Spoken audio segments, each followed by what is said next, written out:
graduated from Rowan University in the spring of 2022 with a sports communication and media degree. I got to actually call minor league baseball and G League basketball games while I was in school. And then I graduated, and as soon as I graduated, I went to NFL Films in Mount Laurel, New Jersey. And as much as I loved that experience, I miss putting on the headsets. I decided, you know what, talk is cheap. I have a laptop that's in my house, and so 21 months later, here we are, still on YouTube, calling games and building an incredible, loving community on here with the people that I call my Philly freaks with a capital P and a capital H. We go live for every single Phillies, Sixers, and Eagles game, and we do it like old school radio play-by-play style. I'm Jason Joseph, and this is Play-by-Play with JJ. I showed a swung on, barreled it out to right field. Bye-bye baseball. That baby is long gone.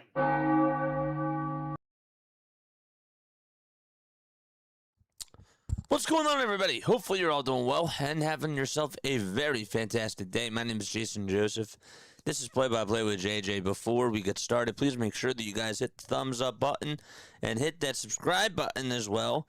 Turn on the notification bell icons too, and that way you will know when we do go live for Phillies baseball, Sixers basketball, Eagles football, and other Major League Baseball coverage on here as well. Last night was a stinker for the Philadelphia Phillies. They just didn't show any sort of offensive life at all besides a Brandon Marsh solo home run against Foster Griffin and the Washington Nationals, and they lost last night's game by a final score of 4-1, and they are looking to try to get back in the series tonight and take Game 2 as they will send Jesus Luzardo out there on the bump going up against P.J. Powlin. And so that is the pitching matchup for tonight. I also wanted to make sure that I mentioned that if you did not notice, please make sure that you guys refresh the page from all my members that are out there. We do have the Jesus Luzardo emojis in there now, and you should be able to drop them down below. Memberships are $2.99 a month. One of the mods is going to post the link to that down below in the live chat. And basically what you get is access to all these really cool emojis. And it's just a really good way to support the channel. So we got so many Phillies emojis. We got different types of Phillies emojis for for as many players as we can. And it's just really, really cool. And it's a lot of fun. It's just great. So, yeah, Jesus Luzardo is going to be out there tonight, and he's going to be facing P.J. Powlin. The last time that Jesus actually played against the Washington Nationals, you got to go back to last year. He actually went 6 innings. He struck out 7 batters, and he did allow 3 earned runs. Did get the loss in that game, but really didn't pitch so bad. But he is going to be out there on the hill tonight this year so far. Jesus Luzardo is a 4.20 ERA. It was at a 4.85 at one point.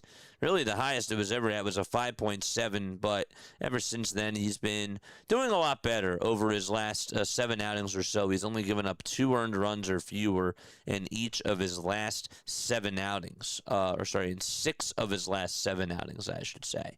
So, yeah, he's been doing much better. The sweeper has looked really good. He's also getting some more chase, which is really awesome as well. And hopefully tonight he gives you 7 strong innings and sort of replicates what he did in the last game against the Miami Marlins and gives you sort of like a 9 strikeout, a 10 strikeout performance, that type of a thing. So that is something that I'm going to be looking for in tonight's game. I'm excited to see what Jesus Luzardo does. Please make sure that you guys tell me down below in your predictions what your stat line is for Jesus Luzardo. How many innings do you think he's going to pitch? How many strikeouts do you think he's going to have? And how many earned runs? So I'm going to go 7 innings tonight. I'm going to say 2 earned runs, and I'm going to give him 10 strikeouts in this game. That's my Jesus Luzardo prediction. Yes, it is. Adam with a 5. What's up, Adam? How you doing? That's so cool. JJ, my man, I am live at the game under the scoreboard at Nats Park, hoping to catch a schwarber and listening to your broadcast. Go Phillies. Dude, that is awesome. Please send pictures to the hotline 610-314-0844. Adam, thank you so much for tuning on in, my friend. Let me make sure that I heart that because that is awesome. I hope you have a great time, and I hope that you're able to go see a Phillies W. That would be really awesome. But yeah, that's so cool. Thanks so much for the 5, my friend. Really appreciated. So other things that I wanted to make sure that I said for tonight's game is that, yes, Trey Turner is going to be batting leadoff tonight, and you have Kyle Schwarber batting second, Bryce Harper hitting third, JT is catching. You also have Rinconis in the lineup too. Looks like Rinconis is going to be playing out in right field tonight. And then in center field, you got Justin Crawford, and out in left, you got Brandon Marsh. So that is sort of what the outfield looks like for tonight's game. I think that for my MVP for tonight, I'm going to go with this guy. 1 second. Who should I go with? I'm going to go with this guy. Tonight's MVP.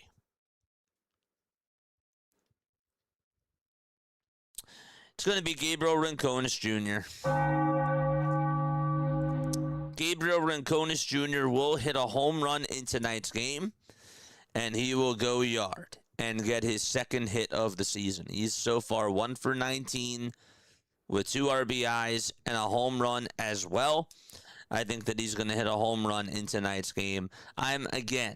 This is me. I'm somebody that likes to go against, the top person, so I think Kyle Schwarber is going to have a good day. I do. I think Brandon Marsh is going to have a good day. And Bryce Harper, I don't know. I don't know what Bryce Harper does today, but I'm just going to make a bold prediction and say that Gabriel Rinconis Jr. gets his second home run of the season tonight, and the Phillies win by a final score of 8-3. That is my final score prediction. 8-3 Phillies. Gabriel Rinconis is my MVP, along with Adam Frey. Shout out to Adam.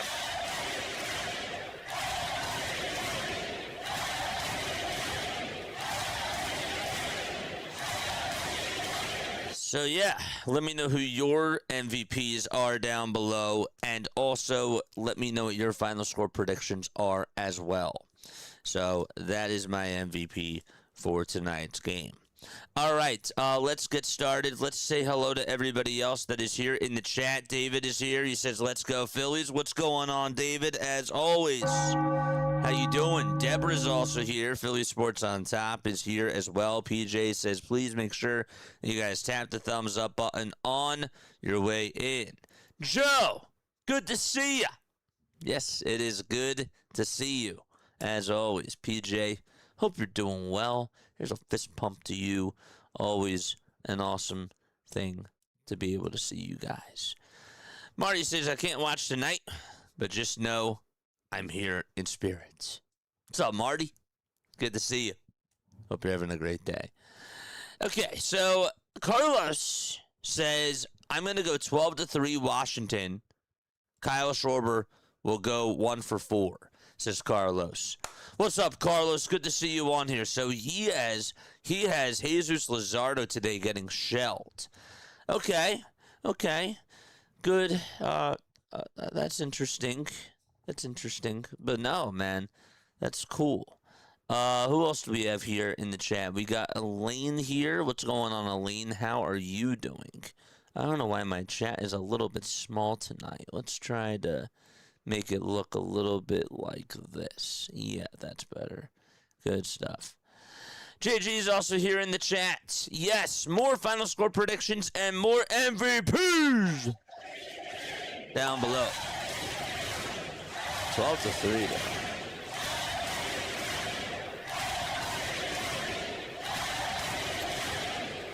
Yes. And by the way, chat, we are now 4 subscribers away from getting to 11,000 subscribers. So if you have not subscribed to the channel, please make sure that you guys do that. It is free, and it is just a good way to show support to the channel as well. Here's the starting lineup for tonight's game. So for the Philadelphia Phillies, they will have Trey Turner batting leadoff, playing over at short. And then it'll be Kyle Schwarber, who is DH, and he'll be batting second for the Philadelphia Phillies. Bryce Harper is batting third, playing over at first base. And then it'll be Brandon Marsh, who is playing out in left field tonight. He'll be batting in the cleanup spots. Batting fifth is Alec Bohm, playing over at third. And then you got Bryson Stott, who's going to be batting sixth, playing over at second base. JT Realmuto is going to be hitting seventh, and he will be catching for tonight's game. He had the off night yesterday. Gabriel Rincones Jr. will take right field on the defensive side, and he'll be batting 8 in the order. And last but not least, the caboose is Justin Crawford, who is out in center field, and he will be batting in the 9 spots.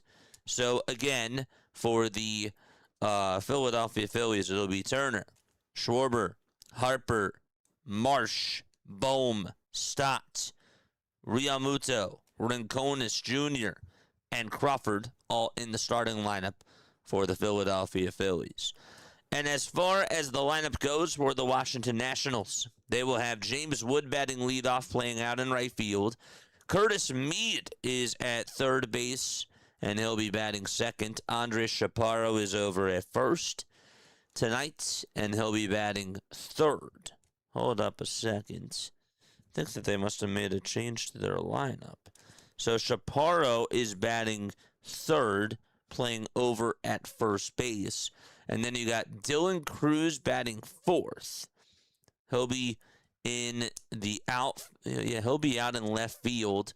And then it'll be Jorbit Vivas, who's going to be batting fifth.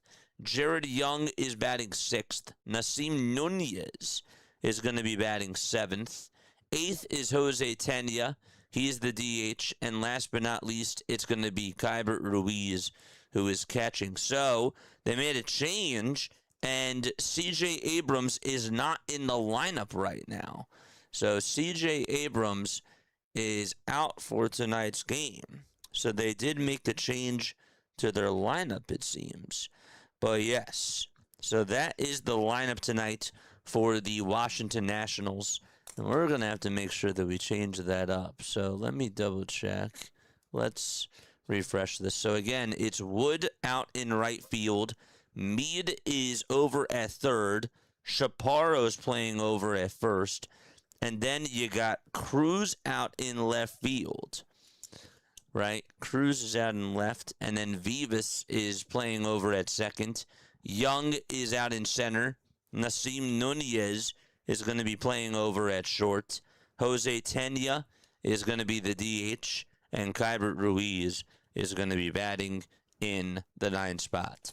So the Phillies will have Jesus Luzardo out there on the bump, and for the Washington Nationals, their starting pitcher for tonight's game, it'll be P.J. Palin, who is 29 years old, and he is 6 feet 1 inch tall, 195 pounds, and he will be out there on the bump. The last time that he did pitch, he only ended up going 2 innings. He allowed 1 hit, no runs, and 1 strikeout. It seems like that the Nationals are going to have a bullpen game today, and we'll see who comes on in after him, but they're hoping to try to get 2 innings out of PJ, and they will start things off with the lefty going up against Turner, Schwarber, and Harper in the first inning. So once again, drop your final score predictions and also drop your MVPs down below in the chat. Yes. Who else do we got? Who else do we have? We got 6-3 Phillies, says Elaine. Nice. 6-3 Philly. I'm going to go 7-4 Phillies, and Brandon Marsh is my MVP. Nice. It's great. Awesome stuff. I had a dream that Ken Schwarber will go on a 12-game slump. Ken Schwarber? Who's Ken Schwarber? Kyle Schwarber? Is that his, like, long-lost brother Ken? That's funny. I love this. Watching the Lancaster Stormer and listening to the Phillies game at the same time. Dude, what's going on, Joe? Good to see you on here. I expect 8 strikeouts from Zeus tonight, says Cool J. 8 strikeouts would be nice. I'm going to go 10. That is my final line prediction when it comes to his strikeouts. What happened to Zach Littell? I thought that he was pitching today for the Washington Nationals. Yeah, that's a very, very good point. I haven't been able to see any updates, so I will let you know if I do find something, but I honestly don't know what ended up happening with Zach Littell today. PJ Palin is opening ahead of Zach Littell. So Littell is going to be coming on in probably during the second or in the third inning. That's what Mark Zuckerman said just about like 8 hours ago. They said that really should surprise nobody. Depending on how things go, he could open for Miles Michaelis as well on Wednesday. So Littell is going to be pitching a little bit later in the game. So that is where things stand with him. And as far as things go with C.J. Abrams, Abrams was scratched from the Nationals lineup tonight. They're calling it left side tightness. So they made a change to their lineup, and that's why their lineup looks a little bit different. So let me take the time right now to make sure that I have their lineup correct because of the last-minute change that they made. So it's Wood out in right field. Mead is over at third. The temperature, by the way, is 73 degrees. Winds are blowing northwest at 11 miles per hour. The humidity is at 66% out in Washington, D.C. And so it also says that the wind gusts are at 9 miles per hour, and the wind itself is blowing north at 3 miles per hour. Okay, so, yeah. The Nationals are in their white and red uniforms. PJ Palin, 29 games, 9 starts this year, a 3-0 record, and a 3.09 ERA as well, along with 19 strikeouts and 18 walks on the season. Haley is here. What's going on, Haley? How are you doing? Good to see you on here. Didn't even see Haley on here. Is Haley in my chat? Cool. So again, Turner, Marsh, Harper, Bohm, Stotts, Realmuto, Rincones Jr., Sosa, and Crawford all in the starting lineup for tonight's game. Okay, let's make sure that we scroll down over here, and we will also update our little box score as well. There we go. All right. Let's make sure that we have everything all synced up to the best of our abilities. Again, if you have not subscribed to the channel, please make sure that you guys do so. We are 4 away from 11,000 subscribers, and please make sure that you guys hit the thumbs up button as well. There is Butera. Blake Butera as the manager for the Washington Nationals over in the dugouts. And for the Philadelphia Phillies, it's Don Mattingly. Turner is in the batter's box, and on the very first pitch, he'll stare at a pitch that's about a foot off the plate for ball 1. And so the count is 1-0, and we are underway out in D.C.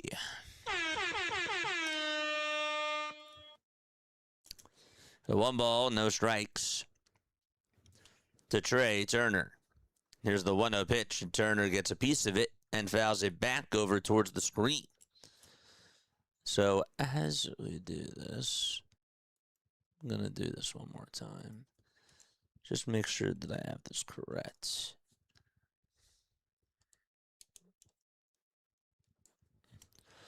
The 1-1 pitch over to Turner. That's going to be called ball 2. Chaparro's over at first. Cruz is playing out in left field. The 2-1 delivery, swing and a miss. And so it's 2 balls and 2 strikes. Then you got Vivas. And after him, it's Young. And then it's Nasim Nunez.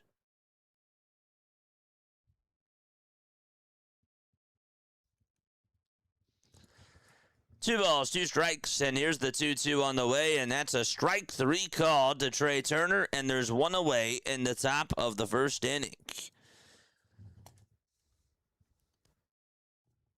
Honestly, that pitch looked like it was maybe a little bit inside. Not by much.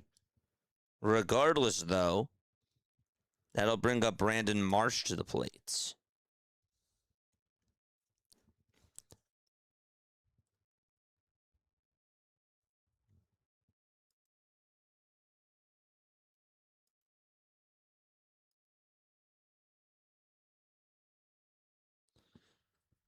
Phillies also made a change to the lineup today. Kyle Schwarber is not playing. What the heck? 0-1, grounded over towards shortstop, and the throw over to first is in plenty of time. And there is out number 2. So Kyle Schwarber just got scratched with back tightness. What the heck is going on? Unbelievable. He was listed in the lineup for tonight's game. So Brandon Marsh is in instead. During the inning break, I'm just going to make a new scorecard. That's what I'm going to do. That's unbelievable. So Brandon Marsh is batting second. Bryce Harper is now batting third. And then you got Bohm fourth, Stott fifth, JT sixth, Rincones Jr. seventh. Edmundo Sosa is DHing, and he's batting eighth. And Justin Crawford is batting ninth. Here's the pitch to Harper. This will be grounded over towards second. The throw over to first is in plenty of time. And the inning is over, and we're going to go to the bottom of the first inning. So we'll be right back in just a few moments. They just put out that report right now. That was a very late scratch. We'll be right back. Don't go anywhere.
All right, so we are back for the bottom of the first. Here's James Wooden on the very first pitch. He'll ground this one sharply over towards the right side. Stop, picks it up over on a bounce and throws it over to first. And there is out number 1. So a ground out over towards second. There's Jesus Luzardo out there on the bump. 15 starts, a 6-4 record. 85 2/3 of an inning and a 4.20 ERA as well. 27 walks and 97 strikeouts on the season. And he will have to face Curtis Mead right now. So again, we got word just when Kyle Schwarber was ready to, or was not even in the on-deck circle, we got a last-minute word that he is out of the lineup with lower back tightness. 1 ball, 1 strike, with a 1 out in the bottom of the first. Damn, and I feel bad for Adam because he was there at the game hoping to catch a Schwarber. Here's the 1-1 pitch, and that's going to be fouled back over towards the screen.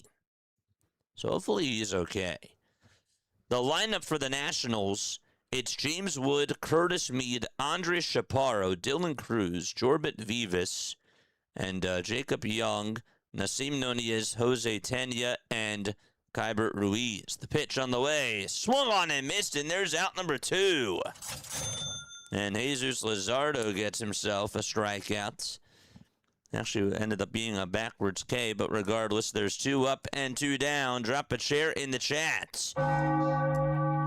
And here is Chaparro. First pitch, swing and a miss. Good sinker that he threw right there at 96 miles per hour. The Phillies defense for tonight, it'll be Crawford out in center, Rincones in right, and Marsh out in left as the pitch. Now it's 1 ball, 1 strike. In the infield from third to first, it's Bohm at third, Turner at short, Stott at second, and Harper over at first. The 1-1 pitch, swing and a miss. Then you got JT catching and Jesus Luzardo on the mound. And Edmundo Sosa is the DH. No Kyle Schwarber. Lower back tightness. A very late scratch. 1-2 pitch on the way. That misses inside for ball 2.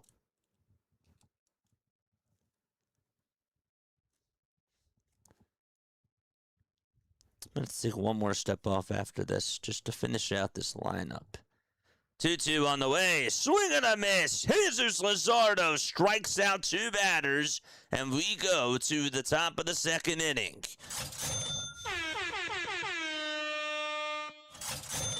Be right back in just a few moments. Don't go anywhere.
All right, so now Zach Littell is going to pitch.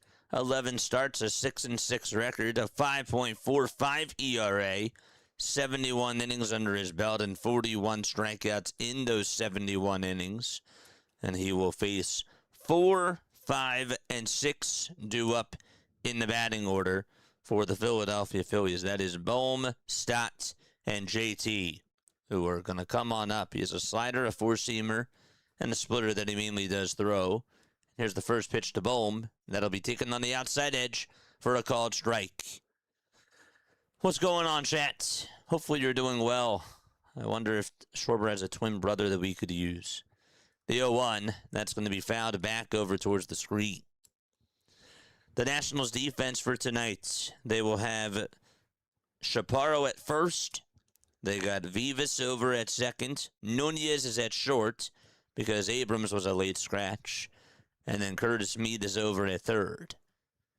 The 0-2 to Bohm, down for ball 1. In the outfield, it'll be Cruz in left, Wood in right, and Young in center field for them. One ball, two strikes to Alec Bohm. Littell gets set and fires, and Bohm is going to ground this one underneath the glove of the shortstop out to center field for a base hit. And so the left fielder cuts it off, and Bohm gets on with a single, and that's how we start off the second inning. It was a bullet, and it just went under the glove of Nasim Nunez. He tried to make a diving stop there, and it ended up not being the case. Here comes Stotts.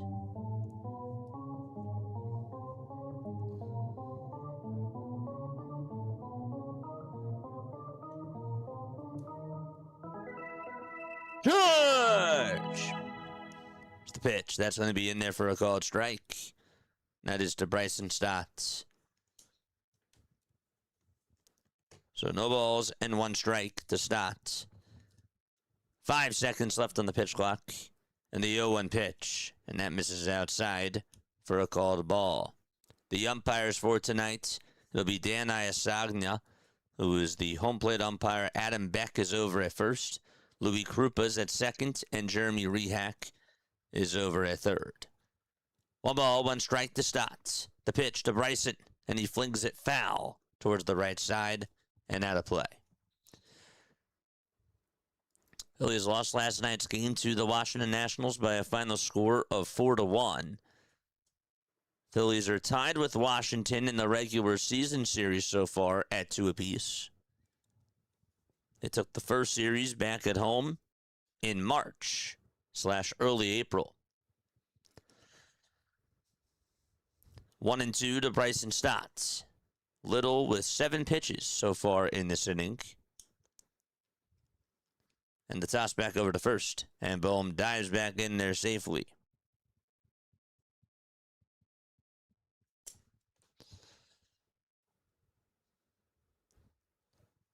Schwarber won't hit no home runs tonight. Oh, he's not going to now. You're right about that. It's because he's out of the lineup. 1-2. That's a foul ball.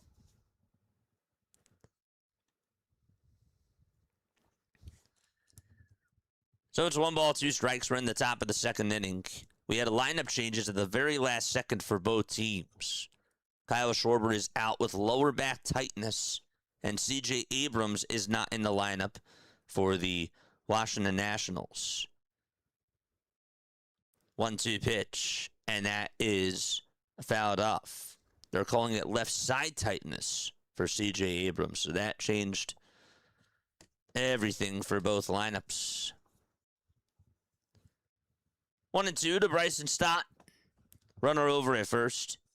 5 seconds left on the pitch clock. Littell gets set and fires. The pitch is down and away for ball 2. And so it's now 2 balls and 2 strikes. Last night, Foster Griffin got the win. That was his 8th win of the season. He's been doing very well for the Nationals in the month of June.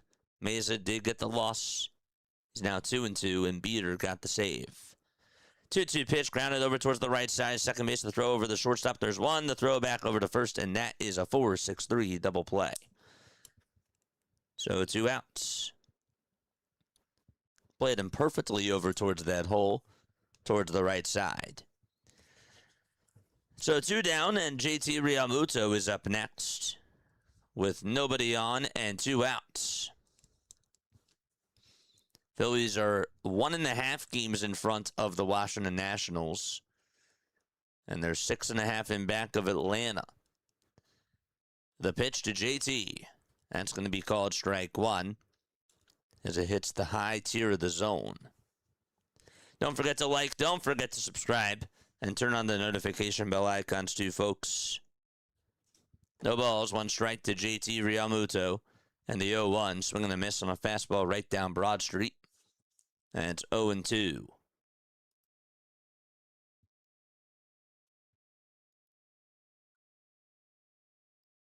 Luzardo did get 2 strikeouts in the first inning, and he will obviously go out there to pitch the bottom of the second. Once again, Zach Littell came on in to pitch in the second inning. P.J. Palin pitched the first.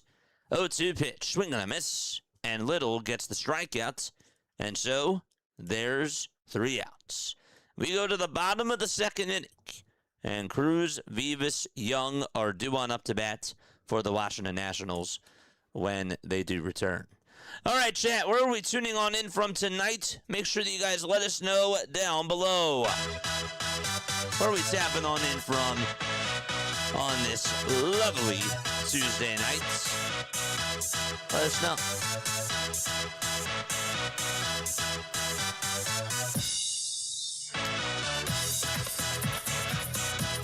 Where are we tuning on in from? What's up, chat? We got early in the chat. What's up, DX? How you doing? Severe. Tuning on in from San Diego. Shout out to you. Lou, of course, from Northwest Philly. High five to you, my friend. We got Rainy Delaware, says Elaine. What's up, Elaine? Howard from Tampa. Adam from Nationals Park.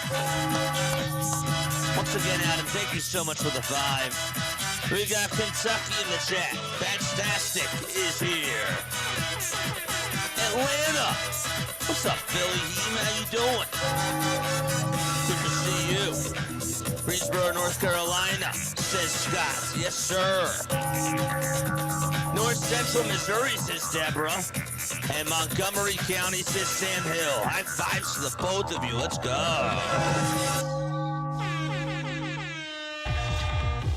We got Cranford, New Jersey, says David. City Lights tuning on in from Miami Beach as well. Love it. Jillian says, I'm from Buffalo, New York. Jillian, good to see you on here. Hopefully you get to enjoy yourself tonight. Welcome on into Play-by-Play with JJ. I believe that this is your first time here.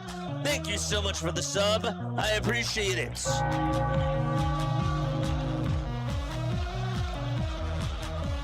Here's the first pitch to Dylan Cruz. That'll be in there for a called strike. We also got Nevada in the chat. Brian is here. Charles from New Orleans checking on in. He says, let's go, Phils. And then the hot corner tuning on in from South Carolina as well. Good to see you on here. Yes, we have a great crowd tonight. Love to see it. Okay, so here's the 1-1. Swing and a miss. And the count is now 1-2. Did it again, JJ. I don't know what I did, but I don't know, man. I'm just doing my job, reading the chat, and just calling the game. That's it. 1 ball, 2 strikes. Bottom of the second. Cruz is up to bat. He's hitting .209 on the season. And the 1-2 pitch on the way. Fly ball hit out over towards left center field. That's going to get down for a base hit. Marsh is going to try to cut it off. And Cruz is just going to be held over to a single to start off the bottom of the second inning. Nice. Our team is so disappointing. I hate double plays. If you want to be bad on your own. Why do you got to take someone with you, dude, says Jay.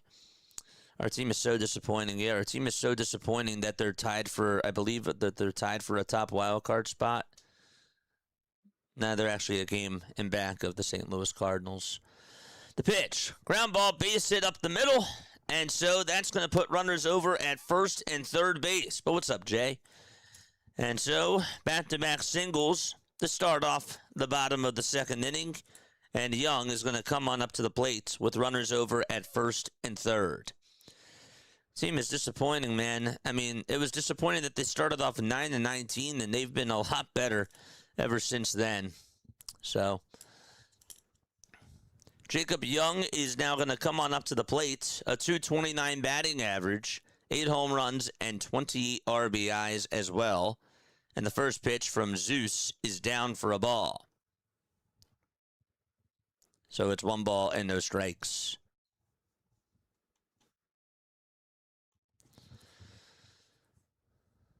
One ball, no strikes. The pitch on the way to Young, and this ball is flied over towards the right field side and hooking foul and out of play. And the count is now 1-1.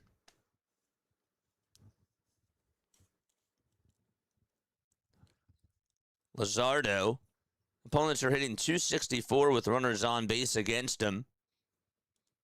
And with bases empty, they're just hitting .256. OPS is also down a little bit. The 1-1 on the way, swing and a miss. That was a good sweeper that he threw in the dirt. And Young definitely went around on a half swing there. Cruz is over at third. Vivas is over at first. 1 ball, 2 strikes to Young. Nunez is in the on-deck circle, and Tenya is in the hole. DX, thank you so much for the sub. I appreciate it. 1-2 pitch, grounded over to third. This will bring him a run, but the throw to second, there's 1. The throw over to first, there's 2. It is a 1-0 ball game as Cruz does score. No RBI on the double play there, but it's a 1-0 lead for the Washington Nationals. So that goes down as a 5-4-3 double play. Wasn't a bad pitch there thrown by Zeus. Ended up getting them to swing over top of it. The pitch to Nunez, and the sinker is going to be a little bit inside for ball 1. Nasim Nunez has the most stolen bases in all of baseball with 29, and he's been getting on quite a lot.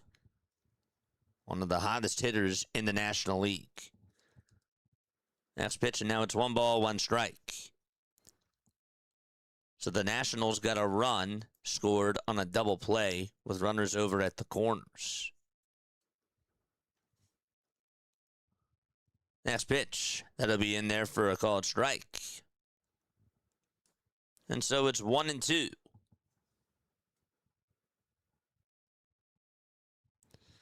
The 1-2 delivery, swing and a miss, and that's at 99. That was above the zone. Really good fastball that he threw there. And we go to the top of the third. Nationals do take a 1-0 lead as we go to the top of the third inning. Philadelphia is going to come on back up to the plate. Let's go, baby. Phillies are losing, but JJ is winning. Hardcore's so good to see you on here. Let's go. Hopefully you're doing well, my friend. I appreciate it, guys. Can we get a movement to have JJ throw out a first pitch at CBP this season? Hoagie, what's going on, man? It's so good to see you on here. I really appreciate you guys. Again, for just being on here and just chilling with me. Did you guys see the new Tom Grassi video? Because we were definitely in it. That was pretty cool. 11,000! Yes, sir! Cheers! L'chaim!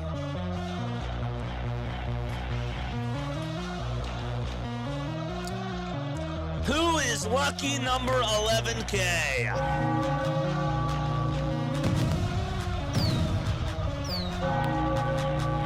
Thank you so much. Salute to the chat.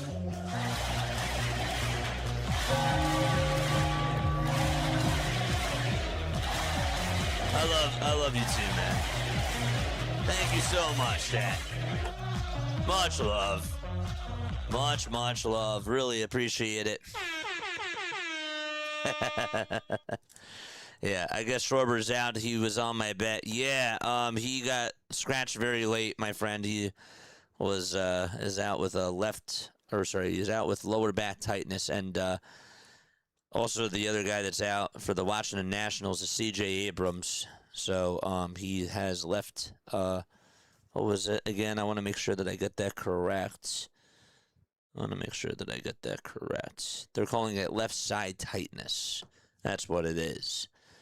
Pitch on the way over to Gabriel Rincones Jr. That'll be in there for a called strike. Gabriel Rincones Jr. was my MVP for tonight. I said that he's going to hit his second home run. 0-1 pitch. That's going to be fouled over towards the right side. And the count is 0-2. Good to see everybody on here, man. 11K equals 50 jumping jacks. That's funny. No balls, 2 strikes. The 0-2 pitch, swing and a miss. And Rincones Jr. is down on strikes. I think that he thought he got a piece of it. And so he's standing right outside of the box. He's like, wait, hold up a second. I didn't strike out there. And now the umpire is going to go out over towards the mound, over to Zach Littell's way. He got a piece of that. That's a foul tip. What's he talking about? Even Kruk just said, you got to be kidding me. So he's going to go back to the dugout. That's ridiculous. Oh, that's awful. So it's going to be recorded as a strikeout here in the third inning. And Edmundo Sosa's up, and he will take a slider at the knees on the inside corner for a called strike. That's unbelievable. He definitely foul-tipped that pitch, and it went into the dirt. 0-1 pitch on the way. That's going to be grounded foul over towards the left side.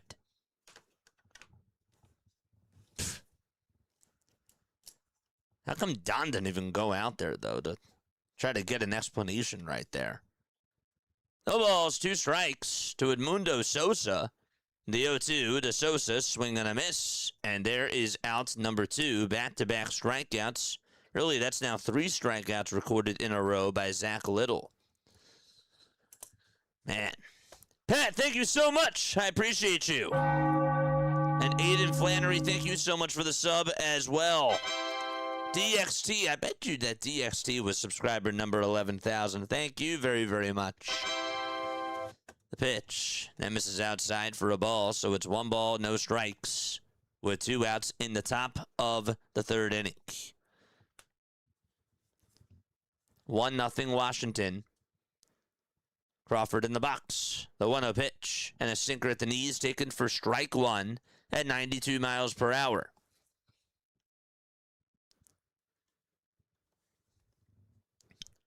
Little gets set and fires. And Crawford doesn't swing at the pitch that was in the dirt. And his count is now 2-1. Phillies just have 1 hit today so far. The Nationals have 2. They got their run on a double play that would allow Cruz to score. And Cruz drove in the first run in last night's game. The 2-1 delivery. And that misses outside for ball 3. Turner is up next. 3 balls, 1 strike. Little gets set, kicks, and fires. And Crawford gets a piece of it and fouls it off over towards the left side. It's an interesting mix of people tonight. You have a lot of red and a lot of white. And obviously, there's definitely Philly fans that are in attendance. 3-2 pitch to Justin Crawford. Swing and a miss. And the inning is over. So, Little strikes out the side and gets 4 strikeouts in a row. And we will go to the bottom of the third inning. It's a 1-0 Washington lead. That was a... Can't believe that Crawford struck out on that. But, regardless, we go to the bottom of the third. Other scores around Major League Baseball, we'll take a look at that right now. The Astros and the Blue Jays are going to go into extra innings. They are tied at 6 apiece. That's been quite a game so far. The Astros were actually down in the game going into the 9th inning, and Loper Fido got on with catcher's interference, and Smith hit a sacrifice fly. And so they will go into extras, knotted up at 6 apiece. That game got started earlier at about 4:30. The Rangers and the Marlins are in the bottom of the second right now. Cal Quantrill has gone an inning and a third, and he has surrendered 3 hits, 1 earned run. So it's a 1-1 game there. The Royals lead at 2-1 out in Tampa Bay. McClanahan's on the hill for the Tampa Bay Rays, and for the Kansas City Royals, it's Luinder Avila who is pitching for them. Also, we got the Brewers and the Reds in action. That game is going to go to the bottom of the first, scoreless. Yankees and Tigers are also scoreless. That game is in the bottom of the third inning out at Comerica Park. And then the Pirates, they lead at 1-0, and they are playing against the Seattle Mariners. Marcelo Zuna got an RBI single to make it a 1-0 game. That was back in the bottom of the second. Dodgers and Twins are in a rain delay, so that game is not going to start on time. Jesus Luzardo ready to pitch to Jose Tena to start off the bottom of the third, and that pitch will be in there for a called strike. 0-1. Luzardo kicks and deals. And that's going to be fouled back towards the screen. Later tonight at 7:40, you got the Guardians playing the White Sox. At 7:45, it'll be Arizona against St. Louis. Eduardo Rodriguez facing Kyle Leahy. At 8:40, it'll be Red Sox playing out in Colorado. That's a 2007 World Series rematch. 0-2 pitch, here it comes, swing and a miss. And Zeus gets himself his 4th strikeout of the ball game.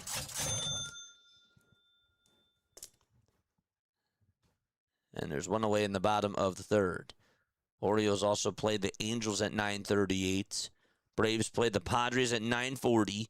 And the A's played the Giants at 9:45. One away, bottom of the 3rd. 1-0 Washington. And here's the windup and the pitch. That misses down for a ball. Grassi video is awesome. Were you in it, JJ? Yeah. It was cool. 1-0 pitch. And that misses down for ball 2. I was in the video. You'll recognize me. Of course, I'm not in the Eagles gear. I had to make myself stand out. I'm in the Phillies jersey. 2-0 pitch, grounded over towards shortstop, and Turner spins, throws it over to first, and it's dug out by Harper for out number 2. Really good play on the receiving end there by Bryce Harper. That got a little bit interesting. So the ball was hit right up the middle. Turner did get the glove down, made the spin, and made the throw over to first. And Harper able to keep his foot on the bag. Almost got hit as well in the base path. Here's the first pitch. That'll be taken down for a ball. Jacob, thank you so much for the $2 super chat, my friend. 1-0 pitch to James Woods, swing and a miss. That sweeper is doing wonders tonight for Jesus Luzardo.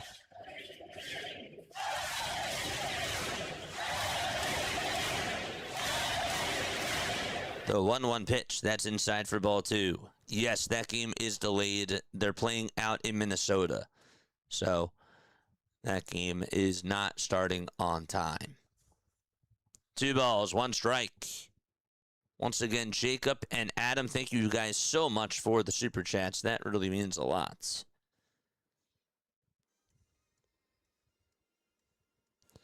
The 2-1 delivery. And a called strike over on the outside corner.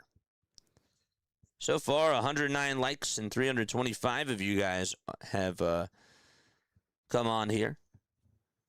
The 2-2 delivery, swing and a miss. Jesus Luzardo is on fire. And we go to the top of the 4th inning. 1-0 Washington. Okay.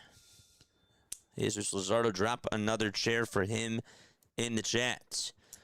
All right, so we go to the 4th, which means it is now time for On This Day in Phillies history. Folks, once again, hit the thumbs up button and subscribe to the channel as well. Appreciate you guys for being on here. Today is June 23rd. It happened on this day in Phillies history. And again, this is, of course, posted on Broad and Pattison. Make sure that you guys go follow them. They do an awesome job. So today is June 23rd. Yes. So today, the Phillies actually blew what ended up being a 5-0, a 9-5, and a 12-11 and a 13-12 loss to Washington. In 2021, on this day, both teams had a grand slam and a 3-run homer, and that was a major league first that happened. So the Phillies were up 5-0, and then it was a 9-5 lead that they had, and then they were up 12-11. And they ended up losing the game 13-12 to the Washington Nationals. That happened on this day in Phillies history. That's unbelievable. In 2015 on this day, for the second night in a row, Maikel Franco drove in 5 runs in a win over the Yankees out at Yankee Stadium. He was the first Philly to put up consecutive 5 RBI games. since the stat became official in 1920? Which is actually pretty cool. That's actually a pretty cool trivia question. Who knows? Maybe I might save that one for later. Here's Trey Turner. Turner is going to be in the batter's box. And on the very first pitch to Trey, that'll be taken outside for ball 1. Or actually, they called it a strike. A very late called strike. Excuse me. 0-1. Littell gets set at the national letters. Kicks and deals. And Turner grounds this one back up the middle. Second baseman is there to play it on the ground, though, and throws a strike over to first to get Trey Turner retired.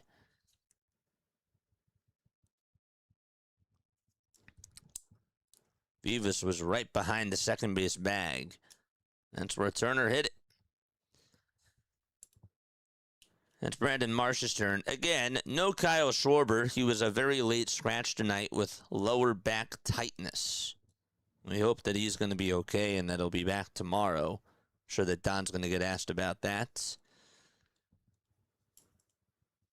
1 away, top of the 4th. C.J. Abrams is also out of the lineup, too, for the Nationals. The pitch to Brandon Marsh, and that's going to be called ball 1. Just a bit high.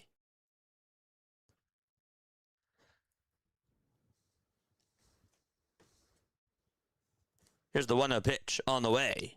That's up high for ball 2. The slider was at 86 miles per hour.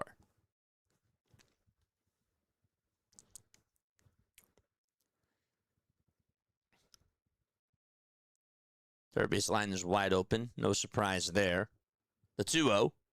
That's going to be in there for a called strike at the knees.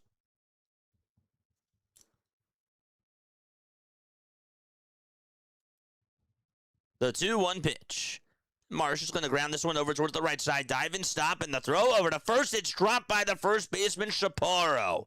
That was a really good try by Vivas over at second base. And the throw that he made over to first was just not dug out by Andres Chaparro. Did everything, though, that he possibly could. Made a diving stop over towards that hole and threw it right over to first, and Chaparro just couldn't catch it right above the ground. And we'll see what the ruling is on that.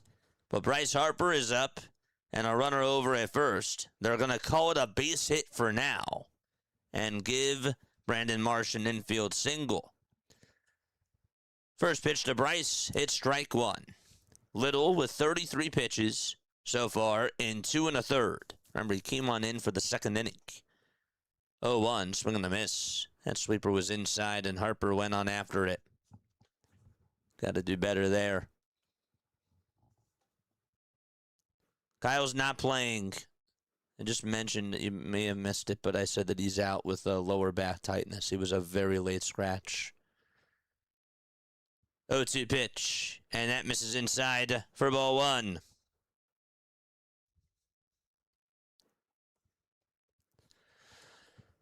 1-0 Washington. Top of the 4th. 1-2 is the count to Bryce Harper. And the pitch on the way, that's down for ball 2. And they're going to challenge this. The Nationals. Looked like it was low. And it was. So the Nationals do lose an ABS challenge. It was about 1.5 inches below the strike zone. So the call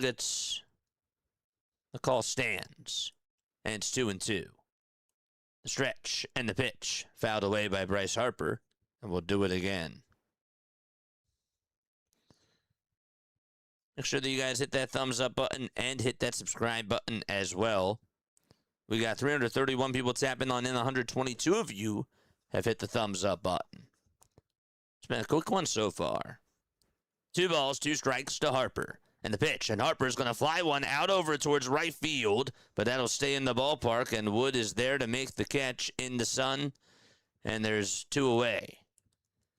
Hit sharply just right at James Wood. Actually got a mistake, too. Unfortunately, not able to drill it out of here. And Bohm is up next for Philadelphia.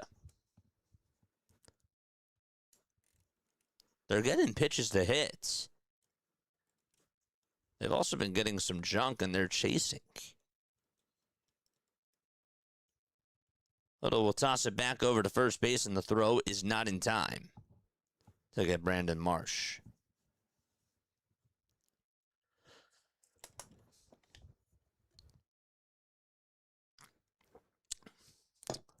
The pitch on the way to Bohm, inside for a ball. Also on this day, Phillies pitcher Ken Brett. If you guys remember Ken Brett, he had a home run in the 4th consecutive game in which he appeared. He ended up beating Montreal 7-2 and finished with a career total of 10 homers. Didn't even know who Ken Brett was, huh? 1-0 pitch. That's going to be called ball 2. That looked like it was a strike.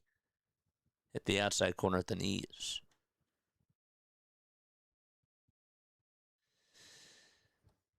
And then in 1963, Jimmy Pearsall for New York hit his 100th career homer against Dallas Green and circles the bases running backwards. He then got released a couple of days later.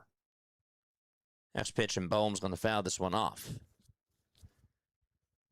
2 balls, 1 strike. 2 outs, top of the 4th. 1-0 Washington. Runner over at first, that's Marsh. And the 2-1 delivery is down again for ball 3. So that makes it now 3 balls and 1 strike.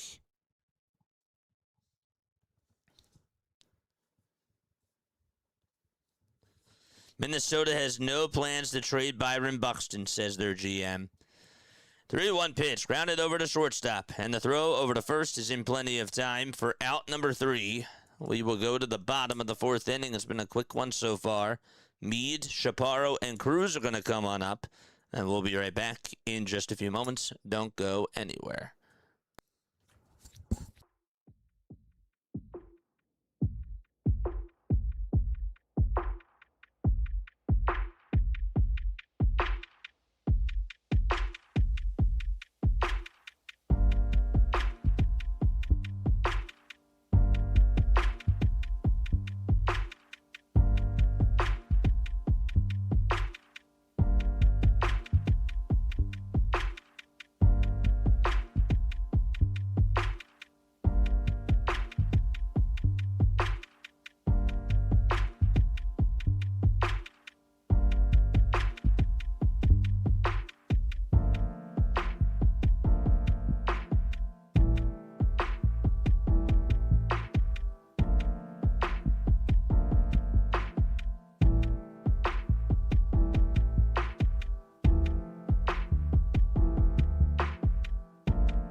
Folks, my name is Jason Joseph. This, of course, is Play-by-Play with JJ.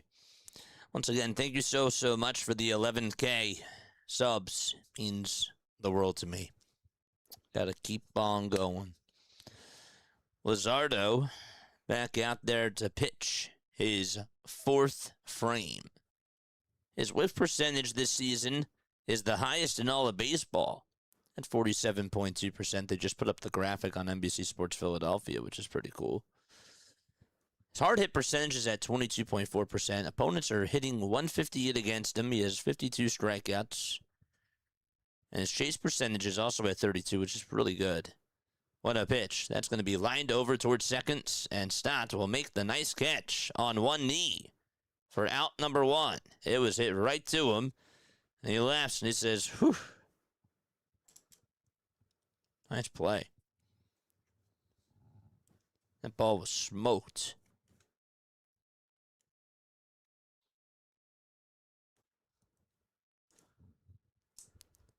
It's Andres Chaparro's turn. Dylan Cruz is up next. But first, Chaparro's pitch in there for strike one. Hitting just a $182 with 5 RBIs. And the 0-1 delivery. Really good sweeper that he threw there. And that is going to be called a ball. That looked like it was clearly in the strike zone, and JT decided not to challenge it. Wow. So the 1-1 pitch instead is grounded towards the shortstop. Turner makes a backhanded slide and stop, throws it to first, and it's not in time. His throw was off. Harper had to come off the bag and try to swipe Andres Chaparro, and that's going to go down. Well, we'll see what the ruling is. Turner did make a nice sliding stop there, but that throw was off. Looking at the replay, wonder if they might look at this to see if he ended up getting him. Let's see. This has happened plenty of times. Nope, he didn't get him. So they call it an infield single. And the next pitch, that's a wild pitch. It's in the dirt, and that's going to allow Chaparro to head over to second base. So just like that, a runner in scoring position with Dylan Cruz up at the plate. And his count is 1-0.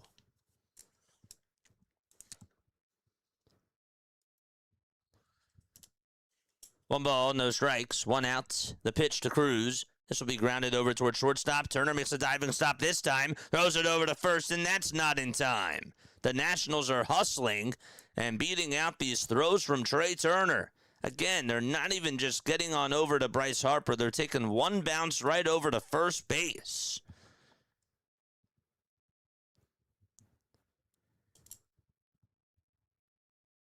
Makes 2 good stops, but just doesn't have a good arm over at short.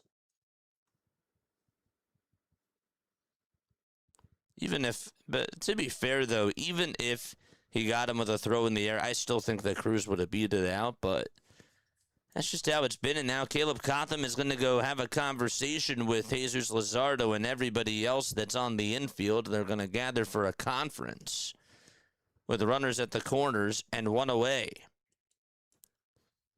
So Chaparro's over at third, Cruz is over at first, and Jorbit Vivas is up next. We talked about how scrappy this Nationals team is, and they are certainly showing their grit and their tenacity as well. 41 pitches for Jesus Luzardo, 28 strikes and 13 balls. Vivas 1 for 1 with a single back in the second, 10 RBIs on the season, and a .250 batting average. The first pitch, he'll foul that one off and out of play.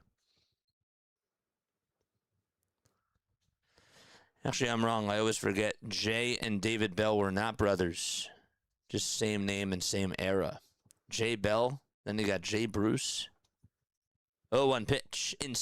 Outside, for a ball. They got Juan Bell.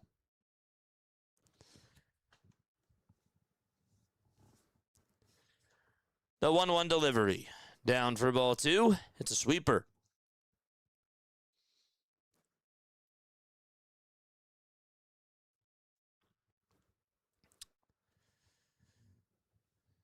Two balls, 1 strike, 1-0 Washington.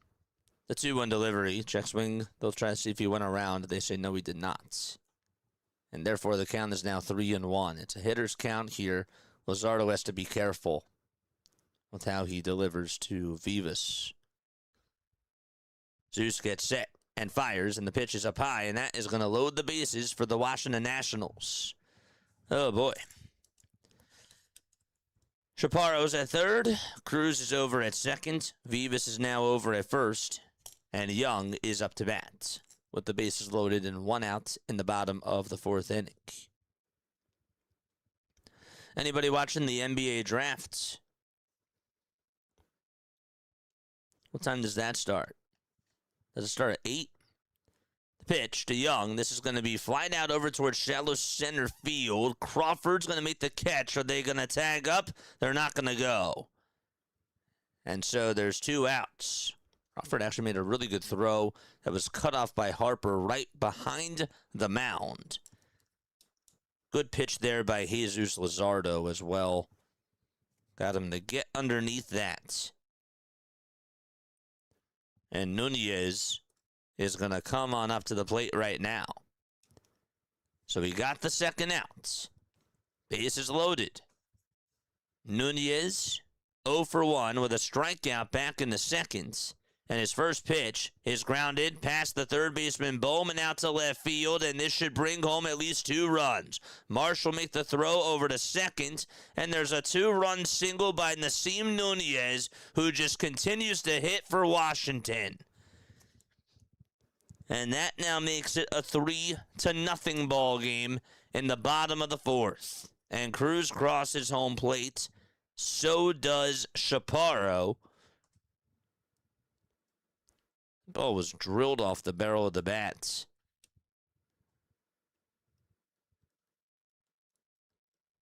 It was hit more so towards the third base side. The right side of the bag.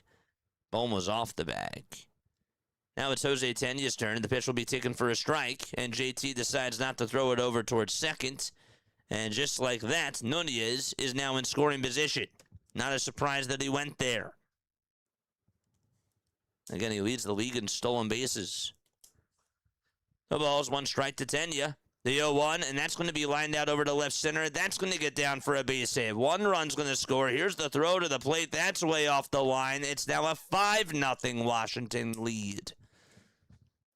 Back-to-back 2-run base hits by Nunez and Tena.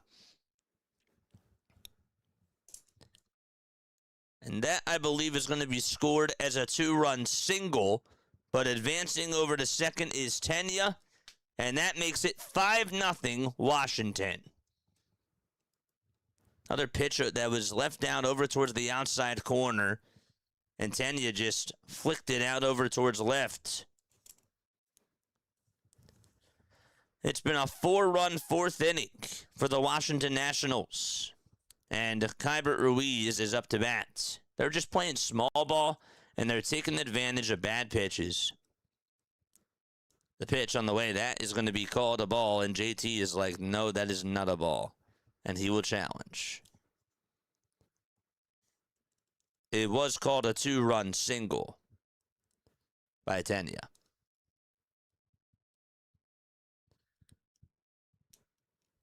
Nunez got his 30th stolen base, and it worked. No balls, 1 strike, bottom of the 4th, 2 away. 5-0 Washington. Luzardo kicks and fires, and the 0-1 is fouled back towards the screen.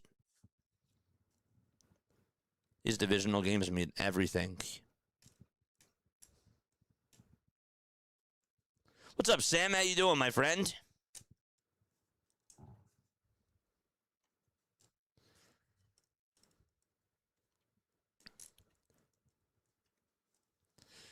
The ball's 2 strikes, bottom of the 4th, 2 outs. Runner over at second. A 2-run single by Nunez and a 2-run single by Tena. And the 0-2 pitch, swing and a miss. And the inning is finally over, but Jesus Luzardo gets beat up in that inning. And we're going to go to the 5th. 5-0 lead for Washington. The Phillies have their work cut out for them as they go to the 5th inning. They sent 8 men up to the plate, Washington.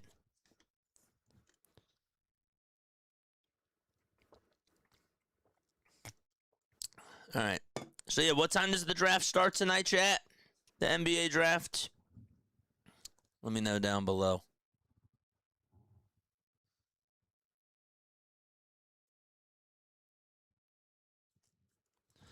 I'm doing pretty good, man.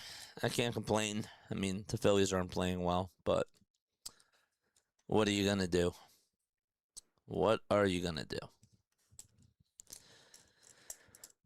For the Phillies, they will have Stott, Realmuto, and Rincones Jr. up to bat when they go to the top of the 5th inning.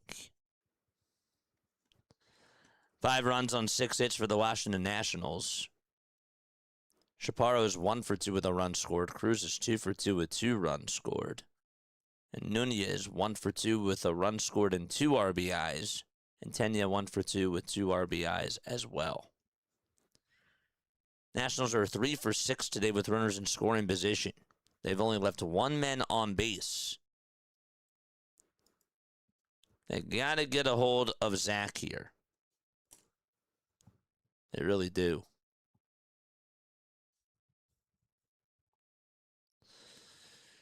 Oh, man. We're starting to see the start of the staff wear down, says Rodney. I don't know. I just think that the Nationals have a pretty good team. I don't know. I really don't know. I mean, there were a couple of pitches that I didn't like from Jesus Luzardo that were left out over the middle of the plate. But the Nationals put pressure on Zeus, and they were scrappy against him in that 4th inning. And, yeah, I didn't like that inning by Zeus. I thought that he could have done better. But also, the other thing, too, is that he didn't really get help from his defense either with Trey Turner. So, the pitch, that'll be taken for a called strike to Bryson Stott. And the 0-1, and that'll be taken at the knees for strike 2. That was a splitter at 83 miles per hour. Littell is dominating that strike zone right now, and he looks comfortable as comfortable can be. No balls, 2 strikes. Littell gets set at the Nationals letters in the 0-2 pitch, and Stott is going to line one out to left center field for a base hit, and he will lead off the 5th inning with a single. Come on, we got to get something good going here. Grounded into a double play his last time up, and JT is up. Charge!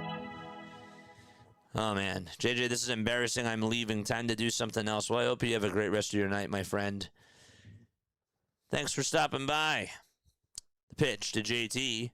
That'll be called a strike at 90 miles per hour. It does hit the inside corner, and the count is 0-1.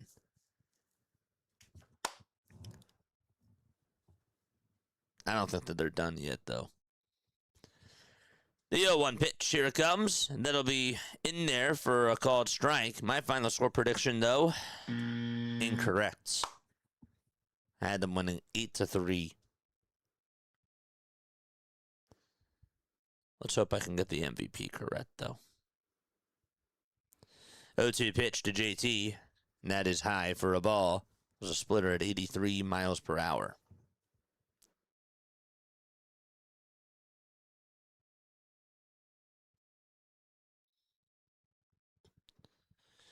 Jeremy Zoll on Byron Buxton.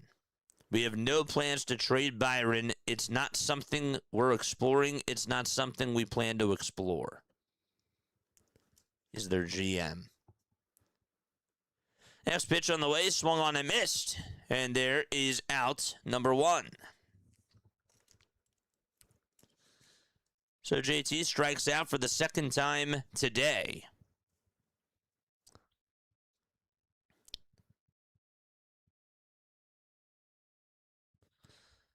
Here is Gabriel Rincones Jr., and he will take a pitch that's up high for ball 1 to make it a 1-0 count.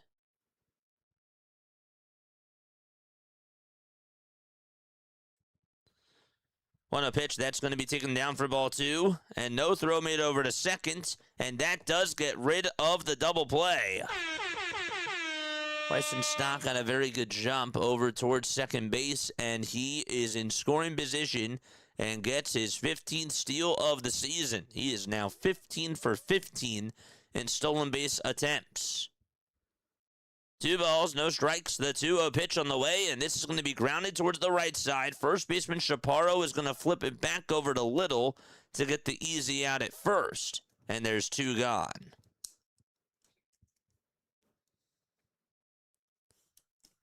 That on top of the pitch. Stott does head on over to third base. And now it's Edmundo Sosa's turn. Sosa DHing. Struck out in the 3rd. 2 outs, top of the 5th. Runner over at 3rd. The pitch to Sosa, and that's a high fly ball hit out to left center field. That's going back towards the track, and it is gone. Sosa thought that he got it all, and it went into the second row out in left center field.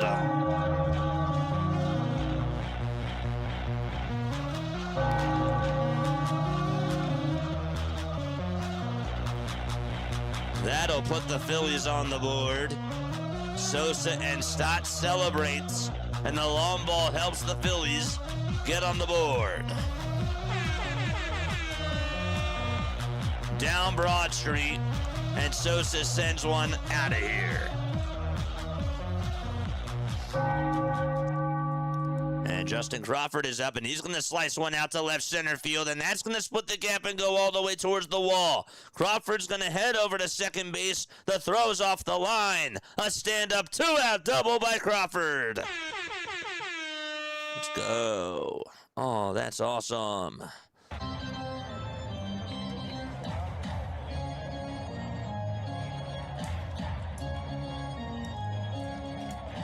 Trey Turner is now going to come on up to the plate. So Littell has 55 pitches, and Mitchell Parker's now warming up in the bullpen for Washington with 2 outs in the top of the 5th inning.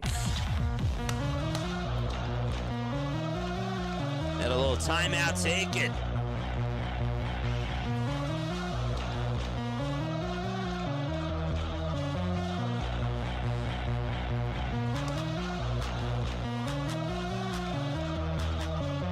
Here comes Turner.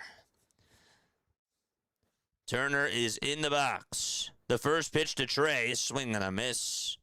That was on the outside edge, and he got fooled.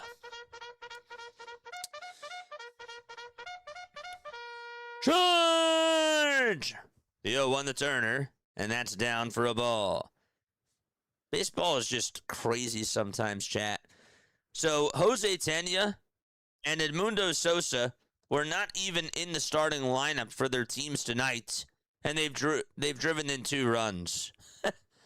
1-1 pitch, and Turner is going to fly this one foul towards the third base side and out of play. Sosa hit a 2-run homer, and Tena had himself a 2-run single. Kendrick is here. What's going on, Kendrick? How you doing? It's really nice to see the Phillies trying to get another one here with Crawford over at second. 1 ball, 2 strikes to Trey Turner, who's 0 for 2. The 1-2 pitch to Turner, and this is popped up in front of the mound. The catcher backs up, and he will make the catch for out number 3. But the Phillies do get on the board. That is the good news. They're still down by 3 as they go to the bottom of the 5th inning. We're going to go say hi to District Nation, folks. We're going to go send him a little raid over to his channel. And please make sure that you guys go support.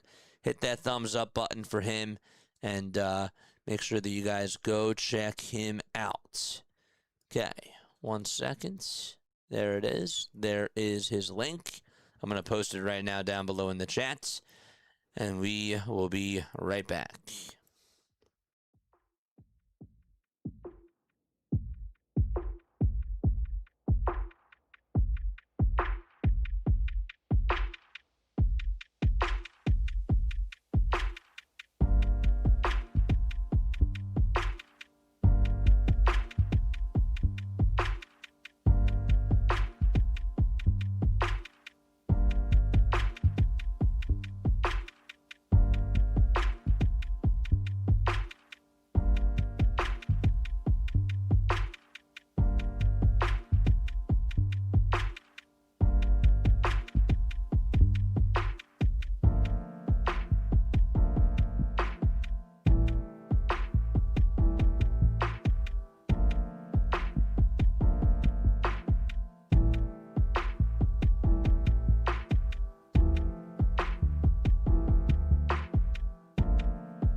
Bottom of the fifth, and here's the pitch. Swing and a miss. He's in subs only, but only chat. Sorry about that, chat.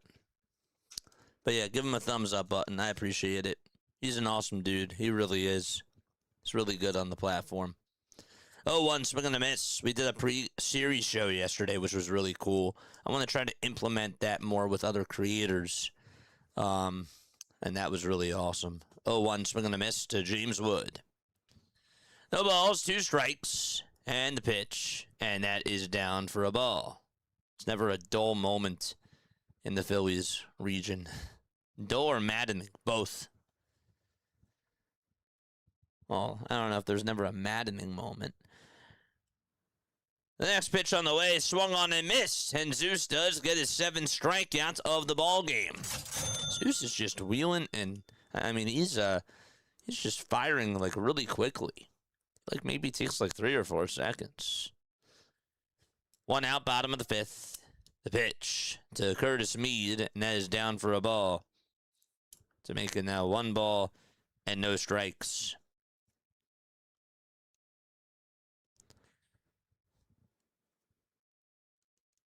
Wood was the only guy that didn't bat in the 4th inning. Mead lined out to second to start things off in that inning. It's now 1 ball, 1 strike, and the 1-1 is fouled off towards the right side.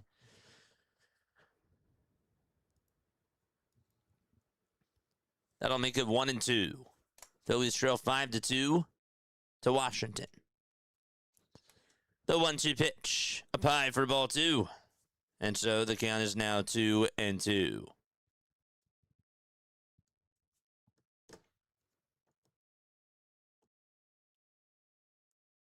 Next pitch on the way, lined foul over towards the left side.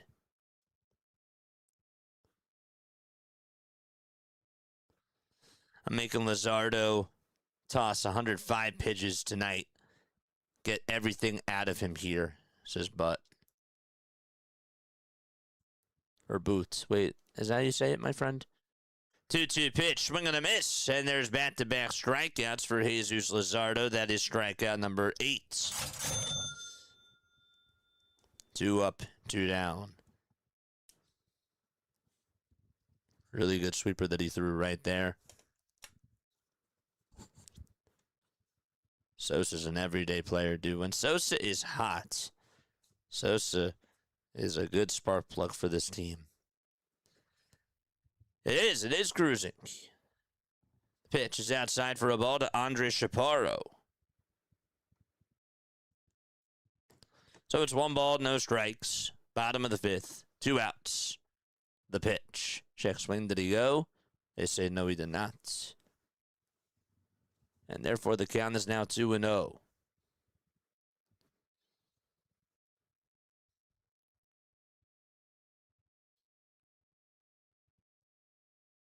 The 2-0 pitch. And that is in there for a called strike.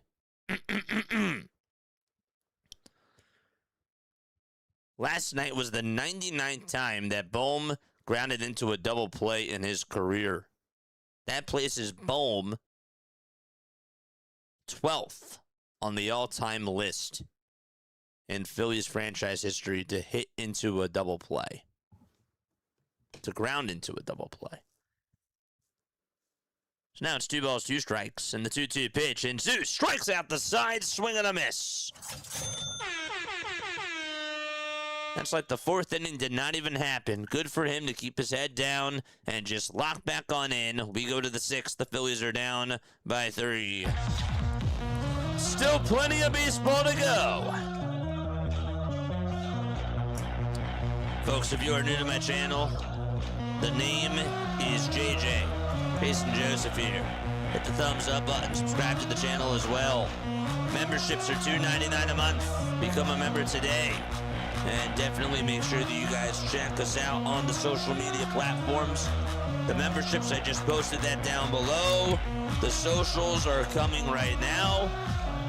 And also, please make sure that if you guys want to email me for sponsorship or business inquiries or for other types of things, please make sure that you reach out to me. My email is jasonjosephonair@gmail.com. And last but not least, I'm dropping all of this in the chat.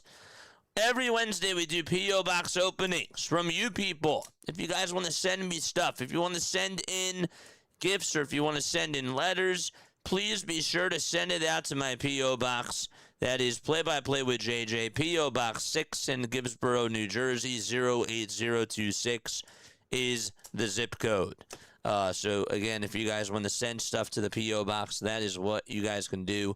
Every Wednesday during the 5th inning, we open your P.O. Box gifts, and it's a lot of fun.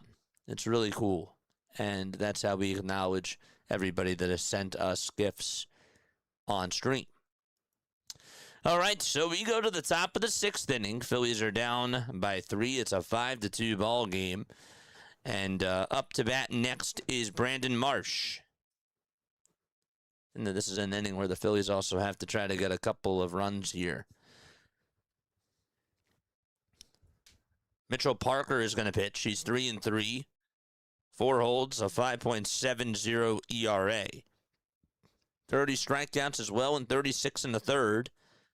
Phillies have had success against Mitchell Parker, but it'll be lefty versus lefty. And on the very first pitch, Brandon Marsh is going to sky one out over towards right center field, but the catch is made by Young, and there's one away. Got underneath that pitch down the middle.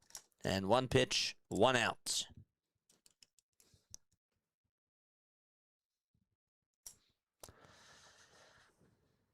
game is cruising.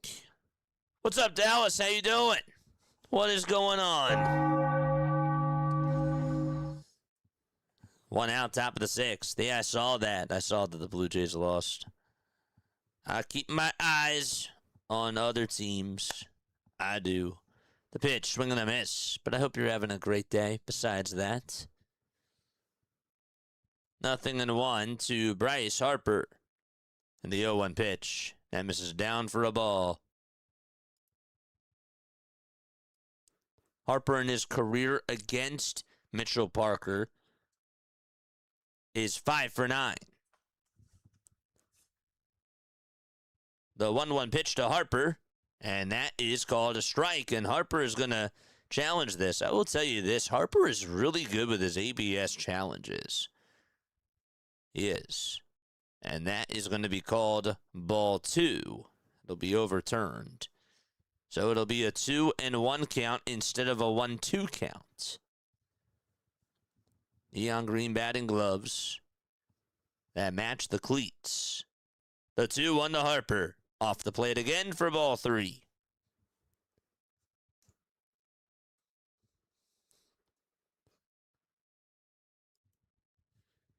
Three balls, 1 strike to Bryce Harper. Hitters count. Parker kicks, fires, and Harper fouls it off of his foot. It's now 3-2.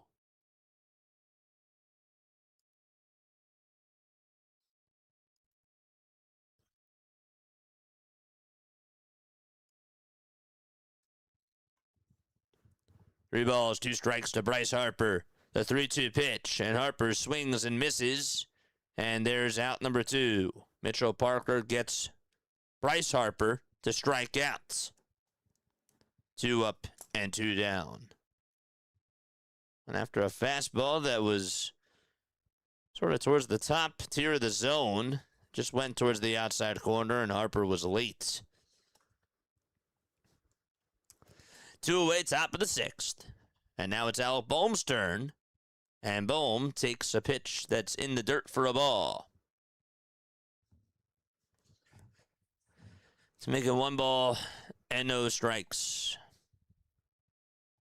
Yeah, it was terrible, Dallas. I hear you. 1-0 pitch to Boehm, grounded over towards shortstop, scooped up, and the throw to first is in plenty of time. And a 1-2-3 inning on 9 pitches thrown by Mitchell Parker. Time to go to the bottom of the 6th. It's a 5-2 Nationals lead. Okay. Well, trivia should be very interesting tonight. All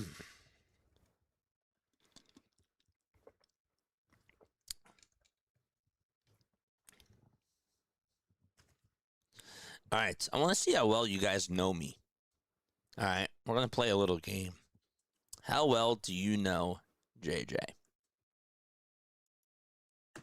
Does anybody know who my favorite band is of all time? Favorite music band of all time? Anybody want to guess? Because I do like my music. Yes, I do. Anthony Rendon is the answer. There's a band called Anthony Rendon. That's funny. Probably not. I do like Anthony Rendon, though. Wish that he would have had a healthier career. But no. The Beatles. The Beatles is my favorite band of all time. That's correct. Anybody know who my favorite singer of all time is? That's good. Man, you guys do know me. The man knows me. That's from The Simpsons. It is the Beatles.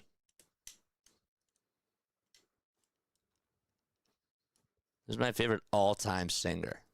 That was the next one.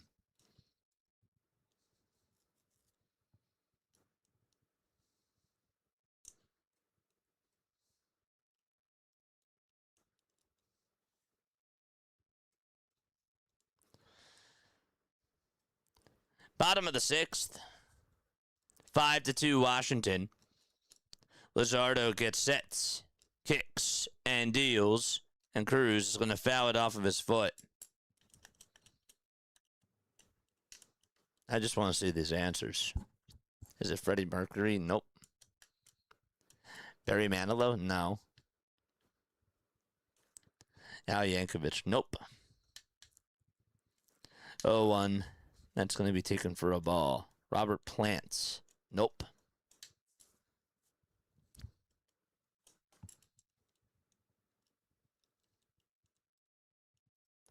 The 1-1.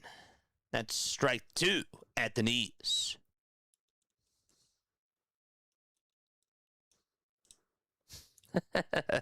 Three Dog Night.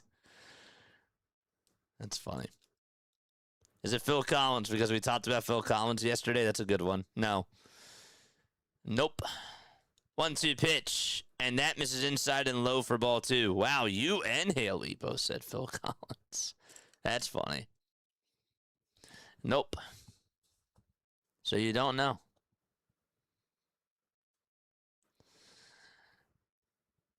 The 2-2 pitch. And that is fouled off.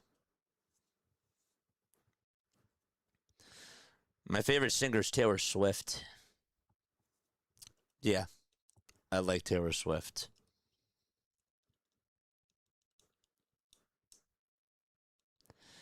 The 2-2 pitch. And that's a called strike three at the knees on the inside corner. And there is out number one. Luzardo now with 10 strikeouts. Boy, oh boy. I could have gave you a hint. My bad.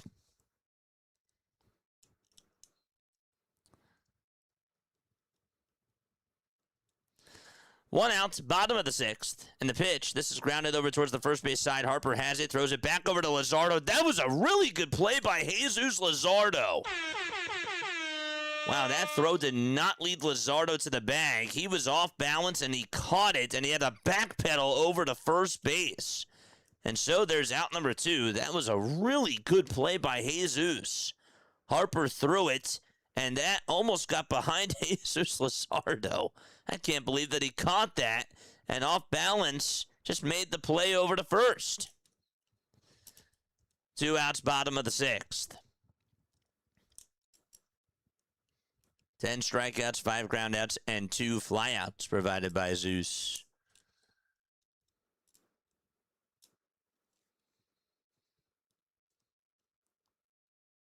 What are the chances of Rincones hitting a home run? I don't have the odds in front of me. 0-1. And that's going to be in there for strike two. Jacob says my head hurts now. Why? Because I like Taylor Swift. I do. I like Taylor Swift. She sang the national anthem at the World Series. And I was there to see that. So that was really cool. That was way before she was Taylor Swift. That was in her country days. The 0-2. And misses down for a ball. So that makes it now 1 ball, 2 strikes to Young. Luzardo kicks and fires, and the next one is fouled away.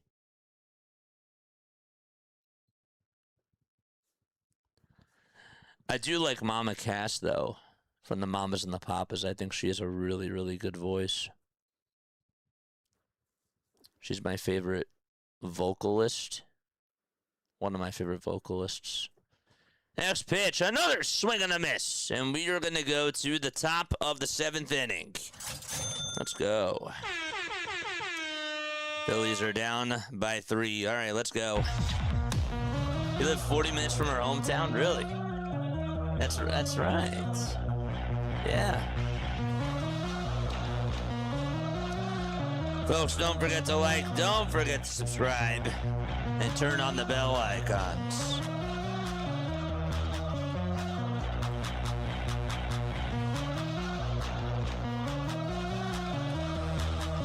All right.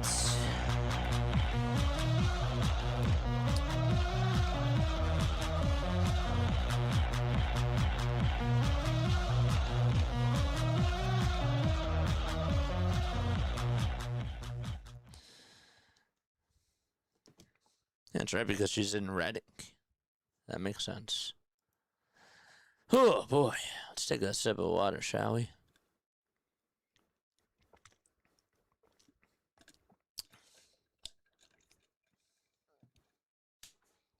I like a lot of types of music, though. I really do. I like a lot of different types of genres. I don't know, I just appreciate music for what it is. I think it's pretty cool. I do have to make my way out to go see some, like, house shows. Morning, JJ. I need the bats to wake up, just like I just did. Wake up, Richard! Get up, baby! Drink that coffee, wake up. What's going on, Richard? How you doing?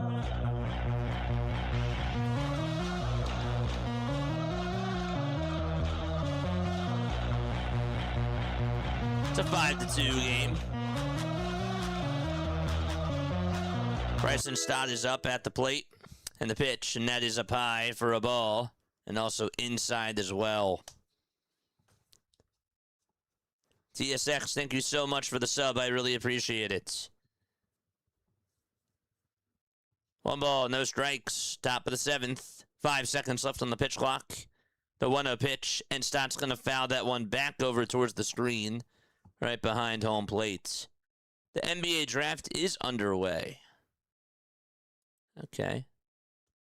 AJ DeBonsta went first. I'm not surprised. Not surprised about that. 1 ball, 1 strike to Bryson Stott. And the 1-1 pitch. And that's going to be called strike 2. It caught the outside corner. I love all sorts of music. Most genres of metal are my favorites. That's cool, though.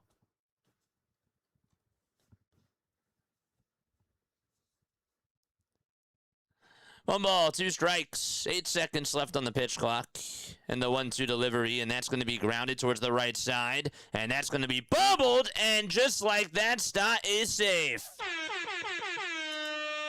So Vivas couldn't make the play there. We saw before that he took away a hit from Brandon Marsh and made an excellent diving stop. That time, he was shifted towards the same hole towards the right side and just could not come up with the baseball there.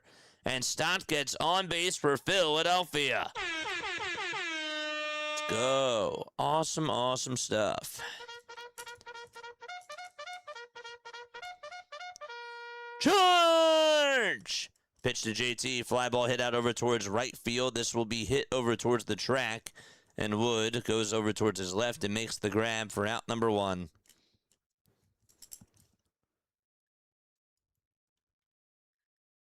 Jason, you got to get some sun. Yeah, there's always room for improvement. I'm not perfect.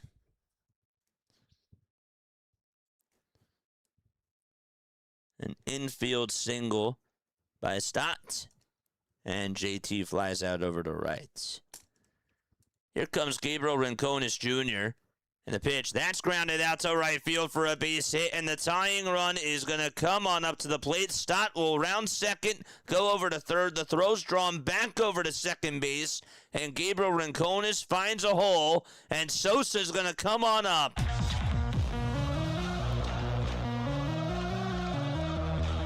Sosa homered his last time up. I love it when he watches one fly.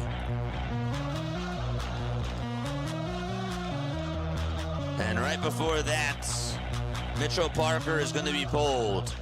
And we have a pitching change. Let's go! Drop the Phillies emojis! Drop those Phillies emotes, my friends.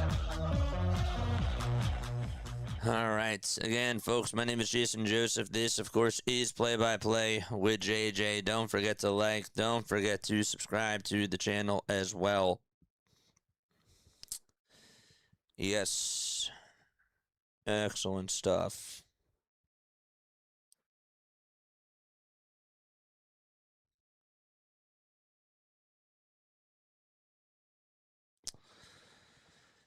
Oh, boy.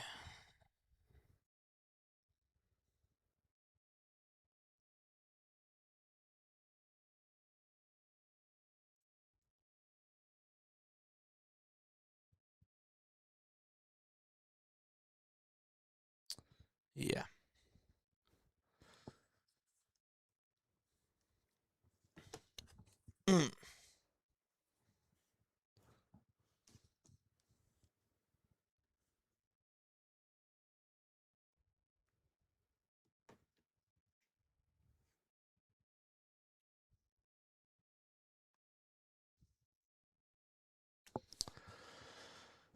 The trivia question is Anthony Rendon. 5-2 Washington. Sosa is going to face Orlando Rebalta. Rebalta does have a 3.38 ERA and 16 strikeouts as well. Has not looked good in his last two outings, though. Have to say that. Hopefully the Phillies can get some runs off of him and make him pay. Had a blown save in his last outing, which was on Sunday. That was on June 21st. He will face Edmundo Sosa. Rebalta gets set at the Nationals letters. 1 out, runners at the corners. And the first pitch to Sosa, swing and a miss. It was inside and a little bit high as well. 11 inherited runs have been scored off of him. 16 strikeouts, 9 walks allowed, 2 homers.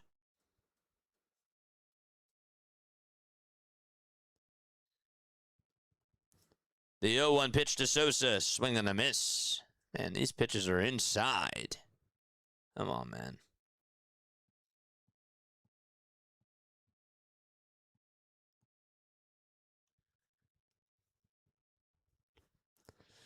No balls, 2 strikes.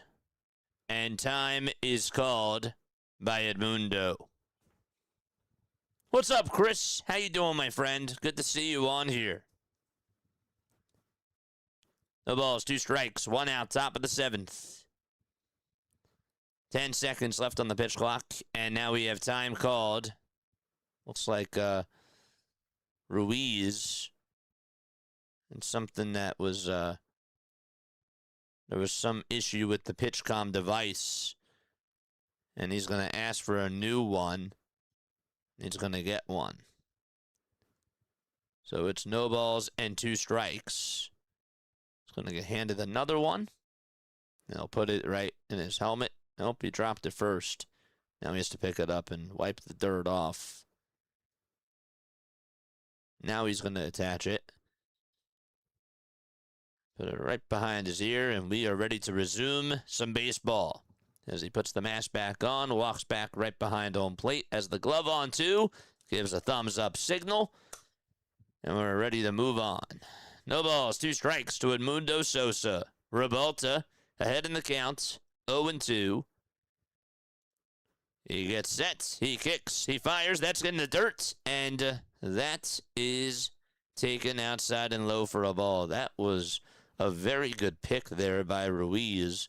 That looked like it was going to be a wild pitch and bring home a run. So 1-2 to Edmundo Sosa.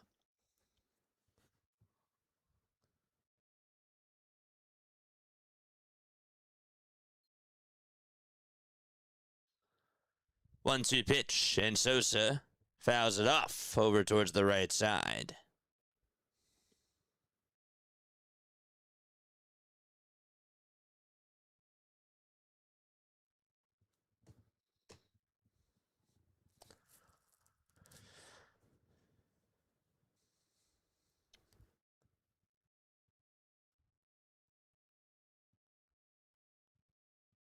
One-two pitch, a chopper that's fouled off over towards the left side.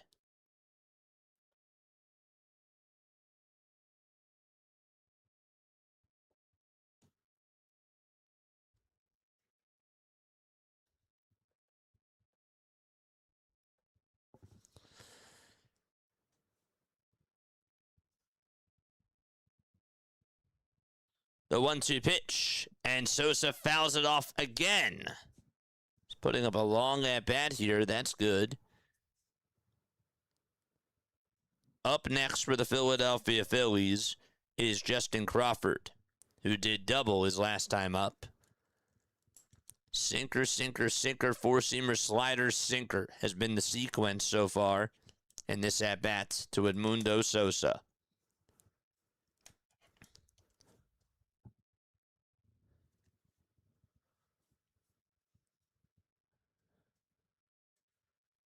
Ten seconds left on the pitch clock. 1 ball, 2 strikes.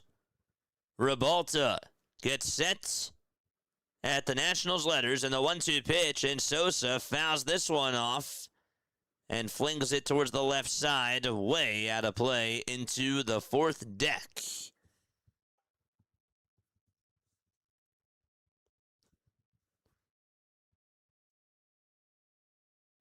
You know, I gotta say this. I think that Edmundo Sosa is like the best right-handed power bat the Phillies have. And he has pop. 1-2 pitch. This is grounded towards third base. The throw over to second. There's one. The throw over to first, and he beats out the throw. And he can also hustle as well. That brings a run in. Sosa was running for his life, sprinting down that first base line. And that's a 5-4 RBI fielder's choice. Sosa with 3 runs batted in today.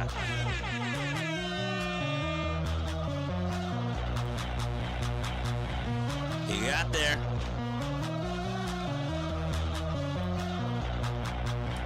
And here comes Crawford.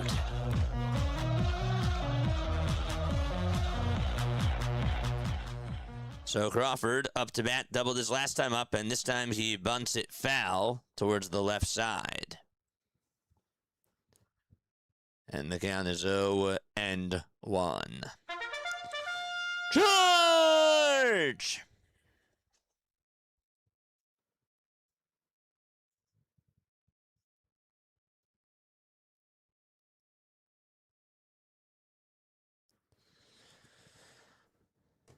The 0-1. That misses outside for a ball.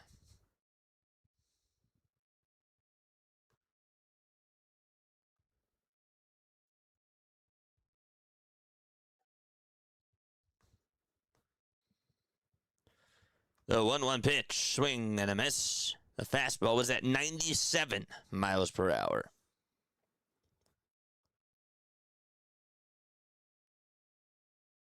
It was a really good hustle. Yes, it was. It was.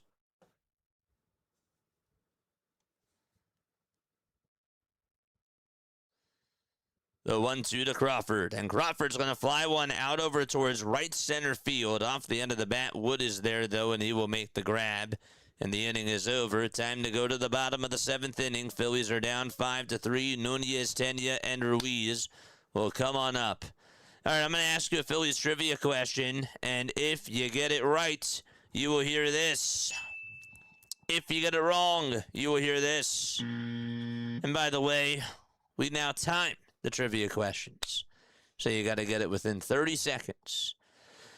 The question is, which Phillies non-player was inducted into the Wall of Fame in 2024? You got 30 seconds. Let's go. All right.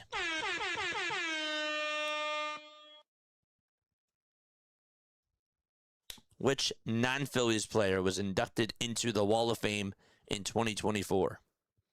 That is the question.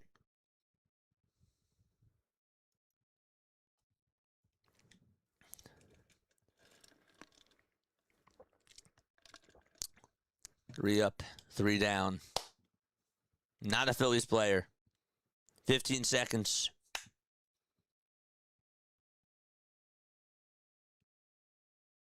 10, 9, 8, 7, 6, 5, 4, 3, 2, 1. Dave Montgomery is correct. David Montgomery, who was the chairman, the minority owner, and the president of the Philadelphia Phillies, did get inducted into the Phillies Wall of Fame in 2024. That was good. And that's when they announced Monty Zangle was going to be out in left center field. That is correct. Hardcore got it. Good stuff. Good stuff. David Montgomery wanted to do something a little bit different. Bottom of the seventh, the pitch, and that's inside and taken for ball one. Zeus now at 81 pitches as we are in the bottom of the seventh inning. Nunez did get on with a 2-run single back in the fourth. Was it W.B. Mason? Who but W.B. Mason? 1 ball, 1 strike. Luzardo gets set, kicks, fires, and that is on the outside edge for a called strike.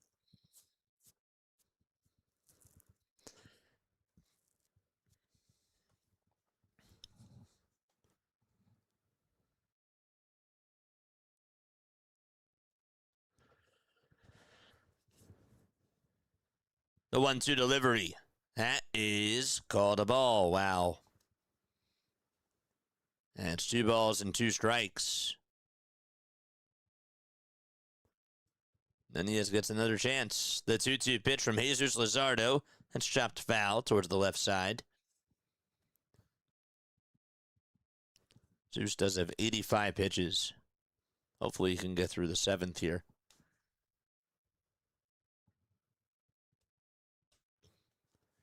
The 2-2 pitch on the way. That's fouled off. David Montgomery, inducted into the Wall of Fame in 2024. Born in Philly. Was 72 years old when he passed away. He passed away, chat. It's been 7 years. It's been 7 years since we lost David Montgomery.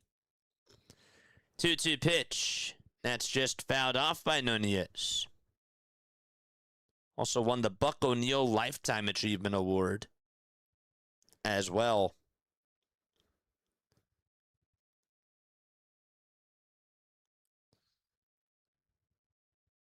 Two-two pitch, and that's a foul ball. They said that before that he went to college, he worked as a paper delivery boy and a high school baseball coach. He went to William Penn Charter School in Philadelphia, and he was an undergrad at the University of Pennsylvania. So he went to Penn. He was first a liberal arts major. I didn't know that. 3 balls, 2 strikes, the 3-2 pitch, and Nunez, check swing, and they're not going to appeal. They said that he didn't go. Wow.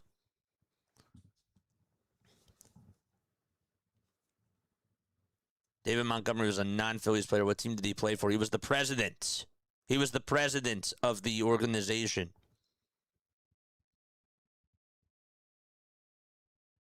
And he was a baseball executive He's really the chairman.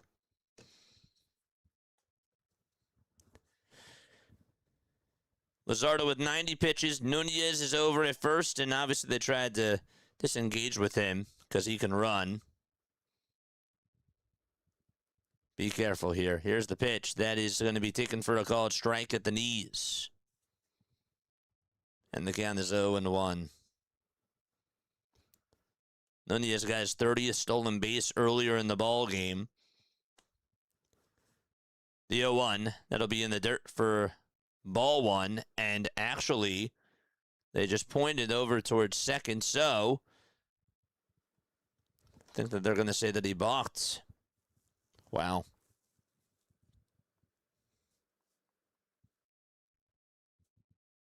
That's too bad.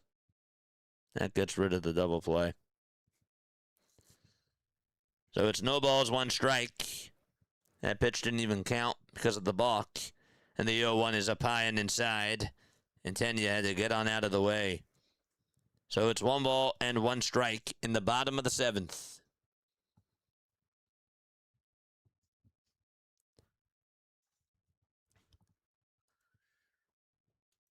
Don't forget to like, don't forget to subscribe to the channel as well. We got 193 likes. We are 7 away from 200.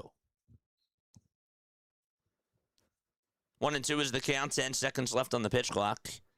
And the 1-2 delivery to Tenya. Swing and a miss. And there's a strikeout here in the bottom of the 7th inning. 193 on the likes. Awesome.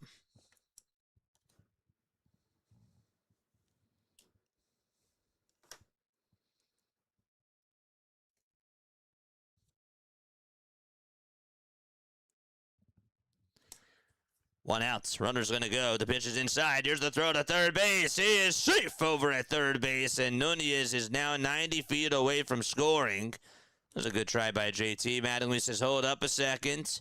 Will they give this a look? Will they give it a look? Nope, they will not. Bang, bang, play. Just got his left hand in there, though. He is so fast. He is a heck of a base runner. 1-0 pitch. That's down for ball 2. 87 miles per hour. And the count is now 2-0.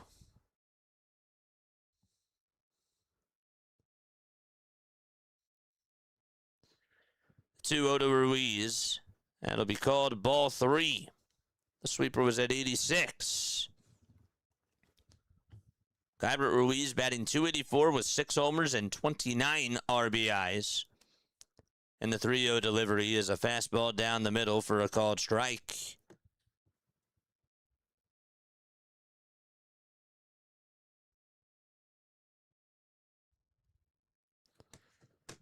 The 3-1 to Ruiz, and that's down for ball 4. The good news is that a double play can end the inning. The bad news is that there's runners at the corners with 1 out, and James Wood is going to come on up to the plate. And Mattingly is going to keep Luzardo out there, which I don't think is a bad move necessarily.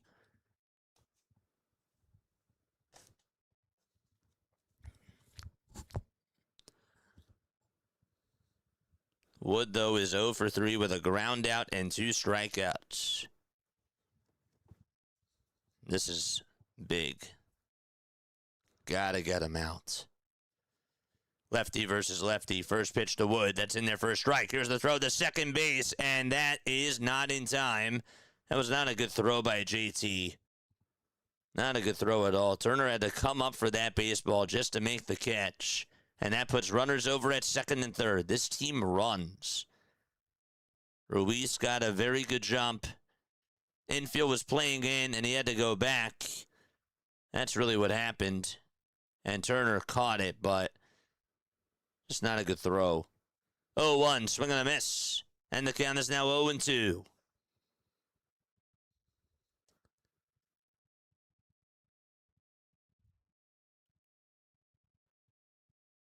The 0-2 pitch. That'll be chopped foul towards the right side. That was the one thing that I was sort of a little bit worried about when they were going to play in there was Ruiz going to run on over towards second and try to get the defense on its toes.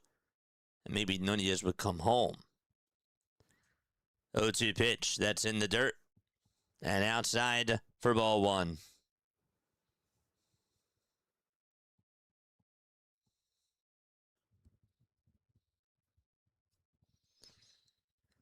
One ball, two strikes. One out, bottom of the seventh. The 1-2 delivery on the way. Swung on and missed, and there's out number 2. That's strikeout number 13. 104 pitches for Jesus Luzardo. And Curtis Mead is going to come on up to the plate. A huge strikeout there for Zeus. Let's see what Don does. 13 strikeouts tonight for Jesus Luzardo. That does tie a career high, and Zeus is done. So a call to the bullpen, and we'll see if Jonathan Bolin can keep it a 2-run deficit. Big out to come.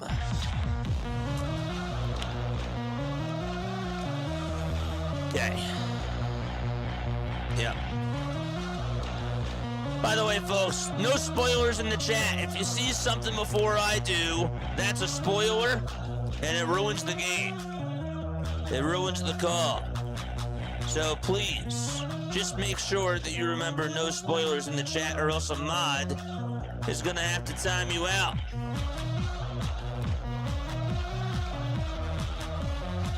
Just wanted to make sure I mentioned that. Do not spoil the game. And also make sure that you guys should keep the chat clean as well. 2 down, 1 to go.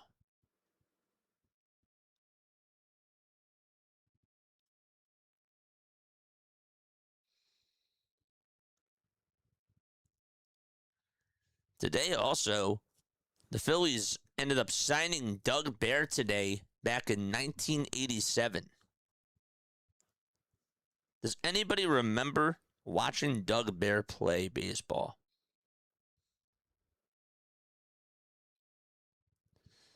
He's now 76 years old. He played with the Pirates, the A's, the Reds, the Cardinals, the Tigers, the Cardinals again, the A's, and then he was with the Phillies in 1987.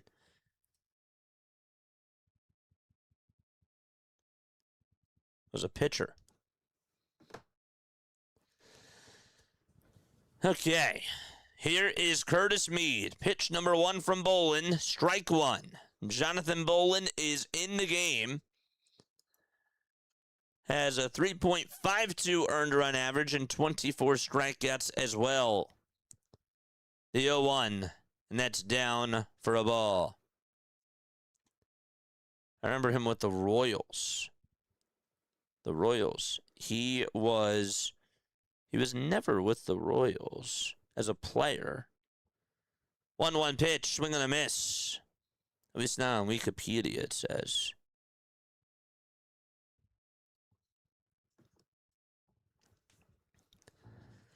One ball, 2 strikes. The 1-2 to Curtis Mead. He pops this one up. It's right behind home plate. JT's like, where is it? And it's going to go out of play. How about Yogi Bear? The TV show Yogi Bear? I remember Yogi Bear, but the player Yogi Berra? Of course.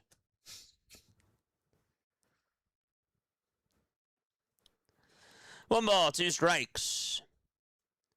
The 1-2 on the way. Check swing. Did he go? They say yes, he did. And the Phillies get out of the jam.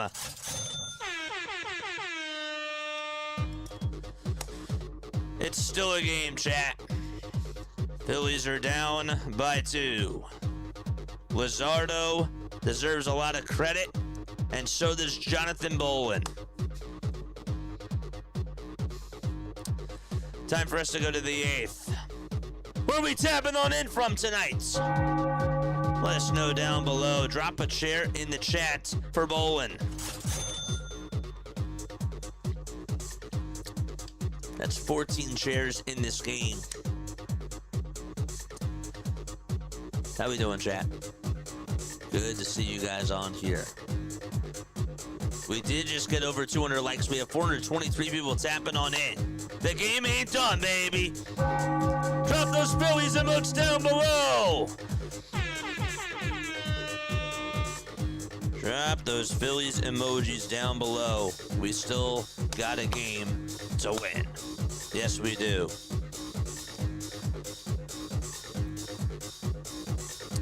We got Bethlehem, Pennsylvania in the chat. Let's go. What's up, Steve? Good to see you on here. Old Cities in Atlantic City. Yogi Bear and Boo Boo. And a picnic basket. Yes, sir. Mitchell loved Yogi Bear. He really did. I'm still in Lehigh Valley. We got St. Paul, Minnesota. What's up, Chris? How you doing? Hobart, Tasmania. What's going on, Boots? How you doing, my friend? Good to see you on here. Mark tuning on in from Philly. Salute to you, my friend. Browns Mills, New Jersey, says Jason. Cornfield County, South Jersey. Hello, everybody. Nice. Okay, here's Trey Turner to lead off the 8th inning. Pitch number 1. He looks to the called strike right down Broad Street. And it's no balls and 1 strike. Trey is hitless in 3 at-bats tonight. The 0-1 pitch, down and away for a ball. So it's now 1 ball and 1 strike. 8 seconds left on the pitch clock. Rebalta gets set at the Nationals letters, and the 1-1 pitch, and Turner chops it foul over towards the third base side. Again, Schwarber was a late scratch in tonight's game due to lower back issues. Lower back tightness, they called it. The 1-2 to Trey Turner, up high and off the glove of Ruiz. And it's now 2 balls and 2 strikes.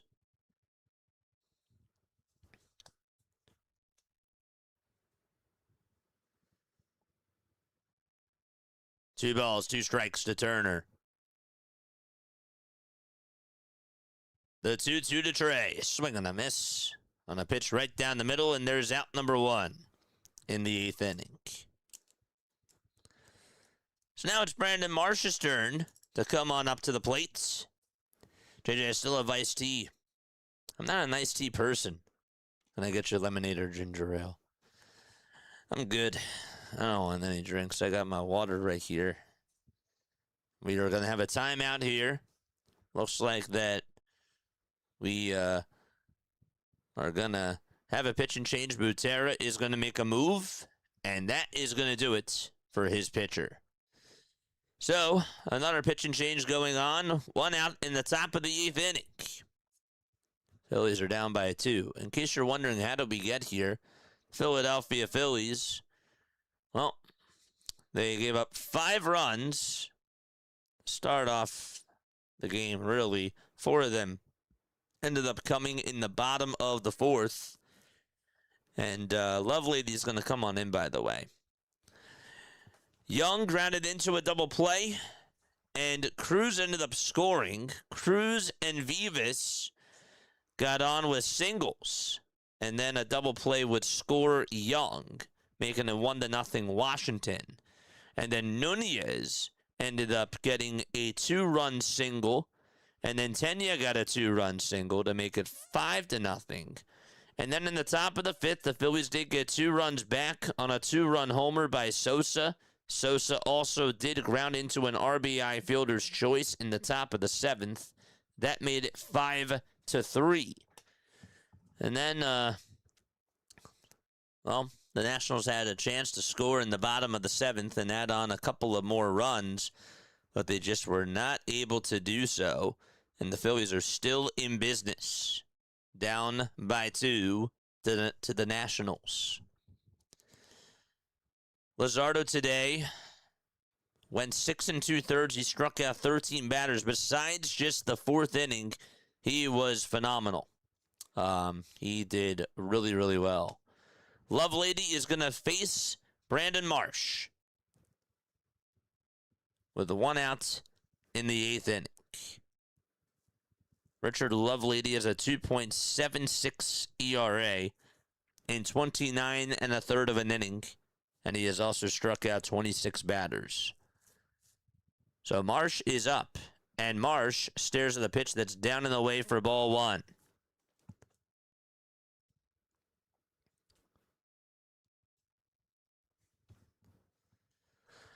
One ball, no strikes to Brandon Marsh. And the next pitch fouls it back. Brandon today is 1 for 3. They gave him an infield single in the 4th.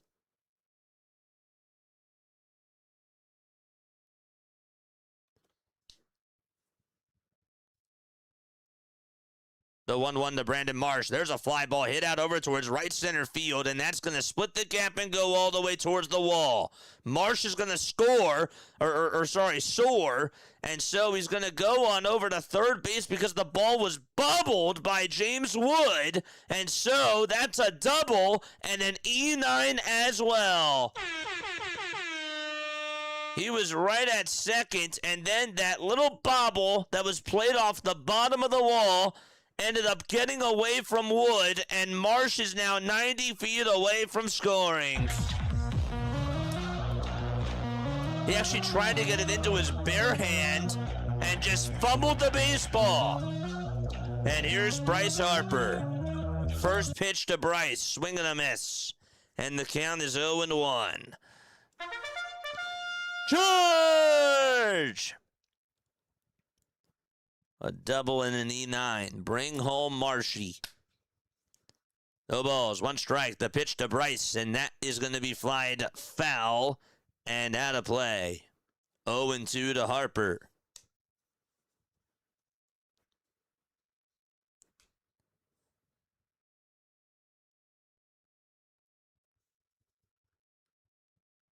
No balls, 2 strikes to Bryce Harper.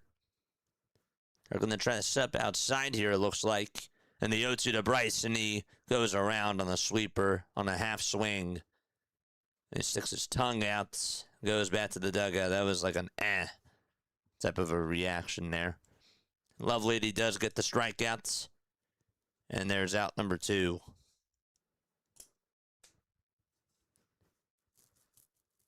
Here comes Alec Bohm to the plate.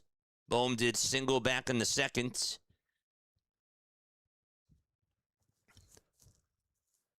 And we have a timeout taken on the bump here. Pitching coach is going to go talk to Lovelady.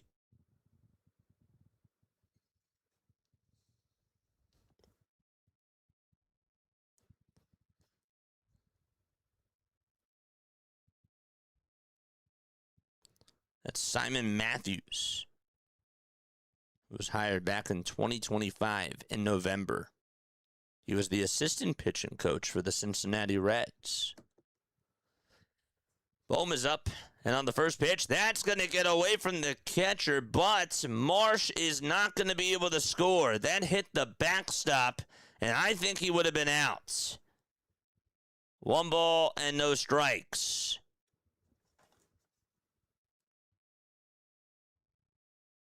With the way that was bouncing, that thing sort of just skipped back over to Ruiz in a heartbeat. An unlucky bounce there.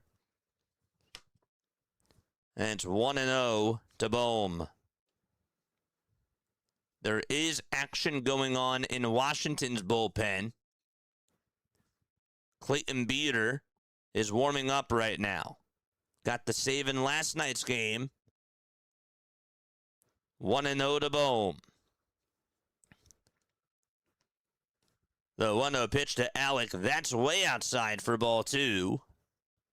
And it's 2 balls and no strikes.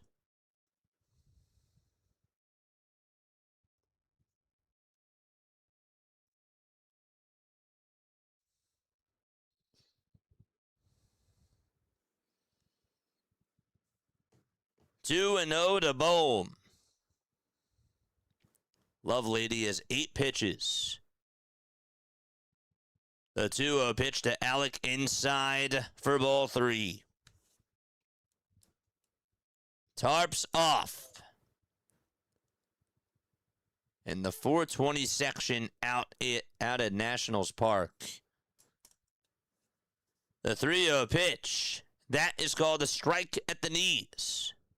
And Bohm takes the sweeper all the way.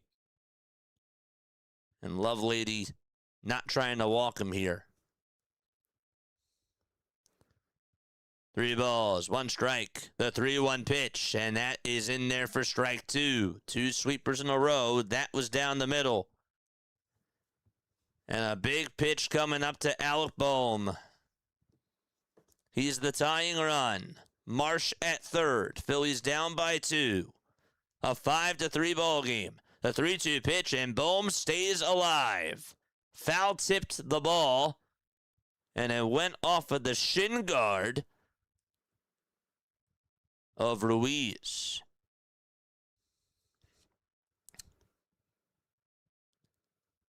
Got him a little bit over towards the private area, too. 3 balls, 2 strikes. Lovelady kicks and fires, and Bohm's going to line one foul towards the left side. Got it off the end of the bat. Pitch may have been a little bit low, but he whacked at it. And the 8th pitch of the at-bat coming on up. It was a 3-0 count. And then Lovelady started throwing strikes. He's going to ask for a new baseball here. And he will get one. Stott's up next. 3 balls, 2 strikes. The payoff pitch to Bohm. Outside for ball 4. And Stott is going to come on up.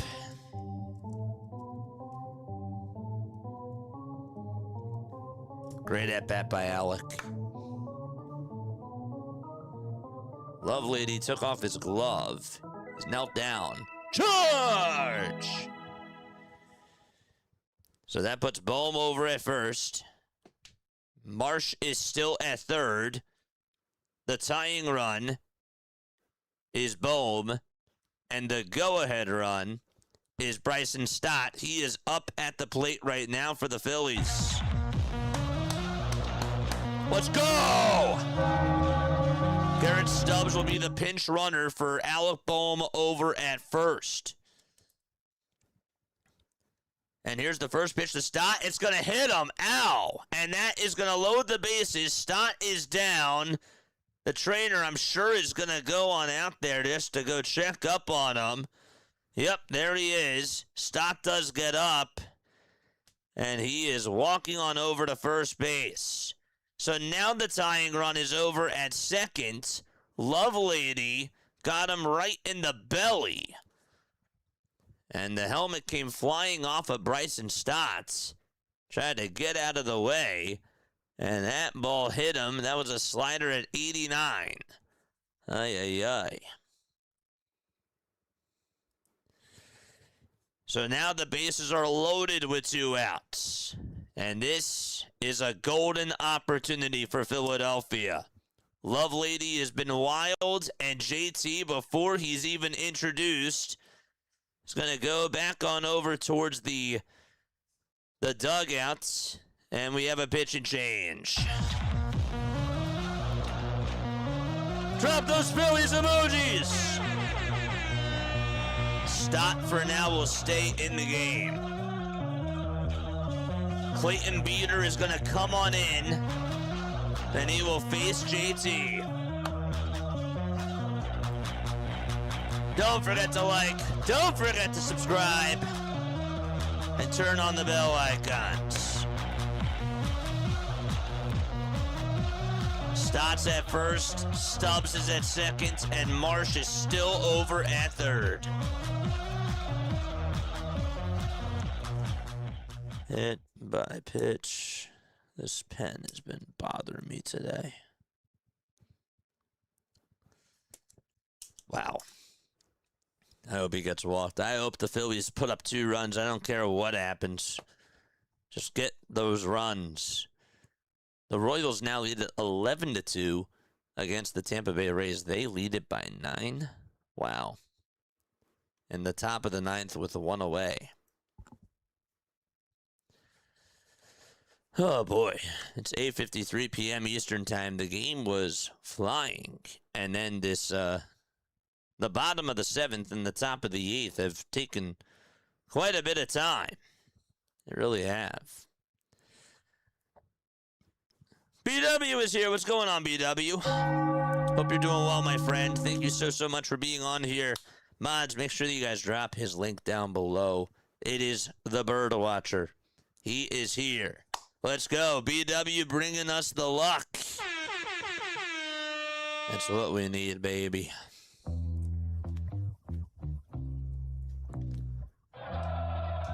Tarps off.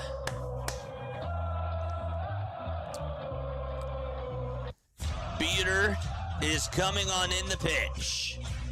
And we'll try to get, I assume, a 4-out save here. The first pitch to JT. That's down for a ball. There's nowhere to put Realmuto. Stott's at first. Stubbs is over at second. Marsh is at third. Beater got the save in last night's game. His ERA is at a 3.47. The 1-0 to JT. That is also down for ball 2. 2 balls and no strikes to Realmuto. We got drama out in D.C. Beater kicks, fires, and a strike called on the upper tier of the zone at 95 miles per hour. JT has struck out twice today.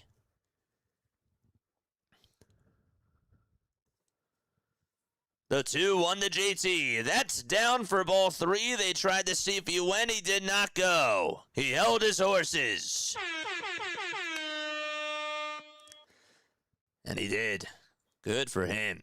3 balls, 1 strike. This is a big pitch here from Beater. And time is called. JT is, I don't know if there was a fly there or an invisible fly, but he was sort of motioning his hand back and forth. Stepped out of the box. Now he's back in. 3 balls, 1 strike. Bases loaded. 2 outs. Top of the 8th. Phillies down by 2. The 3-1 pitch to JT, and JT's going to fly this one over towards the right field side. Wood gives it a look, and he can't make the catch. It's a foul ball. The wind just blew it over towards the right, and Wood tried to reach up over that wall towards the corner, and he just could not make the catch. Wind just kept on blowing it, and it actually knocked off the tip of his glove.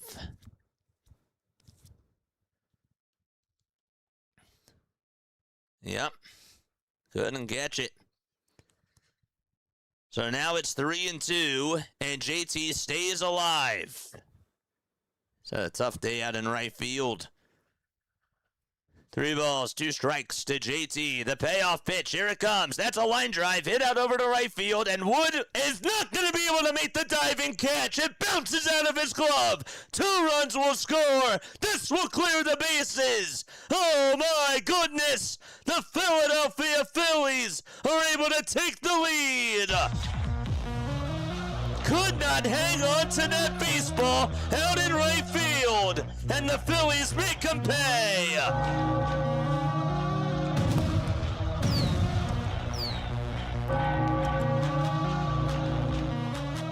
And that is some Philadelphia magic for the Phils. It popped out of the glove, and it just came out at the last second.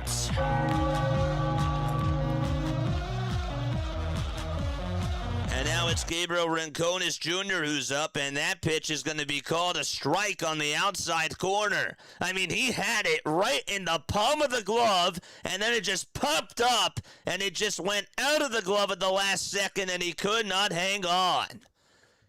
Oh, my gosh. The 0-1 pitch, and that is fouled off. Are you kidding me? Wonder how they scored that. A 3-run double by JT. No balls and 2 strikes. 2 outs, top of the 8th. Runner over at second. Gabriel Rincones Jr. up to bat. This changes everything now. The 0-2, chopper hit over to first base, and they'll flip it back over to Beater, and that's in plenty of time for out number 3. JT Realmuto gets a 3-run double. There's the camera on James Wood, and the Phillies go to the bottom of the 8th inning. Wood not able to come up clutch on the defensive side, and the Phillies make him pay, and they'll be back for the bottom of the 8th inning. BW, you always come in clutch.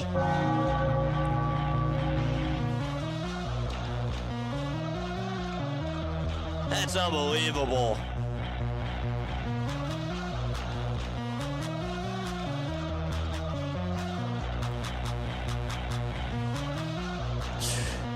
We'll take it.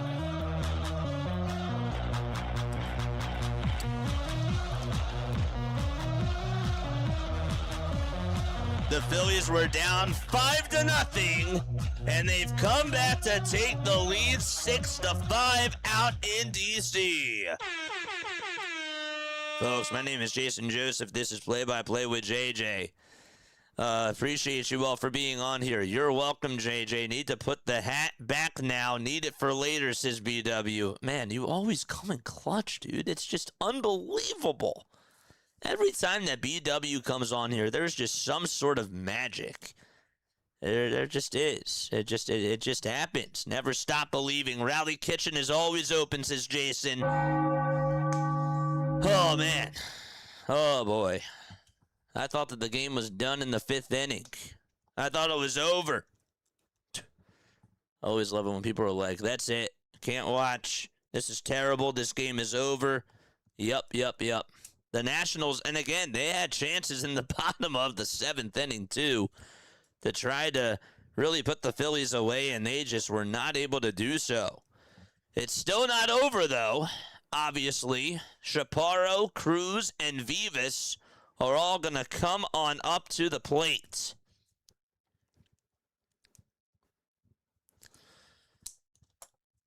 So it's a 6-5 ball game. Phillies have 9 hits. The Nationals have 6. Orion Kirkering is going to pitch. Not a surprise here.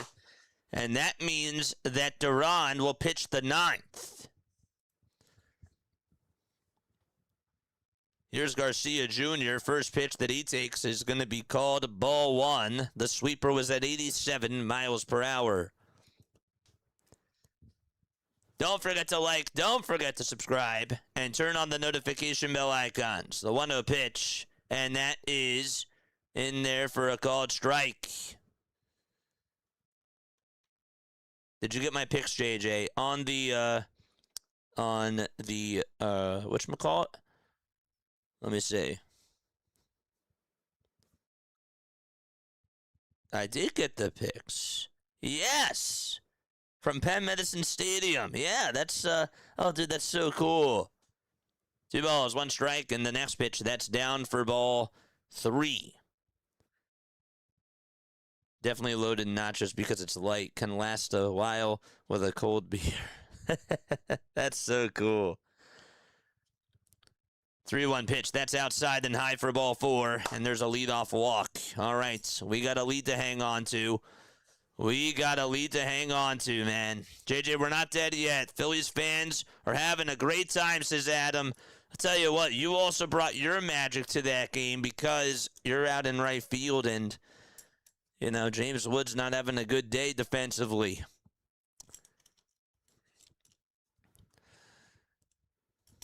The pitch to Dylan Cruz, that is going to hit him. Oh, no. That's going to hit him right on the jersey, and just like that, we have runners over at first and second base. Oh boy. This is not done yet. That it got him right on the jersey. So Cruz gets hit by a pitch, and there's still nobody out. A walk and a hit by pitch. And JT is going to have a word with Orion here. Yeah, I got to call a Penn softball game over there, Joe. That's so cool that you're out there. Hope you're having a good time. I got your pictures, Joe. Hopefully you heard that. 2 runners on, nobody out, bottom of the 8th inning. By the way, the Phillies do have some defensive changes because Bohm came out of the game because they wanted to put in a pinch runner, and that was Garrett Stubbs. So now in the game is Sosa. He goes from DH over to third, which means that Orion Kerkering, technically, the pitcher is batting in the 4 spots.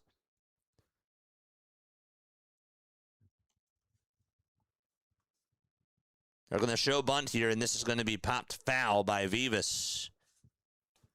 And the count is 0-1. Hit that thumbs up button and make sure that you guys hit that subscribe button as well.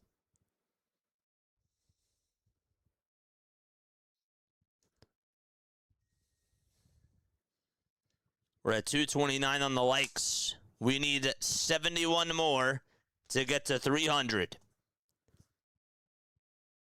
2 runners on, nobody out, the 0-1 pitch, and there's a fly ball hit out over towards right center field. On the run is Crawford, and that ball is gone. The Nationals get the lead back. Vivas gets his 2nd homer of the season. It's off of Orion Kerkering, and the Nationals take an 8-6 lead in the bottom of the 8th inning. Wow. Right down the middle. Oh, man. Unbelievable. Right down the pike. And the Nationals are back up on top by 2 within the blink of an eye. Orion was having such a good year, and he just gave up that home run. The pitch, that's in there for a called strike. 0-1 in the bottom of the 8th inning. This is Jacob Young who's up to bat, and the 0-1 to him. That'll be flied foul and out of play.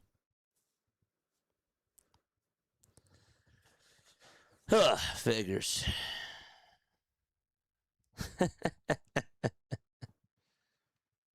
That's a fast swing of emotions.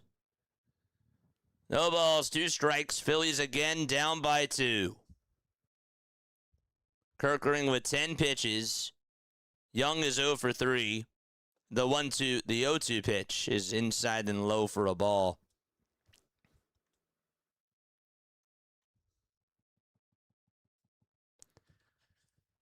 The 1-2 delivery, swing and a miss, and there's out number 1 here in the bottom of the 8th inning. Kerkering is still mad. You can see it on his face, and absolutely, obviously it should be.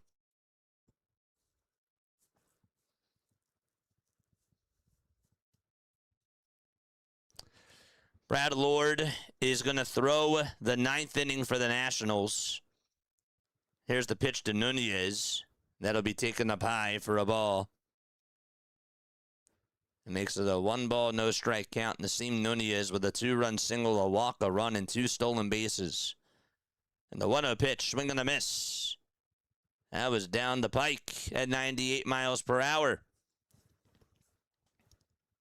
1 ball, 1 strike. What a game. The 1-1 pitch and a fastball right at the knees for strike 2.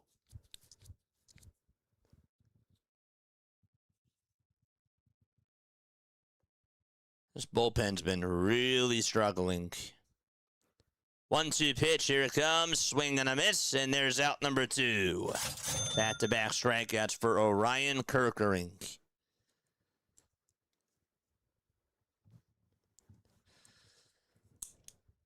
The Phillies in their 9th inning will have Sosa, Crawford, and Turner due up to bat. Tenya is up, and the pitch, and that'll be in there for a called strike. Right at the knees.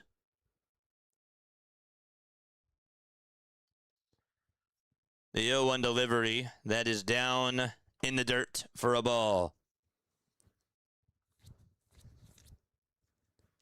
Did the Sixers make their move yet? 1 ball, 1 strike to Tenya. The next pitch, that'll be fouled away. Sixers did not make their move yet. They're the 22nd pick. 1 ball, 2 strikes. 2 outs, the 1-2 on the way. That's a line drive down the left field line, and that's going to go all the way over towards the wall.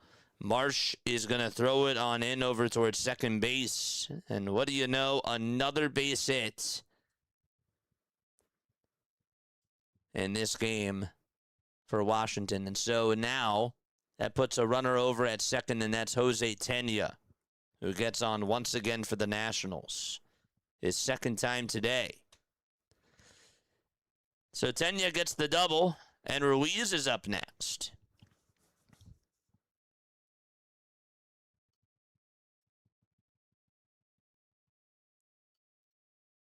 Here comes Ruiz, and the next pitch, that's going to be fouled back over towards the screen.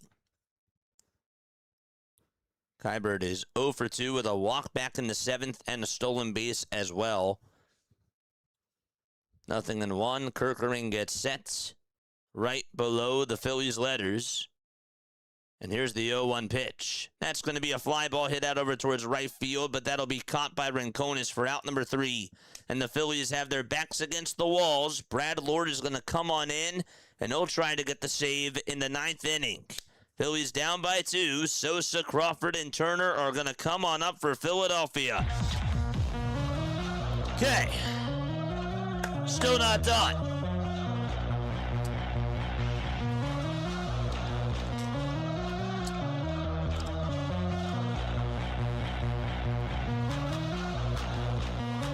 Jordan Vivas, didn't he play for the Yankees? That's correct.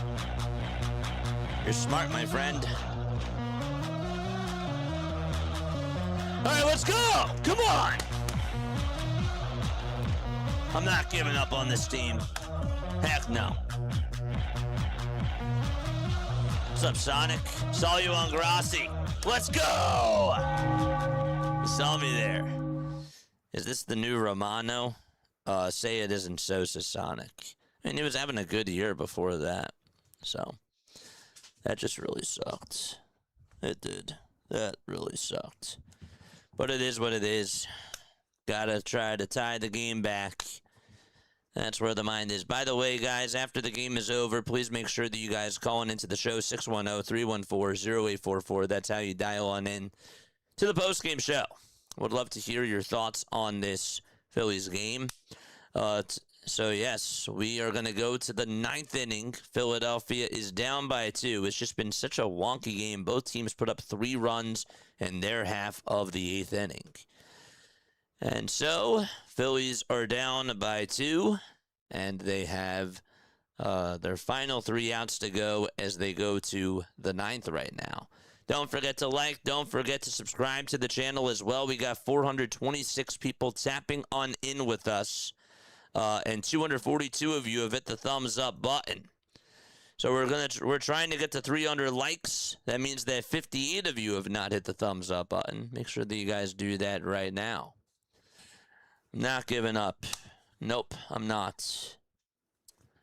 8-6 as we go to the top of the 9th. Phillies are down by 2. Brad Lord, 23 games, a 5-0 record. Just 1 save and 1 opportunity and a 2.29 ERA. 51 innings, 44 strikeouts, and 14 walks. And Sosa, who homered earlier in the game and had an RBI fielder's choice, will lead off the 9th First pitch to Edmundo. That's a called strike on the inside corner. 5 homers and 22 RBIs for Edmundo Sosa. Righty versus righty. 0-1 to Edmundo. The 0-1 pitch to Edmundo Sosa. And a foul ball towards the right side, and out of play it goes.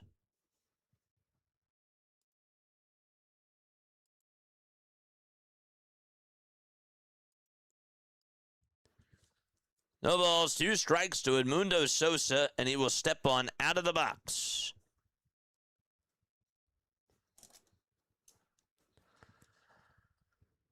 It's 6 Washington. Phillies down by 2. The 0-2 pitch to Edmundo Sosa, swing and a miss, and he's going to run on over to first base. Here's the throw. That's in time. And there's out number 1 in the top of the 9th inning.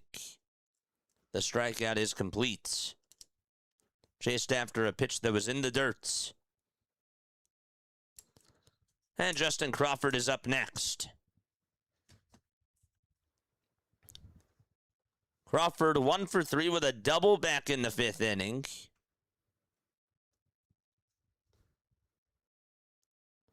Lord gets set, kicks, fires, and a called strike right down the turnpike. Tomorrow the Phillies also play at 6:45. Next pitch, inside for a ball. That will make it 1 ball and 1 strike. It'll be Nola versus Mikolas. And Thursday it's Sanchez versus Cavalli. 1-1. Outside for ball 2. And it's 2 balls and 1 strike now to Justin Crawford. Lord gets set at the letters, kicks, fires, and that's a called strike 2. Crawford's going to challenge this. It looked like it was a strike. According to pitch tracks, what will ABS say? That is a strike. Just got the inside edge, not by much. Barely touched the zone. 2 balls, 2 strikes. 1 out. Lord gets set, kicks, and deals. And that is inside for ball 3, not by much.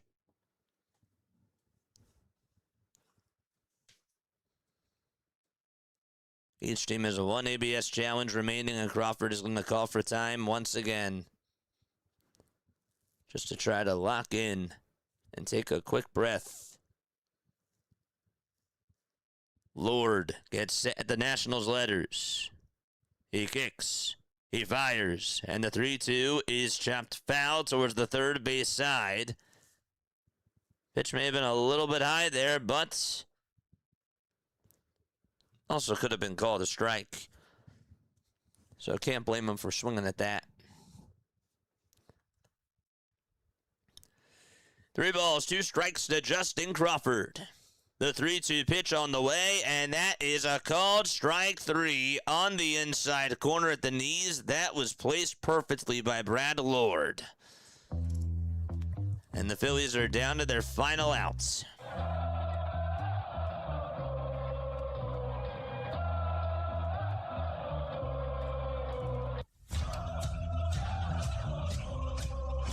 Here comes Trey Turner to the plate. And Turner looks at the pitch. That's going to be called a ball, but this will be challenged, and it'll be overturned to a strike once ABS confirms that.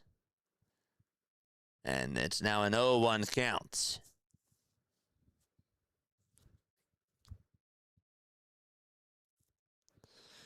The ball is 1 strike to Trey Turner, who's 0 for 4. Next pitch, off the plate for a ball.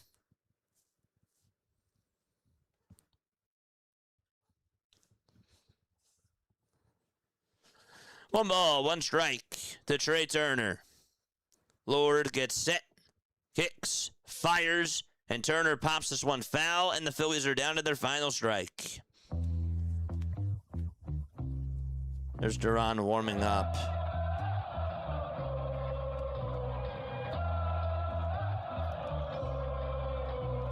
One ball, 2 strikes. And Lord kicks, steals, and it's outside and low for ball 2.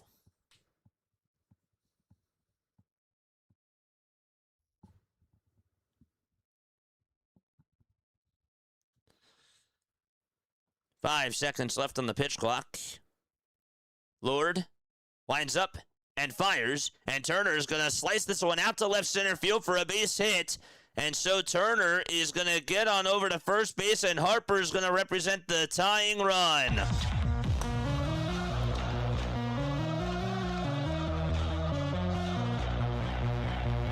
Marsh is up first. And then it's Bryce Harper, excuse me. So Brandon Marsh is up first, and then it's Bryce Harper.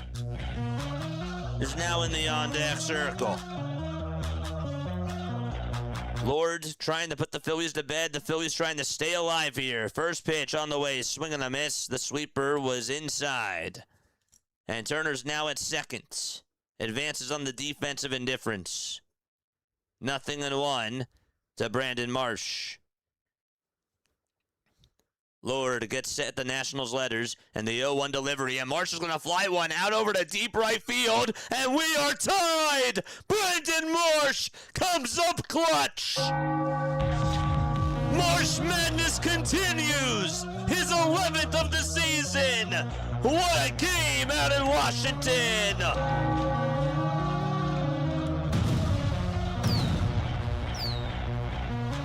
The fightin' Phils coming through!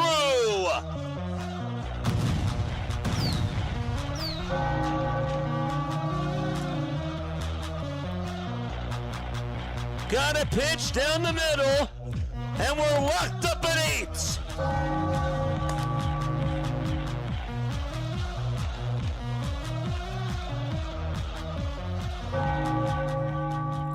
And now Bryce Harper is up. The pitch to Harper, that's a foul ball. What a ball game out at Nationals Park. Unbelievable. No balls, 1 strike to Bryce Harper. 2 outs, top of the 9th. Lord kicks, fires, and Harper's going to get a base hit out to right field. The go-ahead run is now on base. Oh, man, let's go.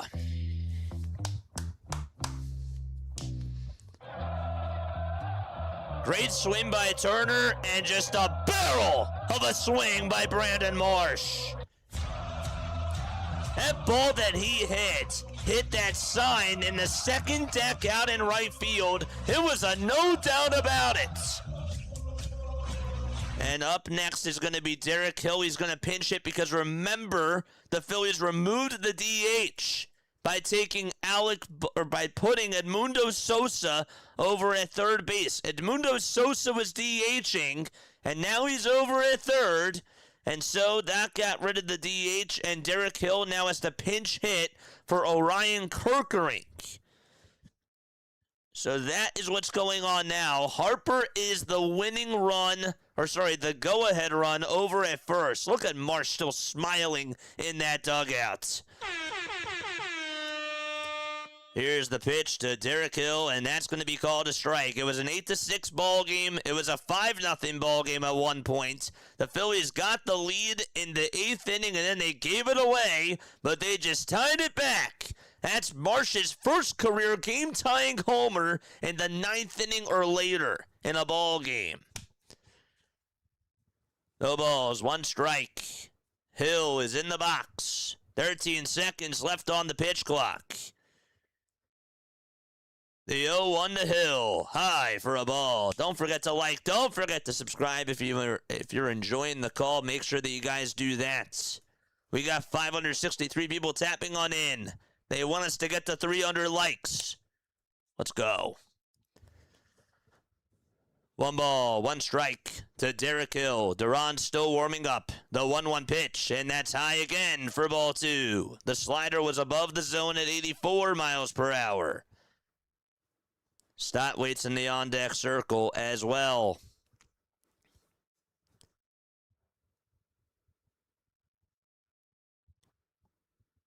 2 balls, 1 strike to Hill. The next pitch, and Hill fouls this one back towards the screen.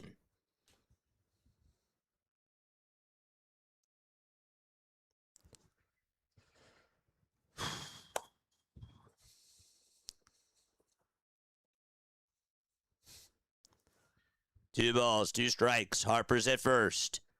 Still 2 outs. The 2-2 pitch, and Hill's going to fly one out over to left field, and that's going to get down for a base hit. And so here's the throw back to second. The throw is not in time. Harper went past second base and then went back to second and got back in there safely. The go-ahead run is now in scoring position.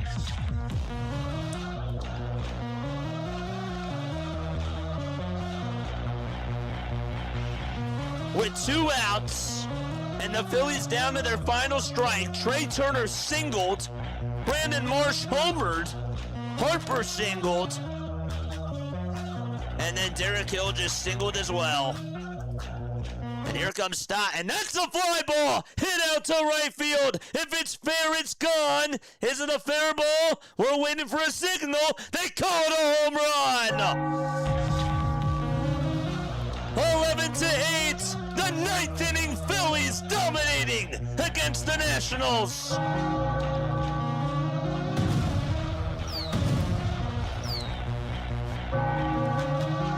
How about a 5-run 9th inning for Philadelphia with 2 outs?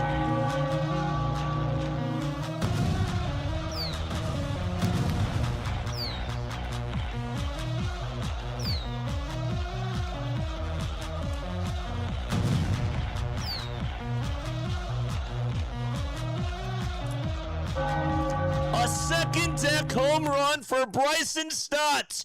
You have got to be kidding me. The pitch on the way. That's taken inside for a ball. 1 ball, no strikes. 2 outs still. The pitch, it's outside. Doesn't even matter that there's 2 outs. I don't even think so. Get those spiders ready for the bottom of the 9th. 2-0 is the count to JT. The 2-0 pitch, it's outside and low for ball 3. Hit that thumbs up button. Hit that subscribe button as well. Is the Nats bullpen usually this bad? The Nats bullpen is not good. 3-0 pitch, that's in there for a strike. District Nation was telling me that. He said that that is the one thing about this team is that their bullpen is horrendous. When we did our pre-series show yesterday. 3-1 to JT. The next pitch, that's outside for ball 4. So that is now 7 guys in a row that have gotten on base against Brad Lord. Charge!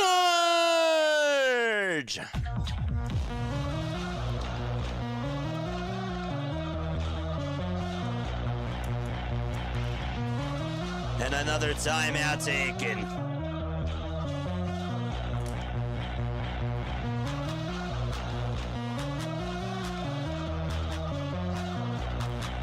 And we got a pitch and change.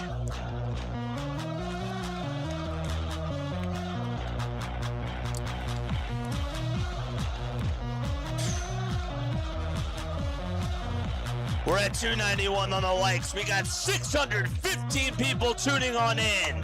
Don't forget to like. Don't forget to subscribe. Folks, if you are new to my channel, if you're like, who the heck are you? My name is Jason Joseph. This is Play-by-Play with JJ. We go on for Phillies baseball. We do a lot of other Major League Baseball games as well. Make sure that you guys check us out. Tomorrow we have a doubleheader. Really looking forward to that. Make sure that you guys are on. Also, please make sure if you guys also really like the Sixers and if you like the Eagles, we cover them as well. We've been doing this for 3.5 years. We call games. We do a lot of games on here. We do a lot of baseball. And make sure that you guys follow us on the social media platforms. And also, if you guys want to become a member as well, it is $2.99 a month. You get access to all these really cool emojis, all these awesome Phillies emojis. We switch them up, obviously, when the Sixers are playing and when the Philadelphia Eagles are playing as well. But yes, unbelievable. I still can't believe that the Philadelphia Phillies had put up 5 runs with 2 outs in the 9th inning. They were down by 2, and it has just really flipped the script. It has. There's the socials. Hardcore, thank you so much for dropping that down below. Paxton Schultz is now going to pitch for the Washington Nationals. If you want a recap of this game, you're going to have to wait.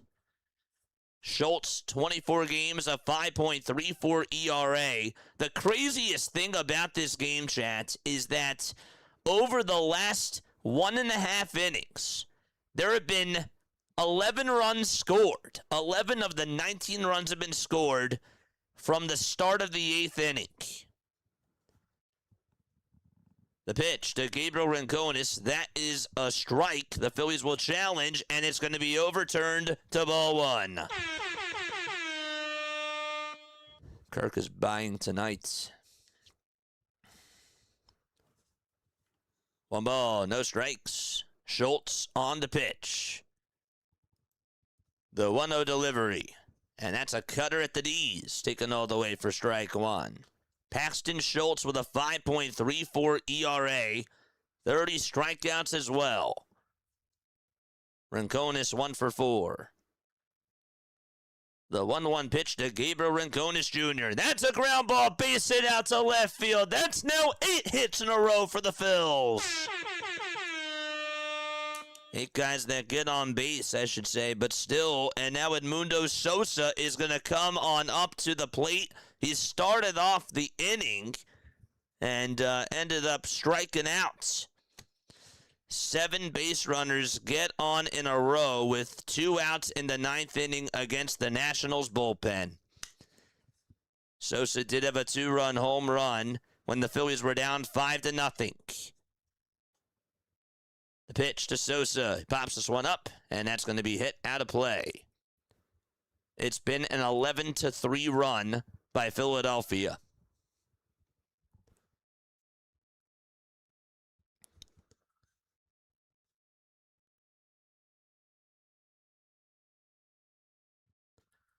No balls. 1 strike to Sosa. The next pitch, that's high for a ball at 94 miles per hour. A lot to break down after this puppy is done. That's why we got a post-game show.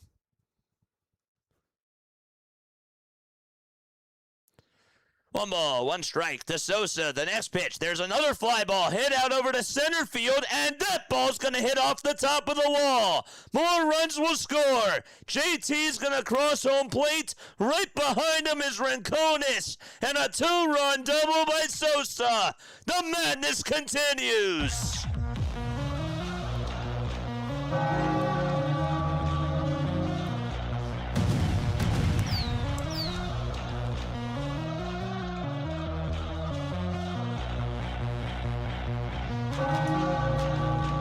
That ball hit the top of the wall, and it stayed in the yard. Sosa acting like he's Tarzan over at second. And now it's Crawford's turn, and the next pitch is fouled away. The Phillies just continue to pass the baton from one Philly to the next. No balls and 1 strike. George! And not only is Duran warming up, but now Chase Shugart is warming up in the bullpen as well. 0-1 to Crawford. The pitch, a cutter that's in there for strike 2 at 88 miles per hour.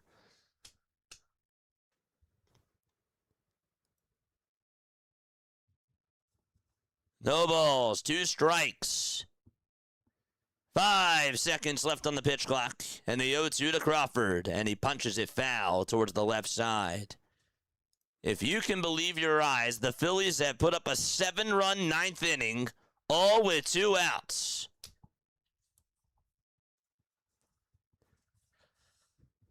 Wonder what the most runs that they've gotten in the 9th inning was in their franchise history. 0-2 pitch, that's up high and inside. It was pretty tight to Justin Crawford. We're at 308 on the likes. 620 people watching. Hit that sub button, baby. Mattingly says, hold up a second. They thought that maybe it hit him. Nope, they're not going to challenge.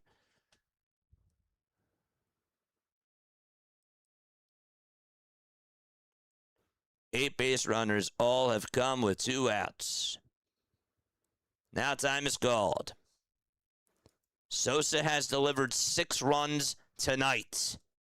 I thought maybe he was going to get his second homer of the game. Almost did it. 1 ball, 2 strikes. 10 seconds left on the pitch clock. The 1-2 delivery down for ball 2 at 95 miles per hour.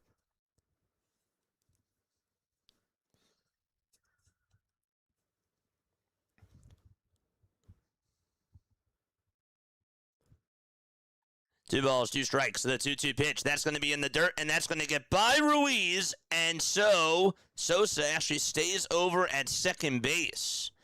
Probably thought they should have went on over to third base there.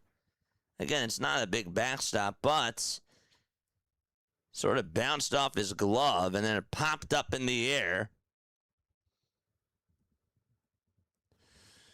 3-2 is the count. Top of the 9th, 2 away. Runner at second. The payoff pitch, and that's high for ball 4, and the inning continues.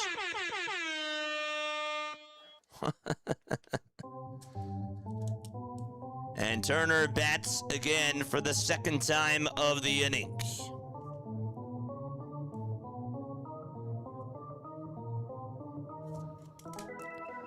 Charge! Turner had the single his last time up. 2 runners on, 2 outs, and here's the pitch. And that's a called strike. It's a cutter on the outside corner. No balls and 1 strike.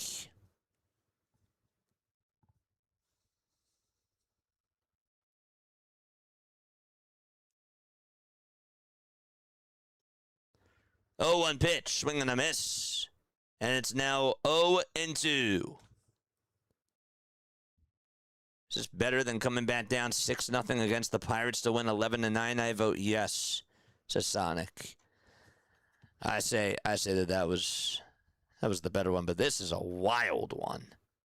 0-2 pitch, and Turner's going to fly one out to right field. That's going to get down for a base hit. Sosa's going to come home, and the Phillies continue to spank the Washington Nationals.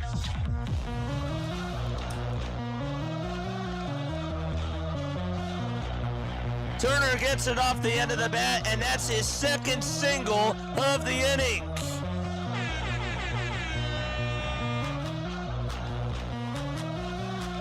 And Brandon Marsh is back up. And the crazy part is that he needs a triple for the cycle.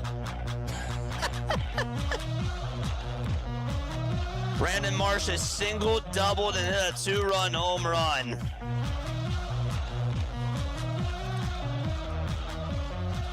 Here is Marsh at the plate. The pitch, swing and a miss. It was a cutter at 88 miles per hour. The Phillies have put up 8 runs in this 9th inning, all again with 2 outs and nobody on.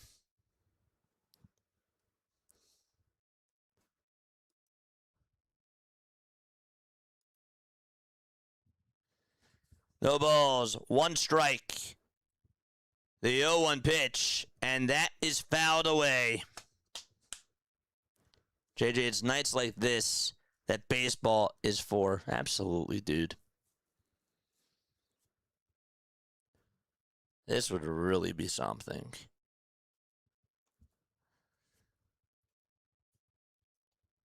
We've had 3 cycle alerts within the last 5 days. We've gotten 1. 0-2 pitch to Marsh, inside for a ball. Schultz has given up 3 hits, 1 walk, 2 earned runs, and has not even gotten an out. All he had to do was get 1 more out. 1-2 to Brandon Marsh. 3 seconds left on the pitch clock. The 1-2 pitch, it's in the dirt for ball 2.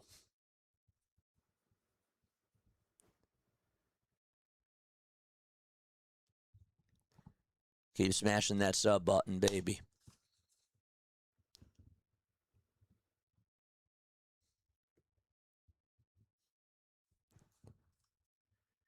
Two balls, 2 strikes.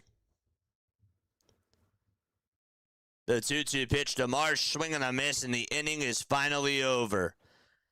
But the Philadelphia Phillies put up 8 runs with 2 outs in the top of the 9th inning, and they are going to go to the bottom of the 9th finally.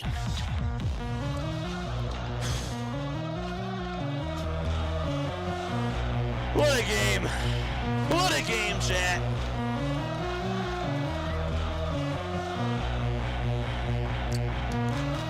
Catching Dubs with a membership. Thank you so much. MVPs for Dubs.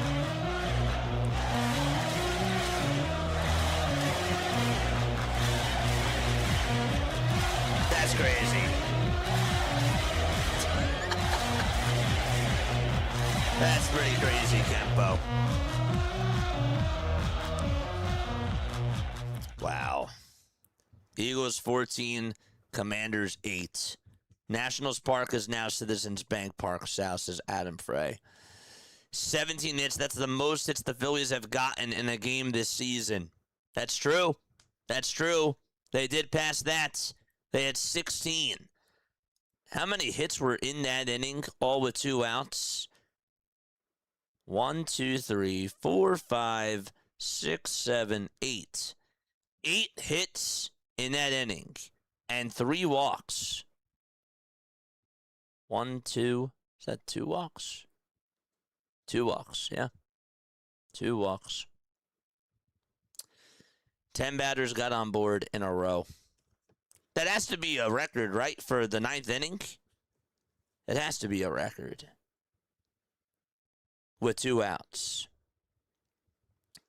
Folks, once again, my name is Jason Joseph. This is Play-by-Play with JJ. Please hit the subscribe button. Catching Dubs, thank you again for the membership.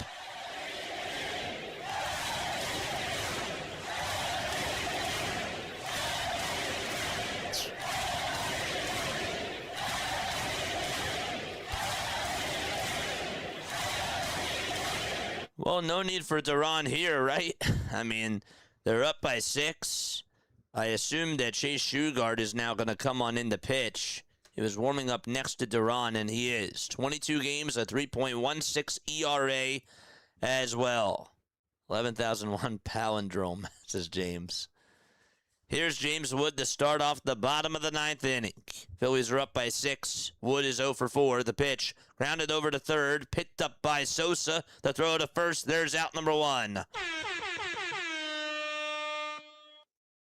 Wow. Trish, thank you so much.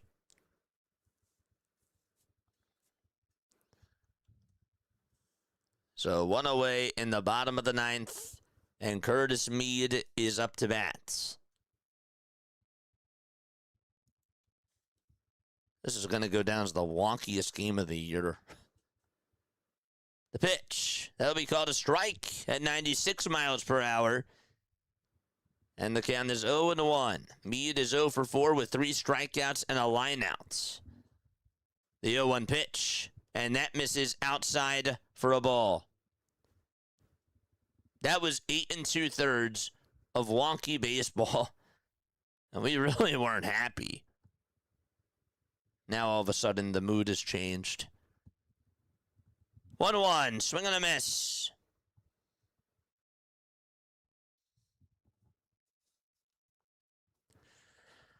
The 1-2 from Shugart. Swung on and missed again. Out number 2. The tables have turned and the Nationals are down to their final outs.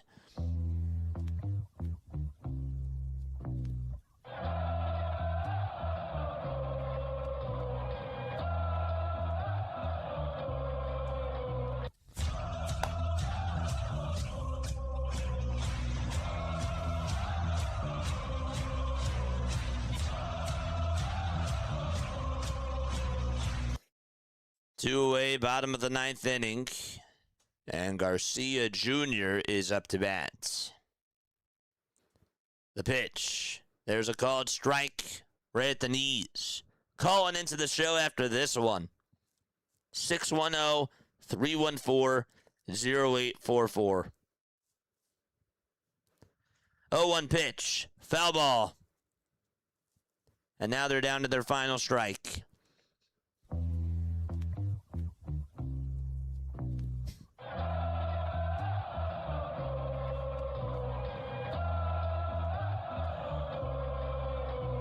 The 0-2 pitch outside for a ball.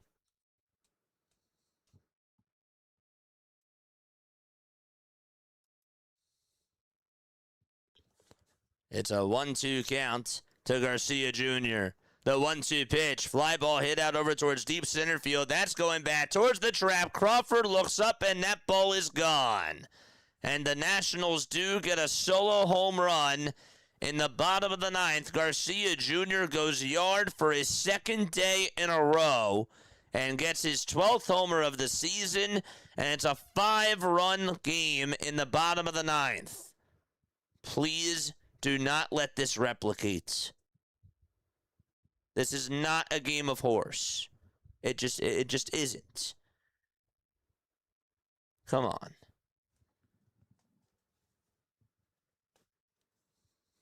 This is baseball. This isn't basketball. This isn't horse or pig. The pitch. That'll be in there for a called strike to Dylan Cruz, who's 2 for 3 with 2 singles, a hit by pitch, and 3 runs scored. The 0-1 pitch. And that's fouled off, and the Nationals again are down to their final strike.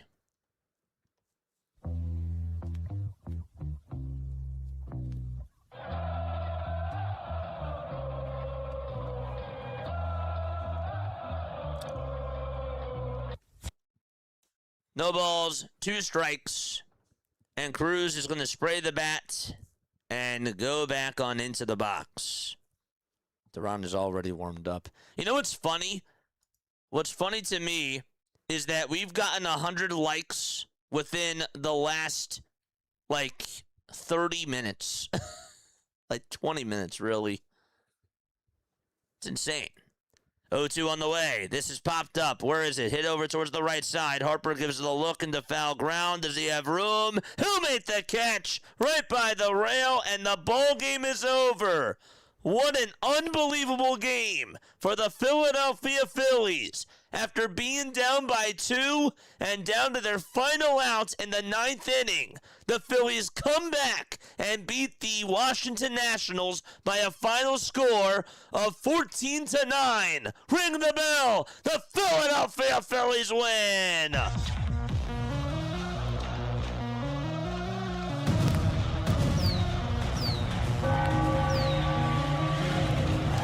Just an incredible 9th inning for the Philadelphia Phillies.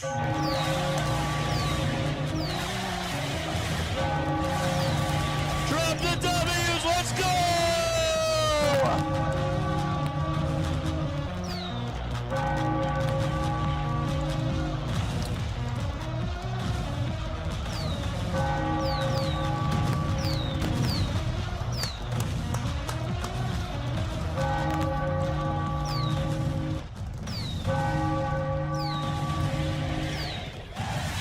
Let's go!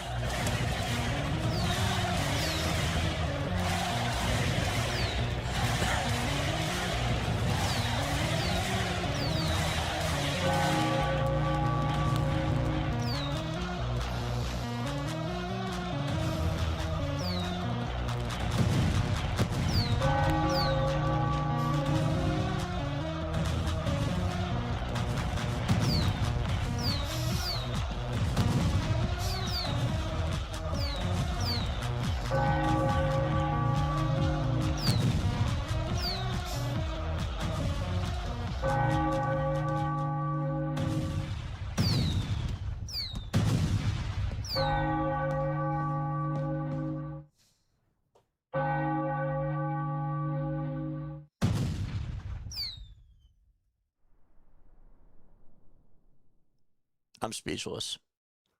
Oh, I'm speechless, chat.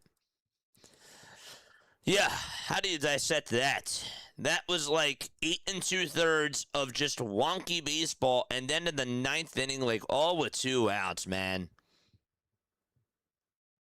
I'm speechless. That's the word that I use to describe this game. Speechless. Drop your one words down below. Yeah, I will tell you, thank you, James Wood. Don't forget about James Wood tonight with his defensive errors, by the way. I know that it seems like that happened a while ago, but don't forget to thank James Wood for the Philadelphia Phillies. And then you have Orion Blowett in the 8th inning. I don't know how he gets the win. That is the most unbelievable thing to me, that Orion Kerkering gets the win for tonight. And Brad Lord gets the loss. I mean, that's crazy. That's crazy. A guy gives up 3 runs, gives up the lead, and he gets the win for that. I never understand that. But hey, guess what? A win is a win. Do you guys realize that from the 7th inning on in this game, there were 16 runs? 16 of the 23 runs that were scored were from the 7th inning on. This team was down 5-0. Then it was 5-3. Then they took the lead in the 8th, and then they went up 6-5, and then they lost the lead, and then with 2 outs, they just put up 8 runs. 2 outs and nobody on. Yeah. I'm just going to say this right now. My co-MVPs for tonight are the lefties. Brandon Marsh and Bryson Stott.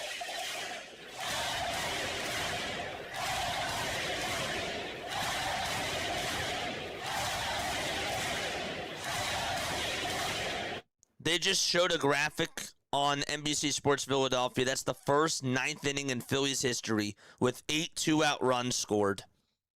And that's tied for second most in MLB history. Wow. I can't imagine being on the other side of this. But wow. The Nationals really fumbled the bag there. And the Phillies spanked them in that 9th inning. They did.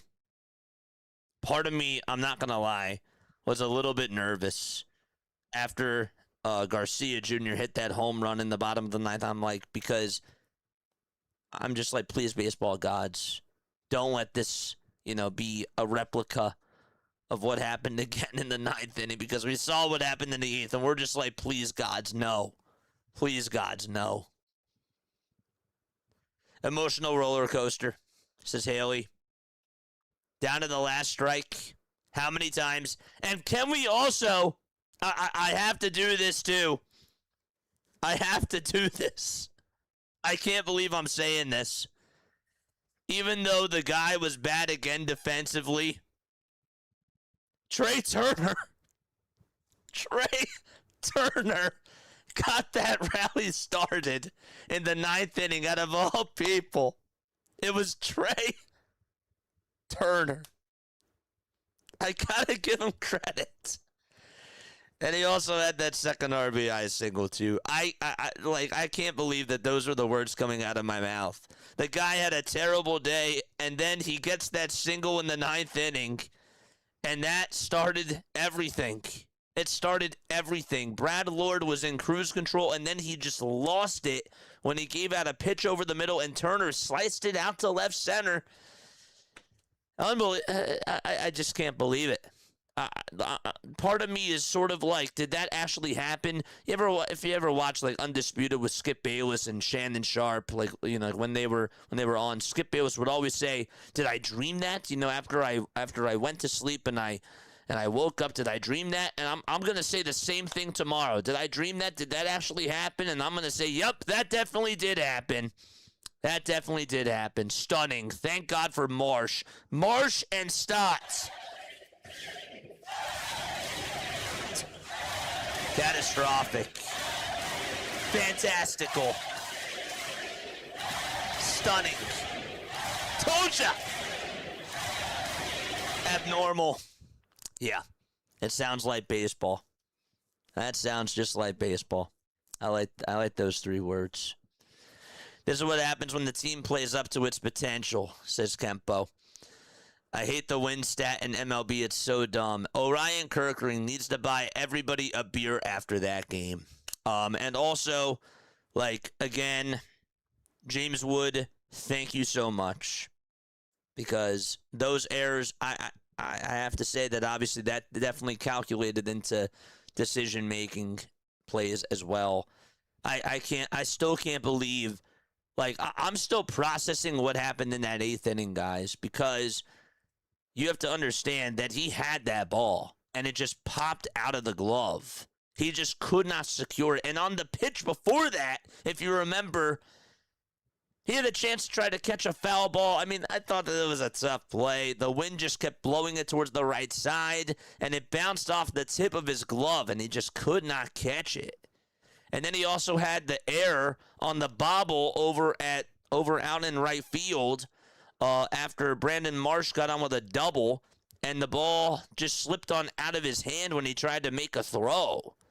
So all that stuff really added on into things. My word is tenacious. Zeus is an everyday player. From now on, he is the spark plug to our team.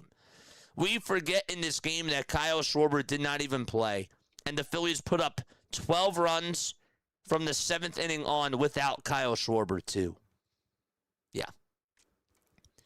Trey was money last season. He had the yips. Maybe he's back, says Kempo. He was about to be 0 for 5. And yet this guy started the rally in the 9th inning. I can't forget about that. Donnie Baseball is why they won. Woods had a career bad game. He has to feel terrible hardcore. He has to feel so bad after that game that he had defensively and even offensively too. He struck out 3 times. That has to be like the worst game of his career. He's got to feel awful.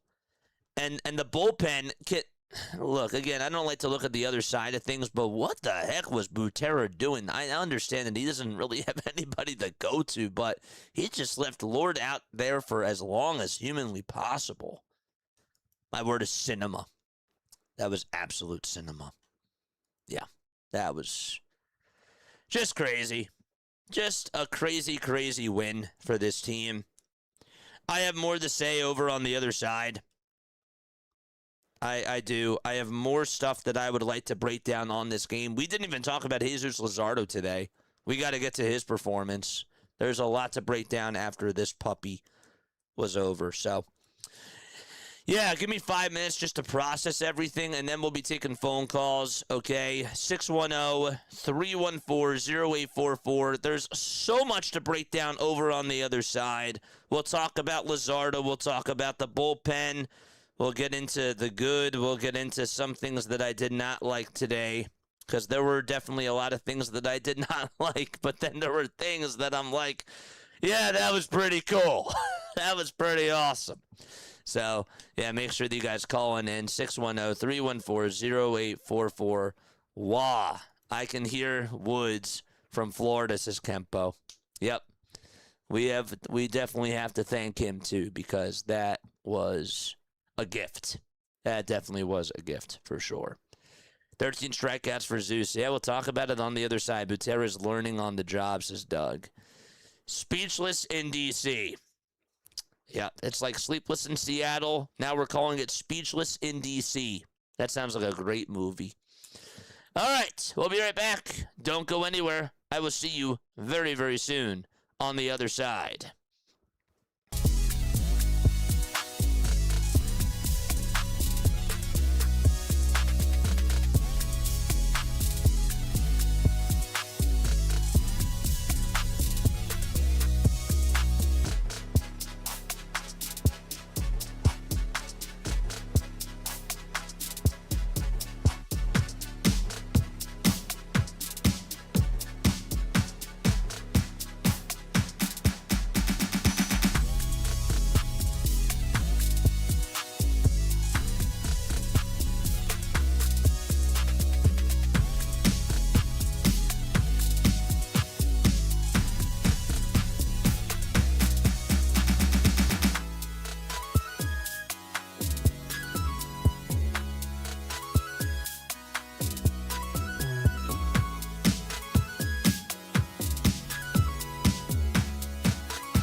graduated from Rowan University in the spring of 2022 with a sports communication and media degree.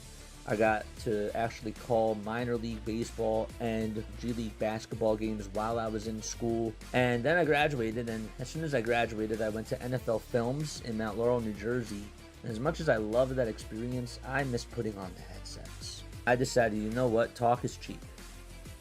I have a laptop that's in my house, and so 21 months later, here we are, still on YouTube, calling games and building an incredible, loving community on here with the people that I call my Philly freaks with a capital P and a capital H. We go live for every single Phillies, Sixers, and Eagles game, and we do it like old school radio play-by-play style. I'm Jason Joseph, and this is Play-by-Play with JJ. I showed a swung on, barreled out to right field. Bye-bye baseball. That baby is long gone. Ladies and gentlemen, the Philadelphia Phillies just had the most ridiculous comeback victory I have seen in quite a period of time. I don't even know where to begin. This is like, first and foremost, okay, you have to remember this. This game was 2 hours and 58 minutes. For about 2 hours of this game, 2 hours and 15 minutes of this game, we were pretty much just saying to ourselves, we really weren't having such a fun time in the chat. It was really quiet. It was very, chirpy, very like, Phillies were out of it. This game's over. That type of a vibe. That is how a lot of people were feeling. And then when they got the lead in the 8th inning, we started to feel good. We thought that, we had a chance. And then Orion Kerkering blows it. And then we're just sick to our stomachs. Like, that was such a gut punch. It really was. And then the 9th inning comes. Brad Lord gets the first 2 outs. He's looking really good. And this team just turns into something new. This team gave you energy in the 9th inning when Trey Turner came on up to the plate and he was down to his final strike. He got a hanger out over the middle and he was able to get on. And Brandon Marsh. Where do we begin with Brandon Marsh?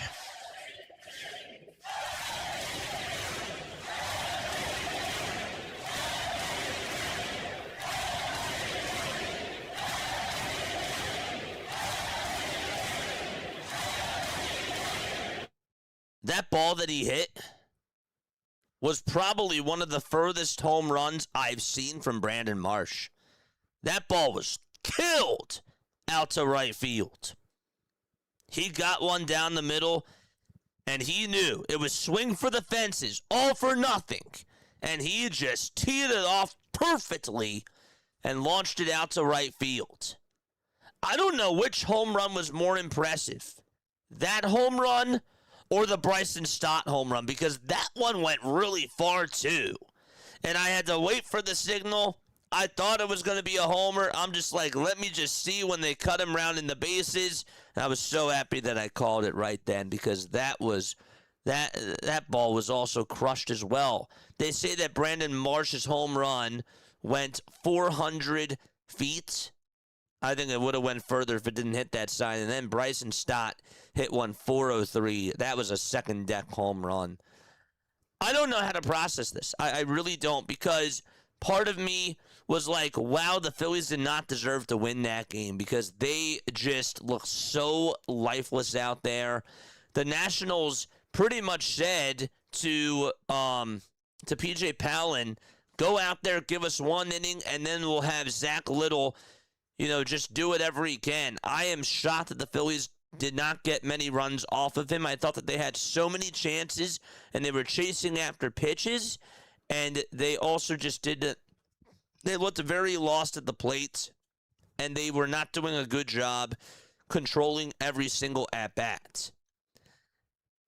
But then I kept telling people, because District Nation was telling me all about how awful this Nationals bullpen is. I was telling people, this is not done. This game is not over. Because this Nationals bullpen is one of the worst in all of baseball. Now, did I really know that the Phillies were going to lose the lead in the 8th inning and then be down to their final out, and it was going to be up to Trey Turner to try to extend the game? Absolutely not. And then, by the way, Brandon Marsh had a game-tying 2-run homer, and the Phillies ended up putting up 8 runs in that 9th inning. That was on nobody's bingo cards. That was on nobody's bingo cards at all whatsoever. But holy cow, Brad Lord, his ERA before tonight was at a 2.29. It went up to a 3.19 after 2 outs. It was at a 2.18 with 2 outs. And then it went back up.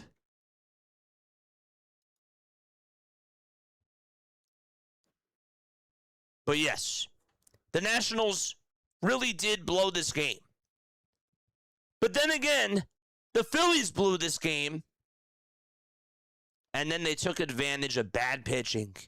It doesn't matter when. You got to get all 27 outs. That's how baseball works.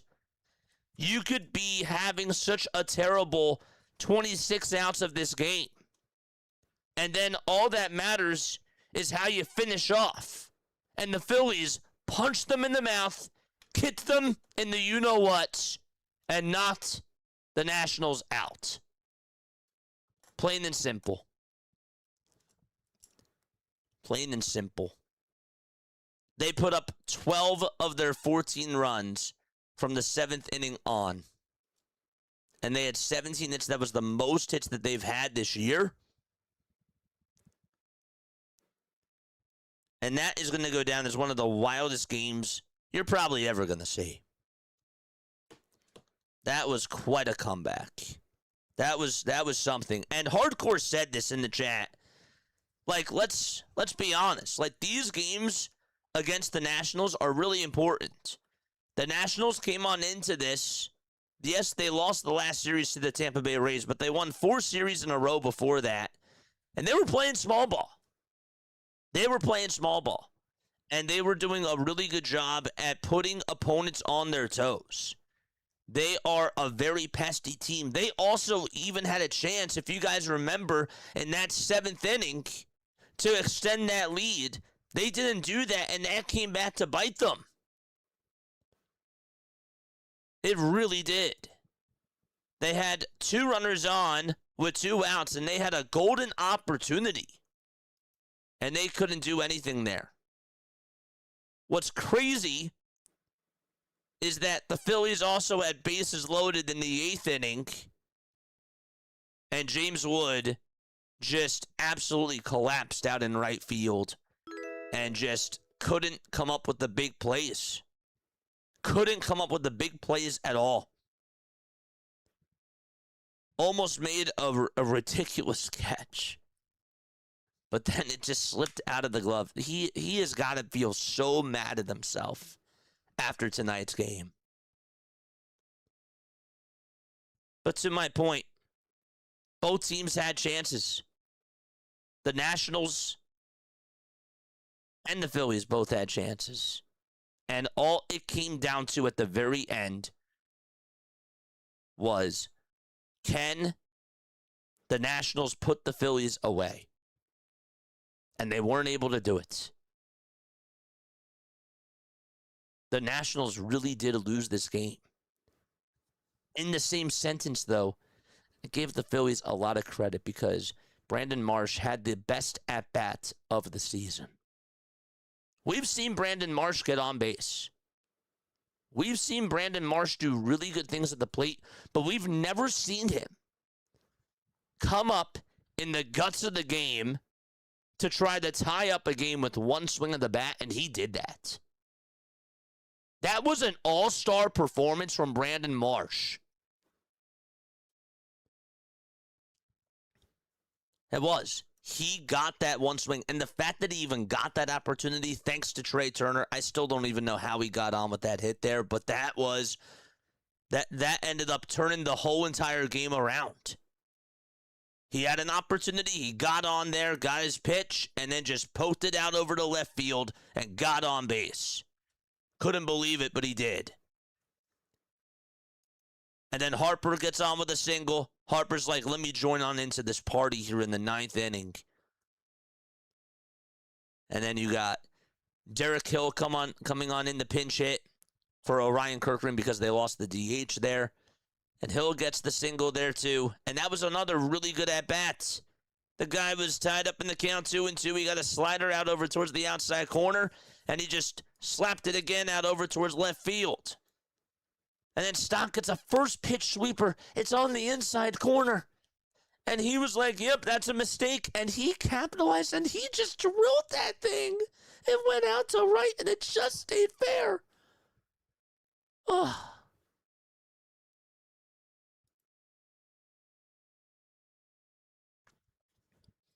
If you're a Disney fan like me, there's a scene in Aladdin where obviously the genie can't grant somebody to love them. And Jafar wished for Jasmine to love her. Jasmine to love him. And obviously she was just playing.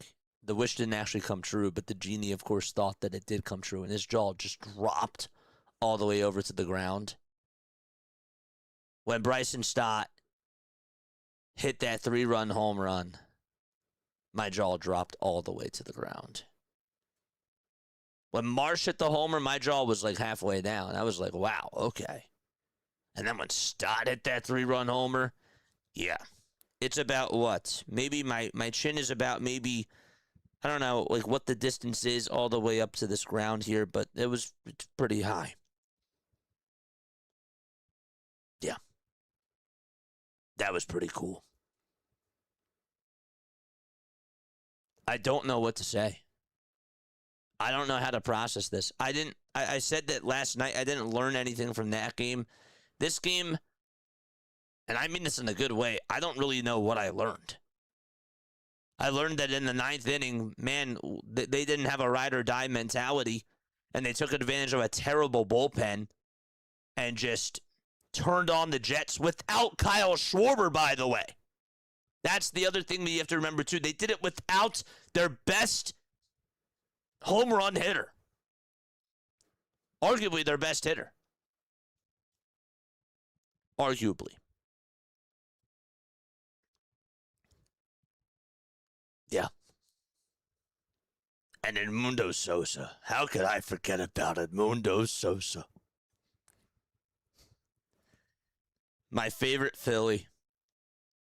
The guy that just plays his game, and he just plays the game the right way. The 2-run home run. The RBI fielder's choice. Dude, he was busting his chops right down that first base line. And he just went over to first, and he just put that foot on the bag, and he was like, safe. Oh, I love it when he gets so animated. It gets the juices flowing, man. It does. When he just beats out throws over to first base and he knows that he is safe, or he just watches a ball go and he's like, yep, that's gone, and he just stares at that and puts his hands like right across his chest. How can it not get you fired up? How can it not get you fired up after that? I thought he had his second one in the 9th inning there. I actually was sort of kind of mad that he didn't get that 3-run home run there, but guess what? Still took advantage, and that pitch that he got was over towards the top tier of the zone. Like, he is so good. He's actually, I don't think that we talk about this enough. He can dig out low pitches, but when it comes to hitting the high fastball, that's like his pitch. It's so weird. He's been really doing a good job at swinging at the high fastballs that hit the top tier of the zone. And I guess it makes sense, too, because with his stance and with the way that he swings, he'll just nuke those pitches. Low ones, not really so much. Like he'll make contact with them, but when it's a high pitch, he gets a hold of them. He really does. So, yeah, that was definitely something. Jesus Luzardo. Okay, we have to talk about Jesus Luzardo because Jesus Luzardo literally kept you in this game, and he had a terrible fourth inning. Like, he had a bad fourth inning. I didn't think that it was, like, the worst thing, but it sucked because the Nationals were playing small ball. You saw Trey Turner's bad throws over towards first base, and Luzardo just had to deal with the bases loaded, and he gave up a 2-run single to Nunez, who's just making really good contact. And then Jose Tena got on there too. So they put up 4 of their 5 runs in that fourth inning. They also did get a run in the second too. Again, that's just who the Nationals are. Like, they just find ways to get runs, and they just don't have this. They have this no-die mentality. They got the lead first after getting 2 singles in a row on just soft contact hits. They just put it together, and they just play a good string of baseball. And that's the one thing about Butera that makes him such a really good manager for them, because that's sort of like, yes, that's like what Don Mattingly is now preaching to this Philadelphia Phillies team, but you really see a lot of small ball from the Washington Nationals, and I thought that they put together a really good string of at-bats there, and they had a really good recipe for success against Jesus Luzardo. But here's where I give Jesus a lot of credit, because after that fourth inning, he looked like he was angry. He looked like he was like, nah, like, that's not good. I have got to be better, and I really need to dial on in right now. And I actually thought that he took it to another gear when he was throwing that sweeper. His fastball in that fifth inning at one point reached 99 miles per hour. Like, he was really just throwing the heat. He was angry after he gave up those 4 runs. And I really liked seeing that side of him, because I don't think that we've seen that enough. And I was like, okay, this is something that's a little bit new. Now, obviously, we need them to do better when it comes to delivering from the stretch. But guess what? Like, I'm still really happy that he still kept his head in the game and that he still competed at a high level, because they needed every single out from Jesus Luzardo. Did you really trust anybody from this bullpen besides Jonathan Bolin? Like, there's nobody now to trust. This bullpen sucks. And again, this is, excluding Duran as well. But this bullpen is just so bad. Like, you had to keep Jesus Luzardo out there. And I'm happy that he got the second out in that 7th inning. But, yeah, it was just really wild to me. And I also give him credit in that 7th inning, too, because he gives up the leadoff walk to Nunez, who put up a really good at-bat, by the way, fouling off all those sweepers and also just, like, having a really good eye. Nasim Nunez is a really good player. He is just special right now for them. And he's one of the best hitters in all of baseball. I can't believe it, but he just is. And then Jose Tena, he got him the strikeout. But Nunez, on over at first base there, I was like, uh-oh, because this guy is obviously a threat. This guy runs. This guy steals bases. And he just puts pressure on Zeus. And Zeus buckled down, got Tena the strikeout there, and he advanced to second base. He also allowed that balk there, too, which I thought was also going to get into his head. And then Nunez steals third, gets an excellent jump against JT Realmuto, and now he's 90 feet away from scoring. So then they walk Keibert Ruiz, and he is left facing James Wood here. And I'm like, oh no, this could get really, really ugly. And he throws him 2 sweepers that catch the outside corner at the knees, and then he fouls off the 4-seamer. And he gets a sweeper that's down in the dirt, and James Wood decides not to chase after it. Didn't really have a lot of arc to it. And then he gets him to chase after the sweeper the second time around, and it ended up working out well. He Getting James Wood out there, I really thought that changed a lot of things, because if Wood gets on, and if the Nationals score a couple of more runs in that 7th inning, it's game over. It's game over, chat.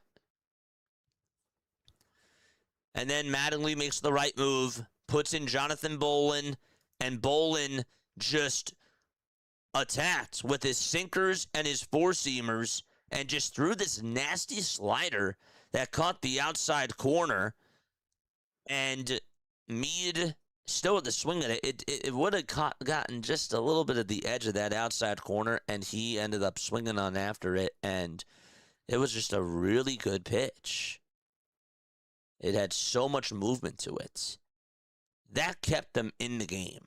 That was the chance right there for the Nationals to put the Philadelphia Phillies away. And I give Jesus Luzardo a lot of credit for dialing in. And when the pressure was on him, I really did think that he produced. And then Bolin got out of the inning. Another game in a row where you need him to just get one out, and he does. That's good stuff. We're seeing really good things from Jonathan Bolin. I'm not joking around with this. He's been very good. I would actually say that he's their second best pitcher right now out of the bullpen. Part of that is a compliment to him, because he has really improved ever since he came back from the IL. Bet you that the injury that he had, I believe it was with the shoulder, that was really nagging him. But that was a big out. Getting out of that 7th inning was big. And then, of course, you have the 8th inning with Marsh doubling, and that was just the error inning from James Wood. Yeah. James Wood and Orion Kerkering, both really blowing it for both of their teams, but Orion gets the win. It's just, I still just can't process that. But yeah, wonky game. But yeah, Jesus didn't have a good 2nd inning. A really good 4th inning. He had a terrible 4th inning, but I gave him so much credit for just staying locked in. Because that, to me, tells me that he is just such a competitor. He's a warrior. And I was really happy that he did that. Because that's all you can do. That's all you can do at that point. Let's open it up to the chat. 610-314-0844. What word would you use to describe this game? What words would you use to describe this? How does this make you feel about the Philadelphia Phillies right now? Does this change anything? Was that 8-run 9th inning just an admiration? Or did you learn something about this team? Let me know down below. All right, it's your turn. Calling into the show. 610-314-0844. Okay, so we will take phone calls right now. All right, 1 second. Let's make sure that the Bluetooth is on. And let's make sure that we get the Roadcaster up and going. All right, 703, we got you on the line. 703, short and sweet. How do you feel about this game tonight? Unknown call. Hello, 703. Can you hear me? 703, can you hear me? Oh, my bad, JJ, my bad. What's going on, Hunter? How you doing, man? How you feeling after tonight's game? What are your thoughts? First and foremost, I have to ask you, the whole 9th inning, that whole 9th inning right there. Yeah. What was going through your mind? Okay. So honestly, I wasn't honestly there mostly for the 9th inning. I wasn't there for the 8th, but I was definitely there when Sosa, Edmundo, and Bryson. These marshes I saw like on this Apple News I have on my iPad. It pinged me. I'm like, Marsh hit the home run. And then Bryson hits a 3-run home run. And it just goes uphill from there. And then, heck, I mean, honestly, I didn't really know because the thing is, my dad's a Nats fan more than a Phillies fan, though. But he's like, oh, why did we give the gosh darn ball? Or you know what? Why did we give the goddamn ball to Lord? And then he says, I'm telling you, it's either going to be a 1 to 2 run game, or we're going to win. Because all he does is either give up runs, or we actually win, which is obviously his ERA, which you said went to like a 2 or a 3 in like what? Jiffy quick. I'll say that, jiffy quick. And the thing is that we actually went to a game that he was actually starting, which was surprising. And I thought he was a reliever. Is he a reliever? Oh, he came on in the pitch of the 9th inning, so yeah. No, they have him out of the bullpen now. Well, yeah, well. Yeah. Honestly, I would agree to disagree, honestly. But he was actually starting for a Houston game. And my brother, he's a Nats and Phillies, but I think he's more Nats than Phillies. This is my dad. But I'm actually all the way Phillies. But I just hear some stuff that my dad and my brother say. But it was funny. You know how like those people like Ohtani does his little like bat waggle a little bit when he comes up to the plate? Yeah. He was like jumping, like just jumping, looking down. And then my brother, as soon as he like starts running in place, he's about to call out the announcer. He was about to call his name. My brother's like, make sure you don't give up 6 runs this time. Heck, in the first inning, he gives them 4. It's just crazy. It goes to a 9-4 game. So obviously, that didn't went well. Yeah. But I mean, I'm not gonna lie. My favorite player is I'm probably gonna go with Bryson Stott because in real life baseball I do play second. But the thing is about Bryson, I noticed he's always like not Trey Turner. He's always wants to be on the field. As you said, Trey Turner is just obviously not in his first slump or any of that. But the thing is about Bryson, I always notice him when he goes up to the field or on the field. I always see him either like excited or like happy to be there. Turner, that swing in the 9th inning was unbelievable from Bryson Stott. Like, yes, I still can't believe that he was able to get that out of if here. you want to do the bell, like that deserves a bell. That does deserve a bell. That deserves a bell. Let's go. It's crazy. Go. It's just unbelievable, man. No, and here's the thing. You've been talking about it. Me and you have been talking, not just me and you, but multiple people. Heck, probably almost the whole Philly freak have been talking about how Brandon Marsh has been hitting so freaking well. It's clutch. It's just clutch. Absolutely clutch. What? Oh no, I was just saying that. I thought you were saying what? Oh, I thought you were saying what? I'm like, why? Oh no, clutch. Oh yeah, clutch. My bad. You're good. And here's the thing. I don't understand. I mean, yeah, he moved them into order, correct? Yeah, well, they moved him up to the 2 tonight because Kyle Schwarber got taken out of the game he wasn't taken out of the game, but he had the back problems. I see the lineup was Turner, Marsh. Yeah. Honestly, I'm not gonna. This not really happens, but I mean Harper didn't get. He was 0 for 3 today. No, you got to hit in the 9th inning, man. You got to hit in the 9th. He went 1 for 5. Then why does your board say 0 for 3? Because I didn't update it. That's why. There we go. It's right there. 1 for 5. I'm still looking at your board. I'm like, I got you. I just refreshed it. No. You're fine. I forgot that I have to keep refreshing it. But yeah, man. No, dude, mine's like a a little great bit- call. yeah, No, mine's seriously, a- I have to keep the line Yeah. moving. But man, I Move it really up. appreciate you for Yep. calling on in, man. You're the best. Yep. All right. Yep. Talk to you All right. later, my guy. I'll probably see you next time. Bye. See ya. Sounds good, man. Shout out to my guy Hunter. Let's go.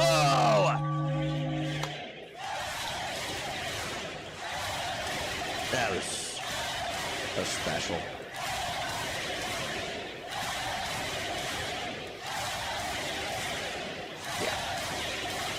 Oh, dude, no, that was great. That was an awesome game. He's right about Brandon Marsh. That guy just has such a great clutch gene. I mean, are you kidding me?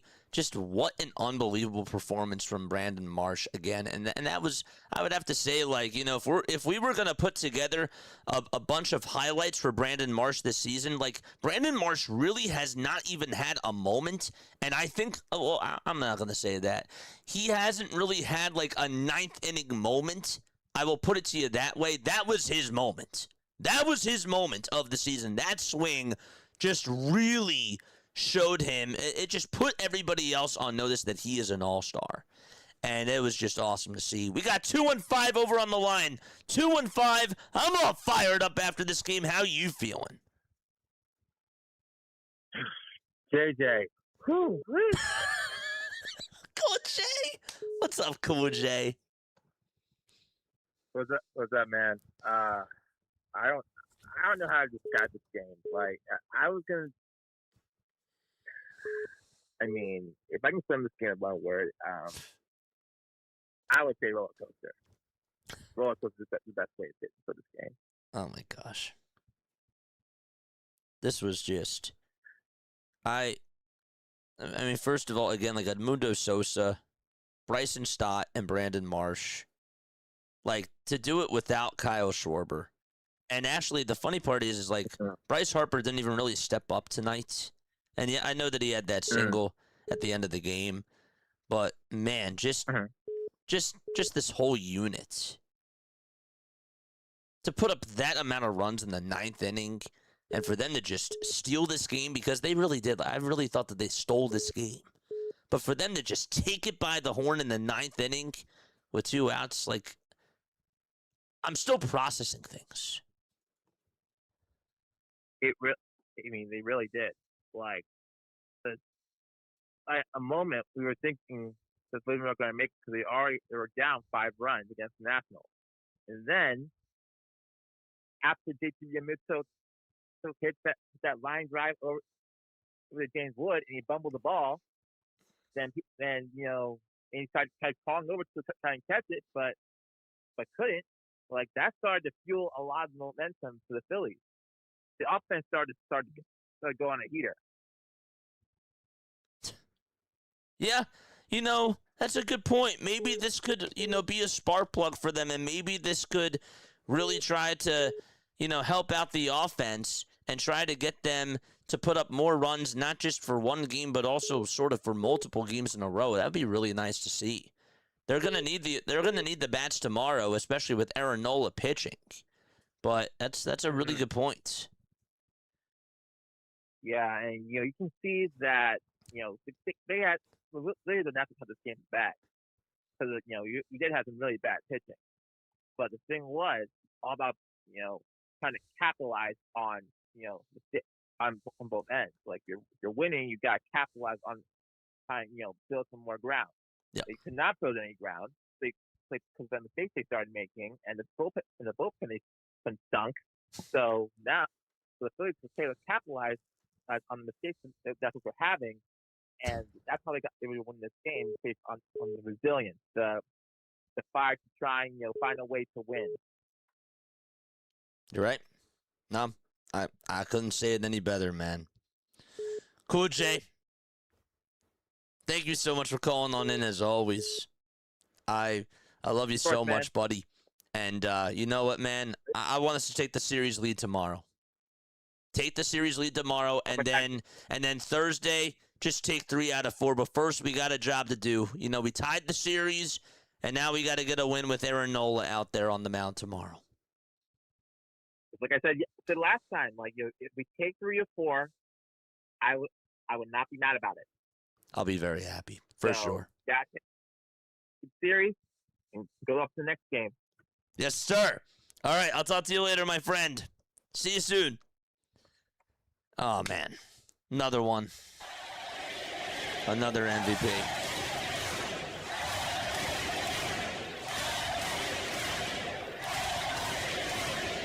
Before I take this next call here, all I just got to say is that, look, this Nationals team really is trending in the right direction. They have to learn how to win, okay? And, like, that's part of, like, the whole thing, too, is that they were playing really good baseball, and this is going to be something that is going to stick in the back of their mind, and this should definitely fuel them, right? Because they have to get this type of experience. Like, James Wood, this is great experience for him. Like, he's going to remember this. This is going to eat at him. Right? The bullpen, this is going to eat at them. Butera, this is going to eat at him. And this is really going to, this is just one of those losses for them where it just showed immaturity. And they're going to take this on the chin. And they're going to, and they're going to learn from this. So my point is that before you start winning at a lot of high levels, you have to have moments where you take experience and you learn from your mistakes.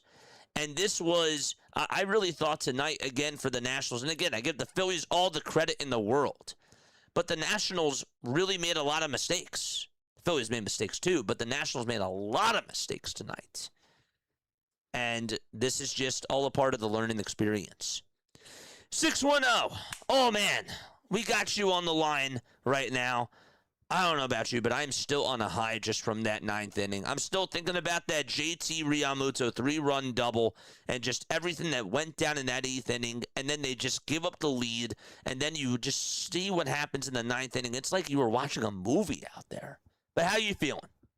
Yeah, like when you have Marsh out there and you have, Sosa, and you have, all them out there, they're, doing phenomenal, in my opinion, right now.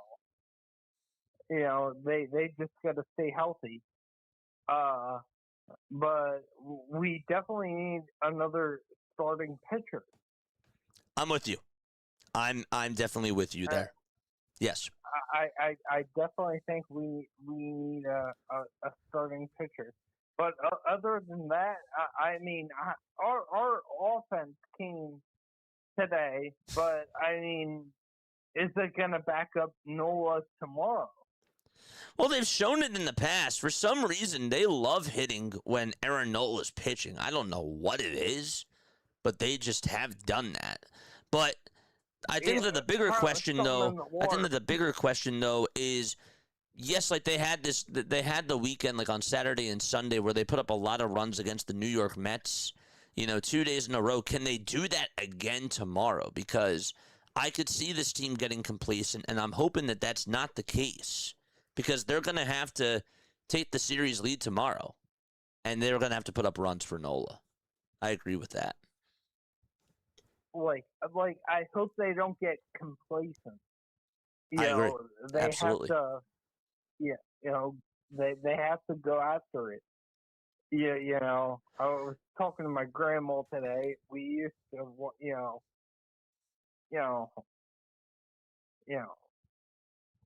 eat ice cream and, just watch the ball game and everything like that. That's so cool they get to watch it with her. Yeah, it comes down to who they put in the game. And honestly, Trey, he did kind of pretty good today. I'll give him that. That hit in the ninth inning was huge. That hit in the ninth inning was huge. That literally saved the game. I have to give that to him. I have to give it to him. Yeah. I can't go against him tonight. but we definitely need infielders, outfielders. You know, when it comes to the infield and the outfield, you know, hopefully we get, a Trout. It's just one of those things. I hear you. We just need it. I hear you, man. Yep.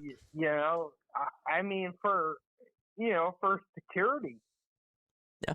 No, I hear you loud and clear, man. I want this team to go out there and get another right-handed bat, and I want them to get another starting pitcher, too. I know that Dave had a very good trade deadline last year. He didn't have a good off-season this year. That's a whole nother thing, but I don't know. We'll have to wait and see what happens at the deadline, but overall, like I definitely agree with everything that you're saying as far as trying to go out there and get another right-handed bat and trying to get another starting pitcher, because you can clearly have, like, you can never have too much good starting pitching. And obviously with how this team has been year in and year out, we all know the same story about October. The bats go cold and you need another right-handed bat. I agree, but I'm just still in awe with what happened in that ninth inning. It's like I can't even think about anything else. Like I was too when you were calling the game. You were like, "That ball is out of here!" Yes. I was like, "Oh man, this is not Harry Tower. Come on." But I was like, "Come on, this is JJ, Yes, sir. So I was looking at the game and I was like, oh man, it's insane. It's just unbelievable. Yeah. My friend, what's your name? What's your name? I forgot to get your name. Craig. Craig, thank you so much for calling on in. I hope you call back in again, man. I really love hearing you, man. I love hearing your takes. You provide some really good stuff. Yeah, like I try to, do as much as I can. Yes, sir. Other than that, Phillies for life. That's right. Phillies for life, baby. Craig, thank you so much for calling on in, man. Thank you to all the callers. I mean, we had some great calls. We did.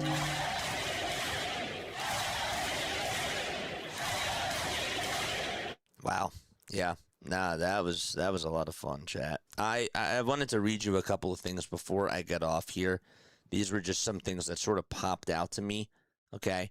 So I took a couple of screenshots just to make sure that I save these things. So NBC Sports Philadelphia had a graphic called "Oh What a Ninth." If you know the song "Oh What a Night" by Frankie Valli and the Four Seasons, that was their graphic, which was a really good idea, by the way. That was really creative. Oh, what a ninth. 8 runs scored, all with 2 outs. 8 hits, a double, and also 2 homers as well. A double and 2 homers in that ninth. 10 consecutive hitters reached base. The Phillies sent 13 batters to the plate. And that, by the way, is tied for 5th most 9th inning runs with 2 outs in MLB history since 1920. I'll repeat that part again. The 8 runs is tied for 5th most 9th inning runs with 2 outs in MLB history since 1920.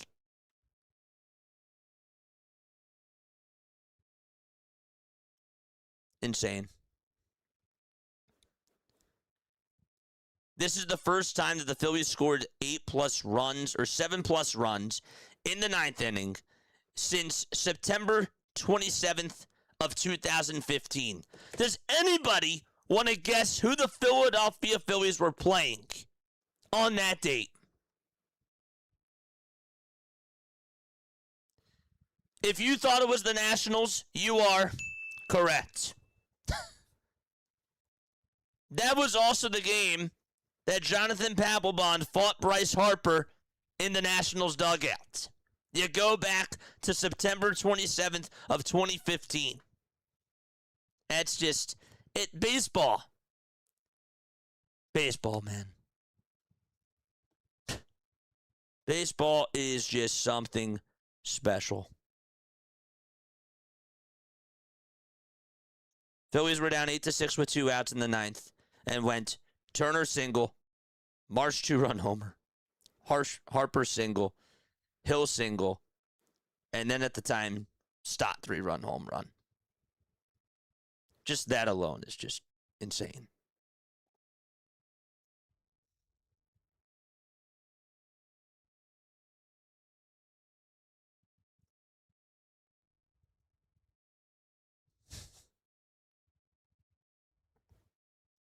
Clayton Beater said last night, I don't think that there's a team that we want to beat more than the Phillies. And that was after his 6th save of the season. And he gave up the 3-run double to JT tonight. That's just insane.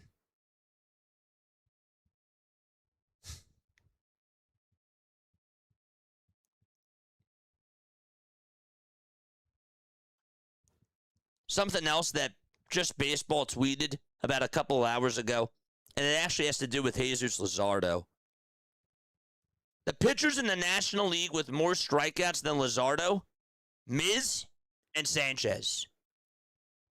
Last year, Sanchez and Luzardo were the first lefty duos in Phillies franchise history to get over 200 plus strikeouts. They could, honestly, they could do it again.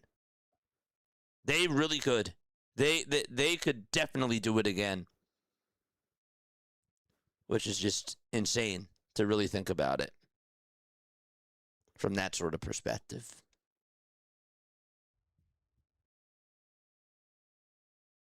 Yeah.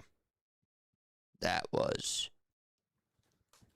I don't know if you got 2022 vibes after tonight, but I sort of did. The Phillies game video that they post is about to be absolutely wild. This is going to go in the yearbook. Easily. I'm weird on enjoying his work, and for sure not for kiddos. The Kill Bills are my favorite. Yeah, the Nationals. The Washington Nationals. Sure, we can hit bad pitching, but we gave up 9 to the Nationals. That's a bit of a concern. And look, Sonic, you're right. You are definitely right. That's the other side to the equation, and I definitely feel you on that. I'm not saying that is invalid, because that is, again, when you look at this bullpen, you can't trust them right now. They are so bad.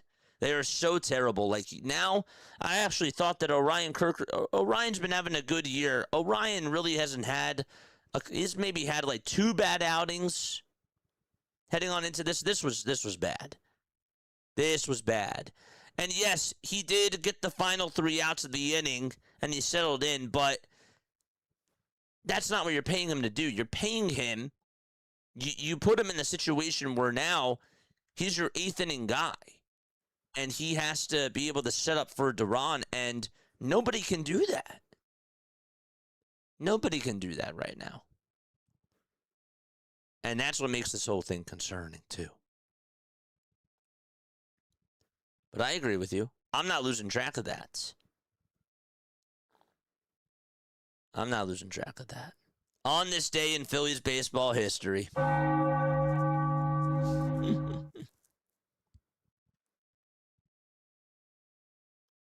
I appreciate that. I do. Yeah, that's the Nationals. The only problem with Luzardo is that his ERA is too high when he gets a ton of strikeouts, but also lets up 3 to 5 runs a game. Still our third best pitcher. No, he is. And Zeus, again, like I'm going to say, like I thought that he settled on in fine. Like after he gave up those 4 runs, it actually really looked like that he was angry, like somebody punched him. You know, like he was a little kid, like in the sandlot or something, and just got pushed like into the ground by like a big bad bully, and then he just stood up and he just had this confidence and just took his fastball to 99 miles per hour. He looked really frustrated out there, and I thought that he settled on in perfectly after that, and they needed him to do that. They needed him to stay locked in because they couldn't blow the game even more. The offense did eventually get back into this, and again, the 2-run swing by Edmundo, and then the hustle by Edmundo Sosa on the RBI fielder's choice, all that stuff really did add up. And then you looked at that 7th inning, and you saw that he got himself into a little bit of trouble, but he dialed in. He dialed in, and that's why I'm sort of like, yeah, that 4th inning sucked. That 4th inning was bad. But I'm also like, you know, on one hand, I'm like, yeah, that sucked. Yeah, that was bad. But also on the other hand, I was like, dude, he really took it to another level, and he looked angry. He looked so fired up after that. Like, he looked like he was ready to, like, go punch somebody in the mouth and just, you know, stand up for himself. And I thought that actually sometimes we question, does he have a backbone? Or sometimes I question that. I don't know if you guys question that. But he really did show that he did have a backbone. And that was like, okay, that's sort of new. So, all right, that's going to wrap it up for me. I love you guys so much, and I am going to wrap it up right now. Yes. Okay, so after we end the stream, we are redirecting over to, let me make sure that he is still live. Let's double check that really quickly. Is Mitch still on? I don't know if he is. Let me double check. Okay.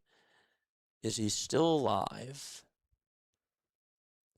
No, he's not. Okay, so we have to change our redirect. I was going to redirect over to him, but then we just got caught into doing this. We did, so let's make sure that we fix that right now. We'll do a redirect over to, who else is live? I got it. We'll do a redirect over to, we'll do a redirect over to Fitzy. We haven't redirected over to Fitzy in a little bit of time, so let's make sure that we do that right now. All right, I love you all so much. Lila Tove, have yourself a great rest of your night. Tomorrow is Aaron Nola Day. Phillies have got to win the 2nd game of the series, and we'll see how they do tomorrow night. What a win, what a game, and what a season for the Philadelphia Phillies. Love you all. Catch you soon. Peace out.